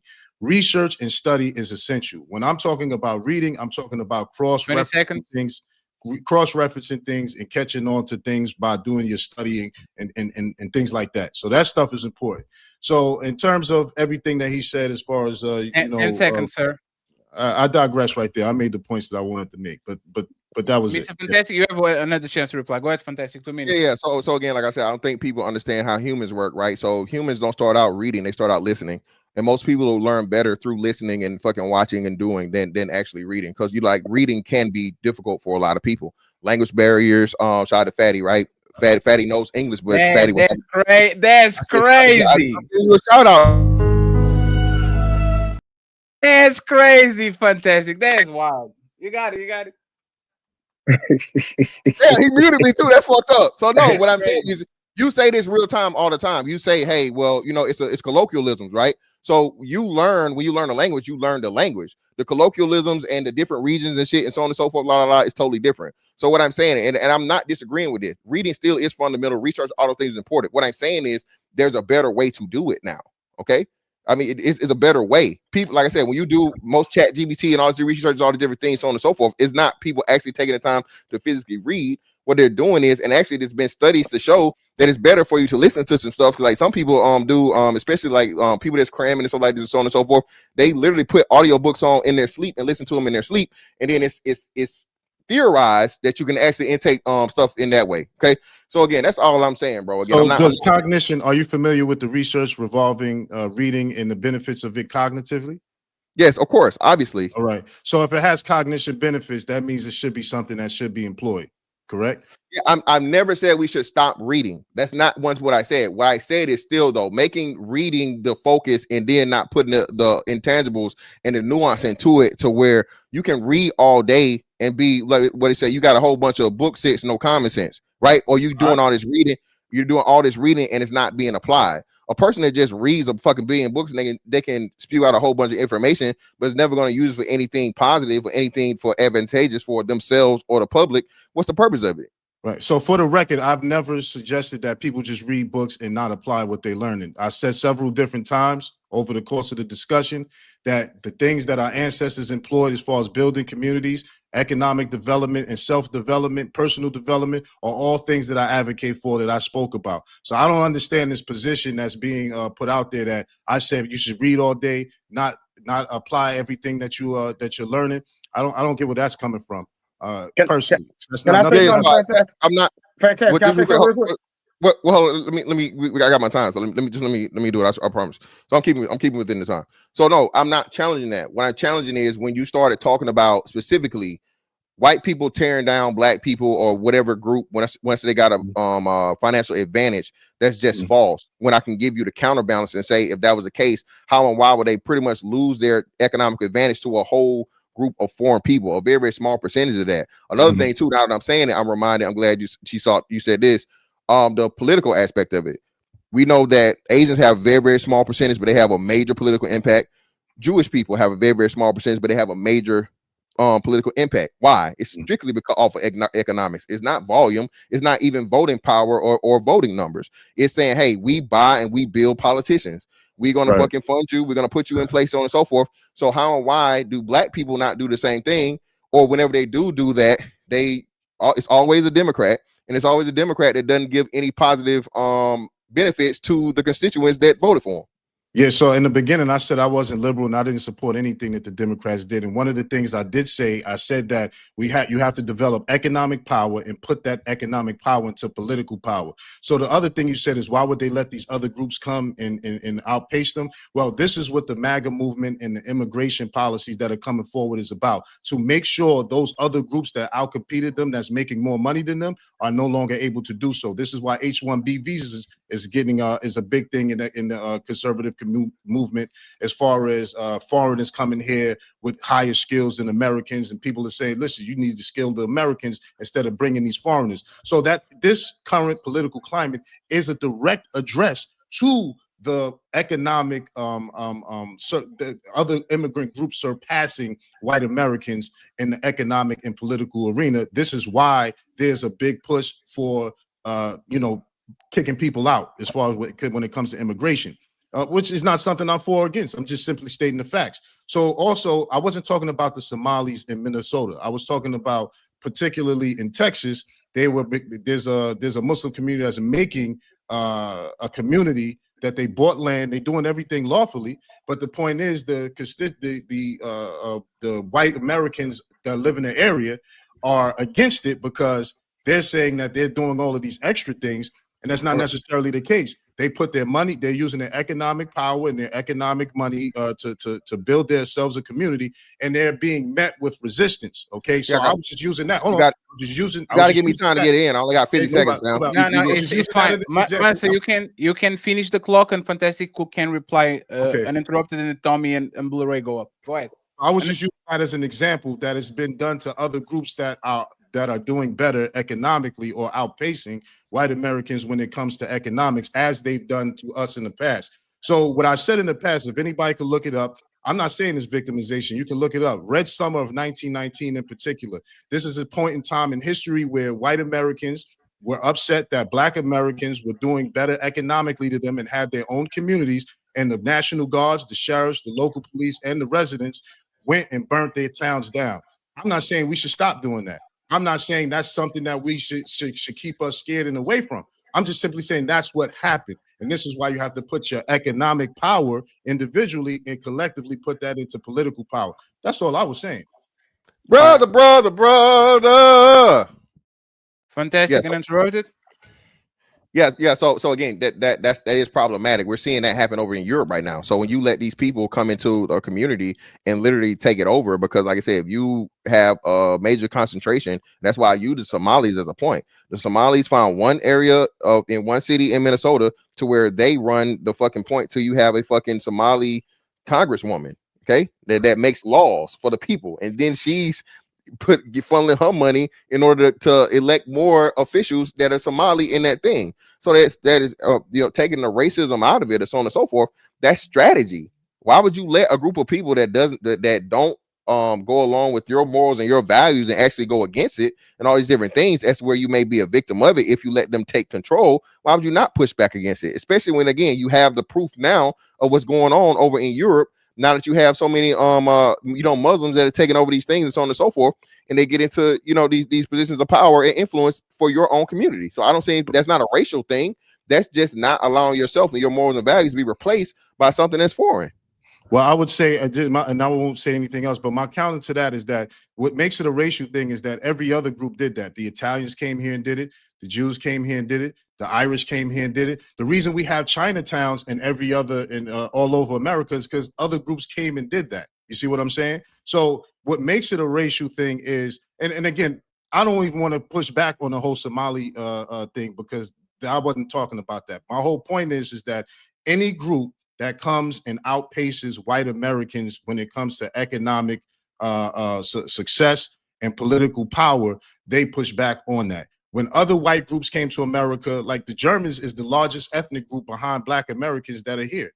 Other European ethnic groups came here and did the same exact thing. The American system is set up for you to come in and build your economic power and base and use that money to do what you need to do politically.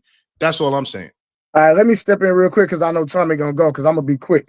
So I don't believe that, like, we forgetting the context and what really the facts. They're not getting stopping certain visas because they're going to come over and unite and build up economically, take over white people. We must forgot that under the Biden administration that they let millions and millions of people over here illegally. So what they're doing is they're getting the people out that came illegally.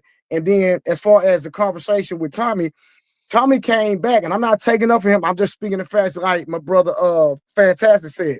He came back and clarified himself. He said, I grew up reading the Bible. And then he responded, then I started liking science. He said, there's truth in science, there's truth in the Bible. And by me liking both, because I've learned the truth about science and the truth about the Bible, it has me bamboozled, if I was to say that, or warring against the truth in both books. I land my plane. And all I was saying to that was that is critical thinking, and that is called research and study. When you are when you're searching for the truth. Now, if you're searching for things that confirm your bias, if you're searching for things that you like, then that's a different agenda. But in the pursuit of truth, you're looking and you're comparing and you're contrasting and you're using critical thinking when you're going over information. That's not just included in reading. It's other sources and other things you do when you're searching for the truth. So that's why I said that sounded like a personal thing to him as far as when he used that analogy, as far as how he liked this and how he liked that. That's just not something that I did when I was researching or others do all the time. Some may do that. That's not the case all the time. I'm saying that critical thinking that's a part of it. You know, research and study. Tommy interrupted and Daniel Canali. Whenever people start saying the words, it's just like what women do when they say not all. When you could come and say, not everyone sits there and pulls from multiple sources. If that wasn't the case, then why would I need multiple sources? Why would I read multiple sources, but then turn around when the man said, hey, this is what Tommy was explaining. Second thing, if you misquote me or misunderstand me, when I now tell you what I meant, you ain't supposed to elaborate. You supposed to say, okay. So even when this man just said, here's what he meant, and he gave an explanation. He said, and that part I don't agree with, and I'm going to say it. So you just started explaining about it, but never acknowledging you might have got what that person said wrong. You started an argument with that person for no reason. And I'm sure you guys have done that at work or at home with your girl. When your girl misunderstood something you said, y'all got into a big argument and you then had to go back and say, that is not what I meant. You don't want her to then still try to act like she right by now explaining more stuff about how she took it. Because she was wrong, because you wouldn't have been arguing that long. And then when I say to somebody, or when somebody says to me about how intelligent they are, if you were that intelligent, my description of what would happen to a person using a woman, not a man, a woman being inseminated by several different men, that has become an imprint on her. So she now feels a bit of all of them. That wouldn't make no intelligent man be bothered. Because let me tell you something. There's a scientific word about how the spermatization of the planet Earth happened. And imagine somebody being a homophobe sitting around, ew, sperm in the planet. That's nasty. And the person explaining to them, well, you're seeding the earth with this stuff. Yeah, but I could have used a different one.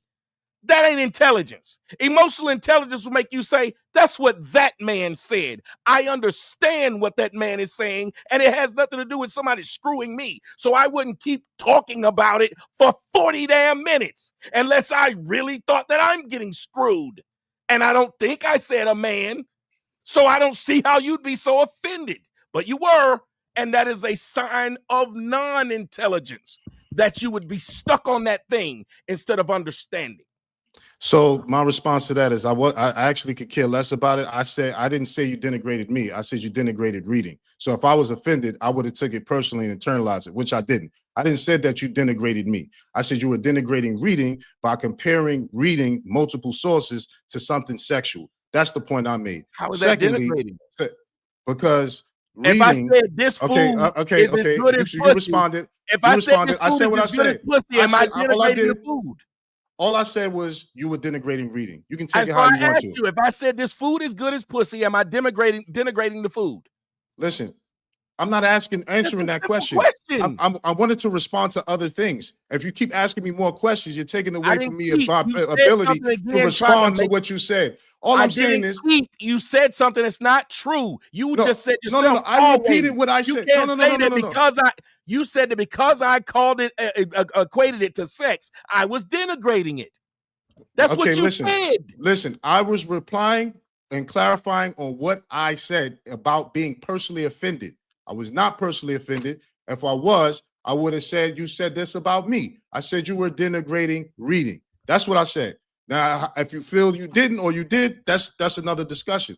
My point also is you bring up that situation, but when I compared cooning to conservatism and buffoonery to liberal leftism, you had a problem with that. You were offended by that because we went on 40. Hold on.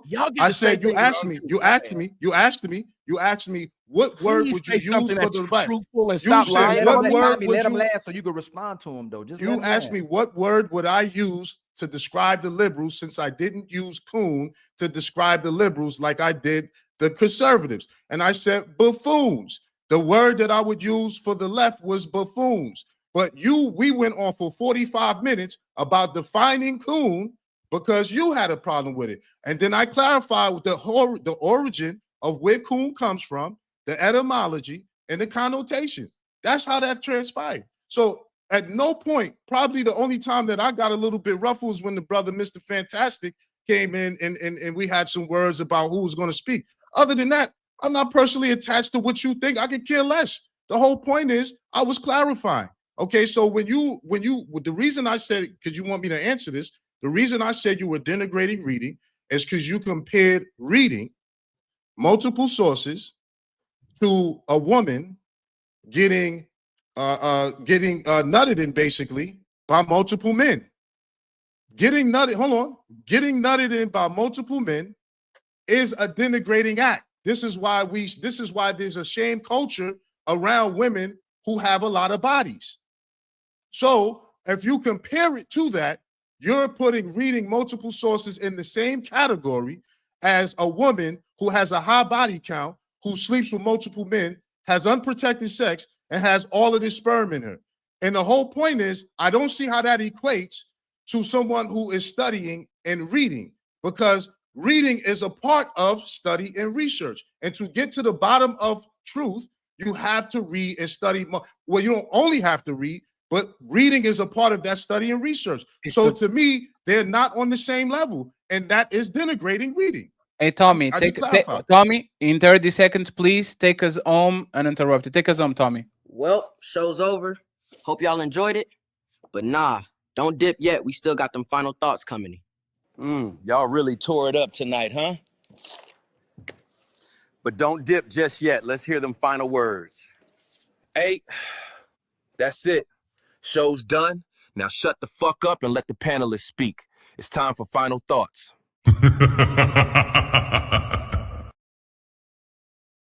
And don't forget, Sunday we have a massive panel too, led by Obsidian with a star-studded panel. We're going to talk about thug life, and if these women actually like to pack on a suit or not. Okay, Tommy, thank you once again for your time.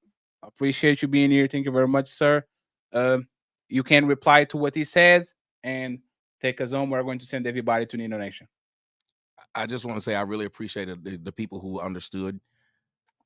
The analogy wasn't about her being a whore to get the semen. It was about what the semen does to her brain. It was about what the semen does to her, the multiple semens. Anybody with any common sense would understand that. Any biologist understood it.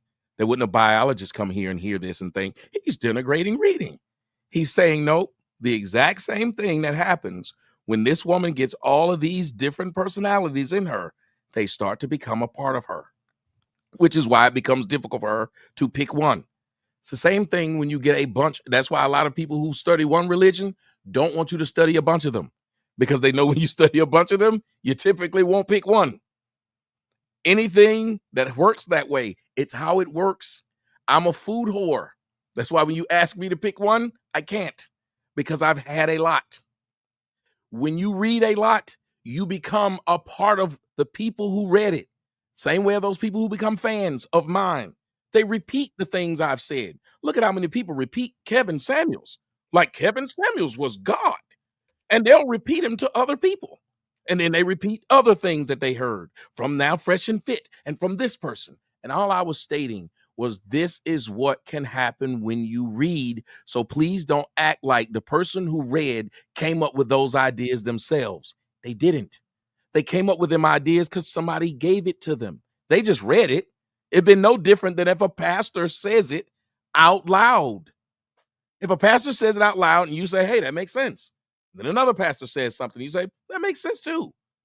Then you start to say, hey, these things they fight a little bit right here. I appreciate you guys for having me on here, and I appreciate the Black people for being a part of these discussions. I just wish that we could have more and more. And when I asked, when he said you had a problem with the coon, I have a problem with y'all using words to shut people up. Call a person up. Don't call a people up. Any of these words, y'all say them to shut people up. You watched in the comment section, the people who disagree with me, shut up, coon. They won't tell you what I said that was wrong. They won't tell you why they found it problematic. They just call it a name, and a friend of theirs will agree. Yeah. And that is one of the worst things you can have for a group of people who who already believe they're at the bottom.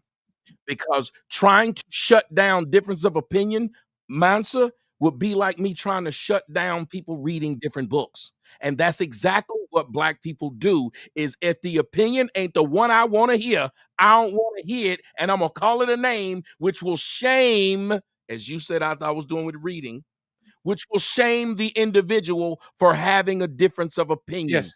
That's why we're not getting very many places. So, Tommy, I have no problem with people actually putting a label on it, as long as they actually explain why that label. That's what I said. I'm okay with that.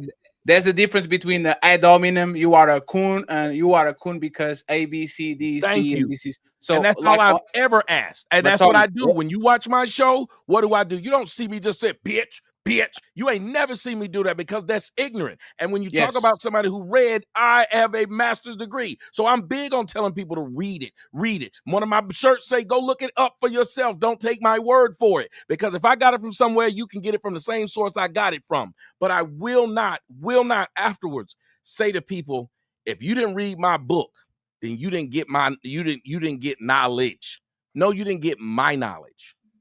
Absolutely. So what I'm saying is, me and Ali, I'm okay with you calling somebody gay. You just have to prove that he actually sucked some dick. There's all we like. I have no problem with you putting a label on a person, as long as you can explain exactly why you are putting the label on. We're never going to let people just go ahead and say you are a coon, and then you ask why.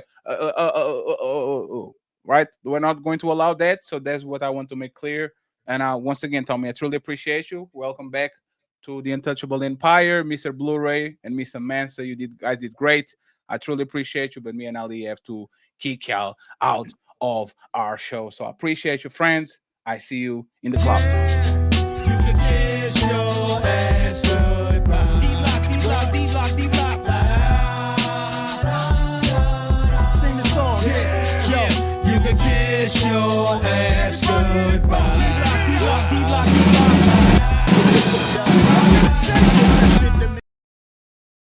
And thank you very much, Thomas Legacy, for being the sponsor of the show today.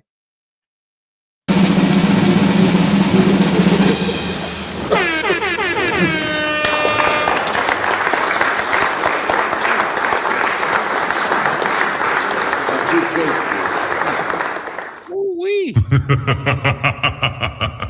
There was a wild one. Hey, friends, managing these shows is very difficult. So don't take offense to it. It was a great show. The conversation went where it needed to go, and we did our thing. Shout out to my brother Ilkan Ali with his incredible internet connection. He did a tremendous job this week, and I truly appreciate him. Thank you very much. Your growth is deserved, sir. Are you good? Yes, it's I wish we would have talked more about the actual information more than people being mischaracterized and having the conversation, conversation, because what I'm starting to see is that the information that people are retaining is the choice they're making to retain that information, whether it's oral or whether it's written. And then when we discuss the reference point of that thought, whether you pick and choose if it's right and wrong, whether you pick and choose is subjective or objective, what you follow, what you take in to promote as the truth, is coming from where someone is processing the information, whether it's written or oral. And when you show your bias towards something, it's showing what you're choosing to do as well too. So I wish we would have had the conversation get more to the core of the way we think and how we process information and what our reference point is, versus having the conversation of the conversation and letting the words throw the conversation off. Because I think we could have had a very important conversation of different mentalities and perspectives and where you get your truth from. Because what I did acknowledge, whether people said to read or listen, that there's a reference point of where people are going to get information and they're choosing what to believe, even if it's not facts. Yeah, I just didn't like it's literally there's two conversations. There's the right or wrong conversation, and there's the debate part where we're trying to trick each other and trip each other. Yeah, I didn't say this, but didn't mean what I said. That's the part. You know, it's hey, fatty, reading is fundamental. Hey, fatty, if you read, you get nutted in. Even though he's not saying even though Tommy is saying he doesn't mean that analogy that you can be indoctrinated. And I think he has a great point. You shouldn't be indoctrinated or take in every information and retain it as the facts. Illa and Mansa were not talking about indoctrination. They were talking about inspiration and talking about reading things that you may never come across. If you don't even hear it orally, you learn about history and how it impacts today. It's very important and essential. So yes. I don't think we know that Mansa and Illa weren't talking about being indoctrinated, more so than being inspired with information. Reading is valuable, but it is going to always depend on what you read and who is filtering that information. That was the point. But like your reading is going to augment your knowledge and the things that you know. Now you have to go to different sources, like you go to CNN and to Fox News to see what is the middle, right? Right. And it's like if you say, like Tommy was saying, and Massa could have gave the context, but he's trying to have a conversation.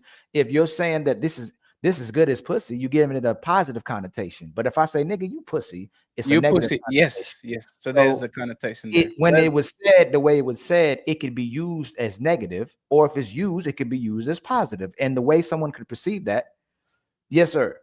Oh, I'm sorry. They were asking me why I was still live on my Rumble. And I didn't know. I'll close everything out, Tommy. We're going to close in 3 minutes. Okay. No problem. I was just wondering. I was like, I don't know. So I went back. No. We'll close everything. No, we're about to close out about 2 minutes, maybe more. And I'm actually that you're back, so I can kick you out. Like I always wanted to kick you out of the show. Let me look for the button real quick, because I'm going to kick you out. Hey, Tommy, get the fuck out of my show. This is Sparta.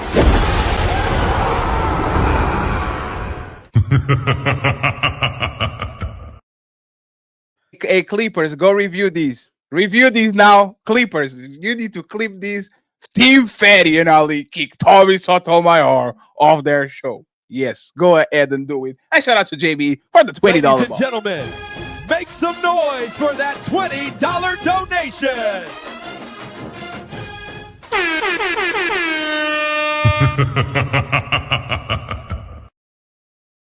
JB says, thank you, y'all, for having me. Tommy the Goat, Fatty, and Ilkan Ali show. Fire. Thank you very much. He's tagged in the title. Go ahead and follow. JB Reacts. Shout out to him. And Mr. James saying, great show. Like always, Ali and Fatty. Shout out to Tommy. I'm glad to see you back. Tommy makes big problems, small problems, and small problems, no problems. Friends, I see you Sunday. I'm going to leave you with the nasty song. You can download it on Patreon. Link in the bio. Mr. Ilkan Ali and Team Fatty. Sign it out. Peace. Yeah. String crying like the world got pressure on it. Untouchable Empire in the building. Let's go. Yeah. It's fatigue wars, who tired for real. Super Panel Friday, we gon' tell you deal. 5 p.m. sharp, watch the truth reveal. Untouchable Empire, we the kings of the field. Fatty and Ollie, the pressure gon' rise. Orchestra behind me like a war in the sky. Tommy Sotomayor with the flame on the lives. When the Empire talk, whole culture mobilize. Look, I'm from the south where the true hit heavy. 808s kick hard, violins get deadly. Every Everybody claim fatigue, but the vibe feel petty. Manufactured outrage, they pockets stay ready. Talk about a group, but you date them on the low. Say you hate black men, but your sheets say no. Ali cut sharp, fatty break down the show. Super panel lighted up, orchestra gon' blow. See you was, I'm tired for real. Super panel Friday, we gon' tell you this. 5 p.m. sharp, watch the truth get revealed.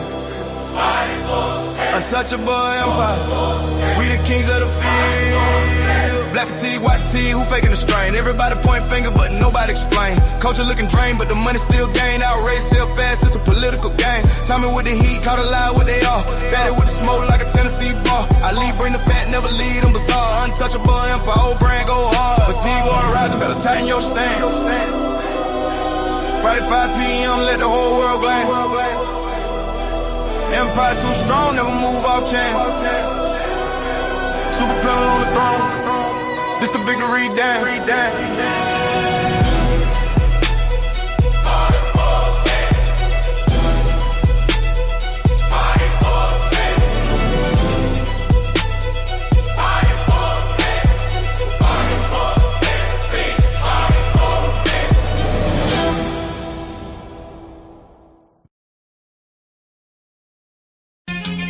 So, you think you're untouchable?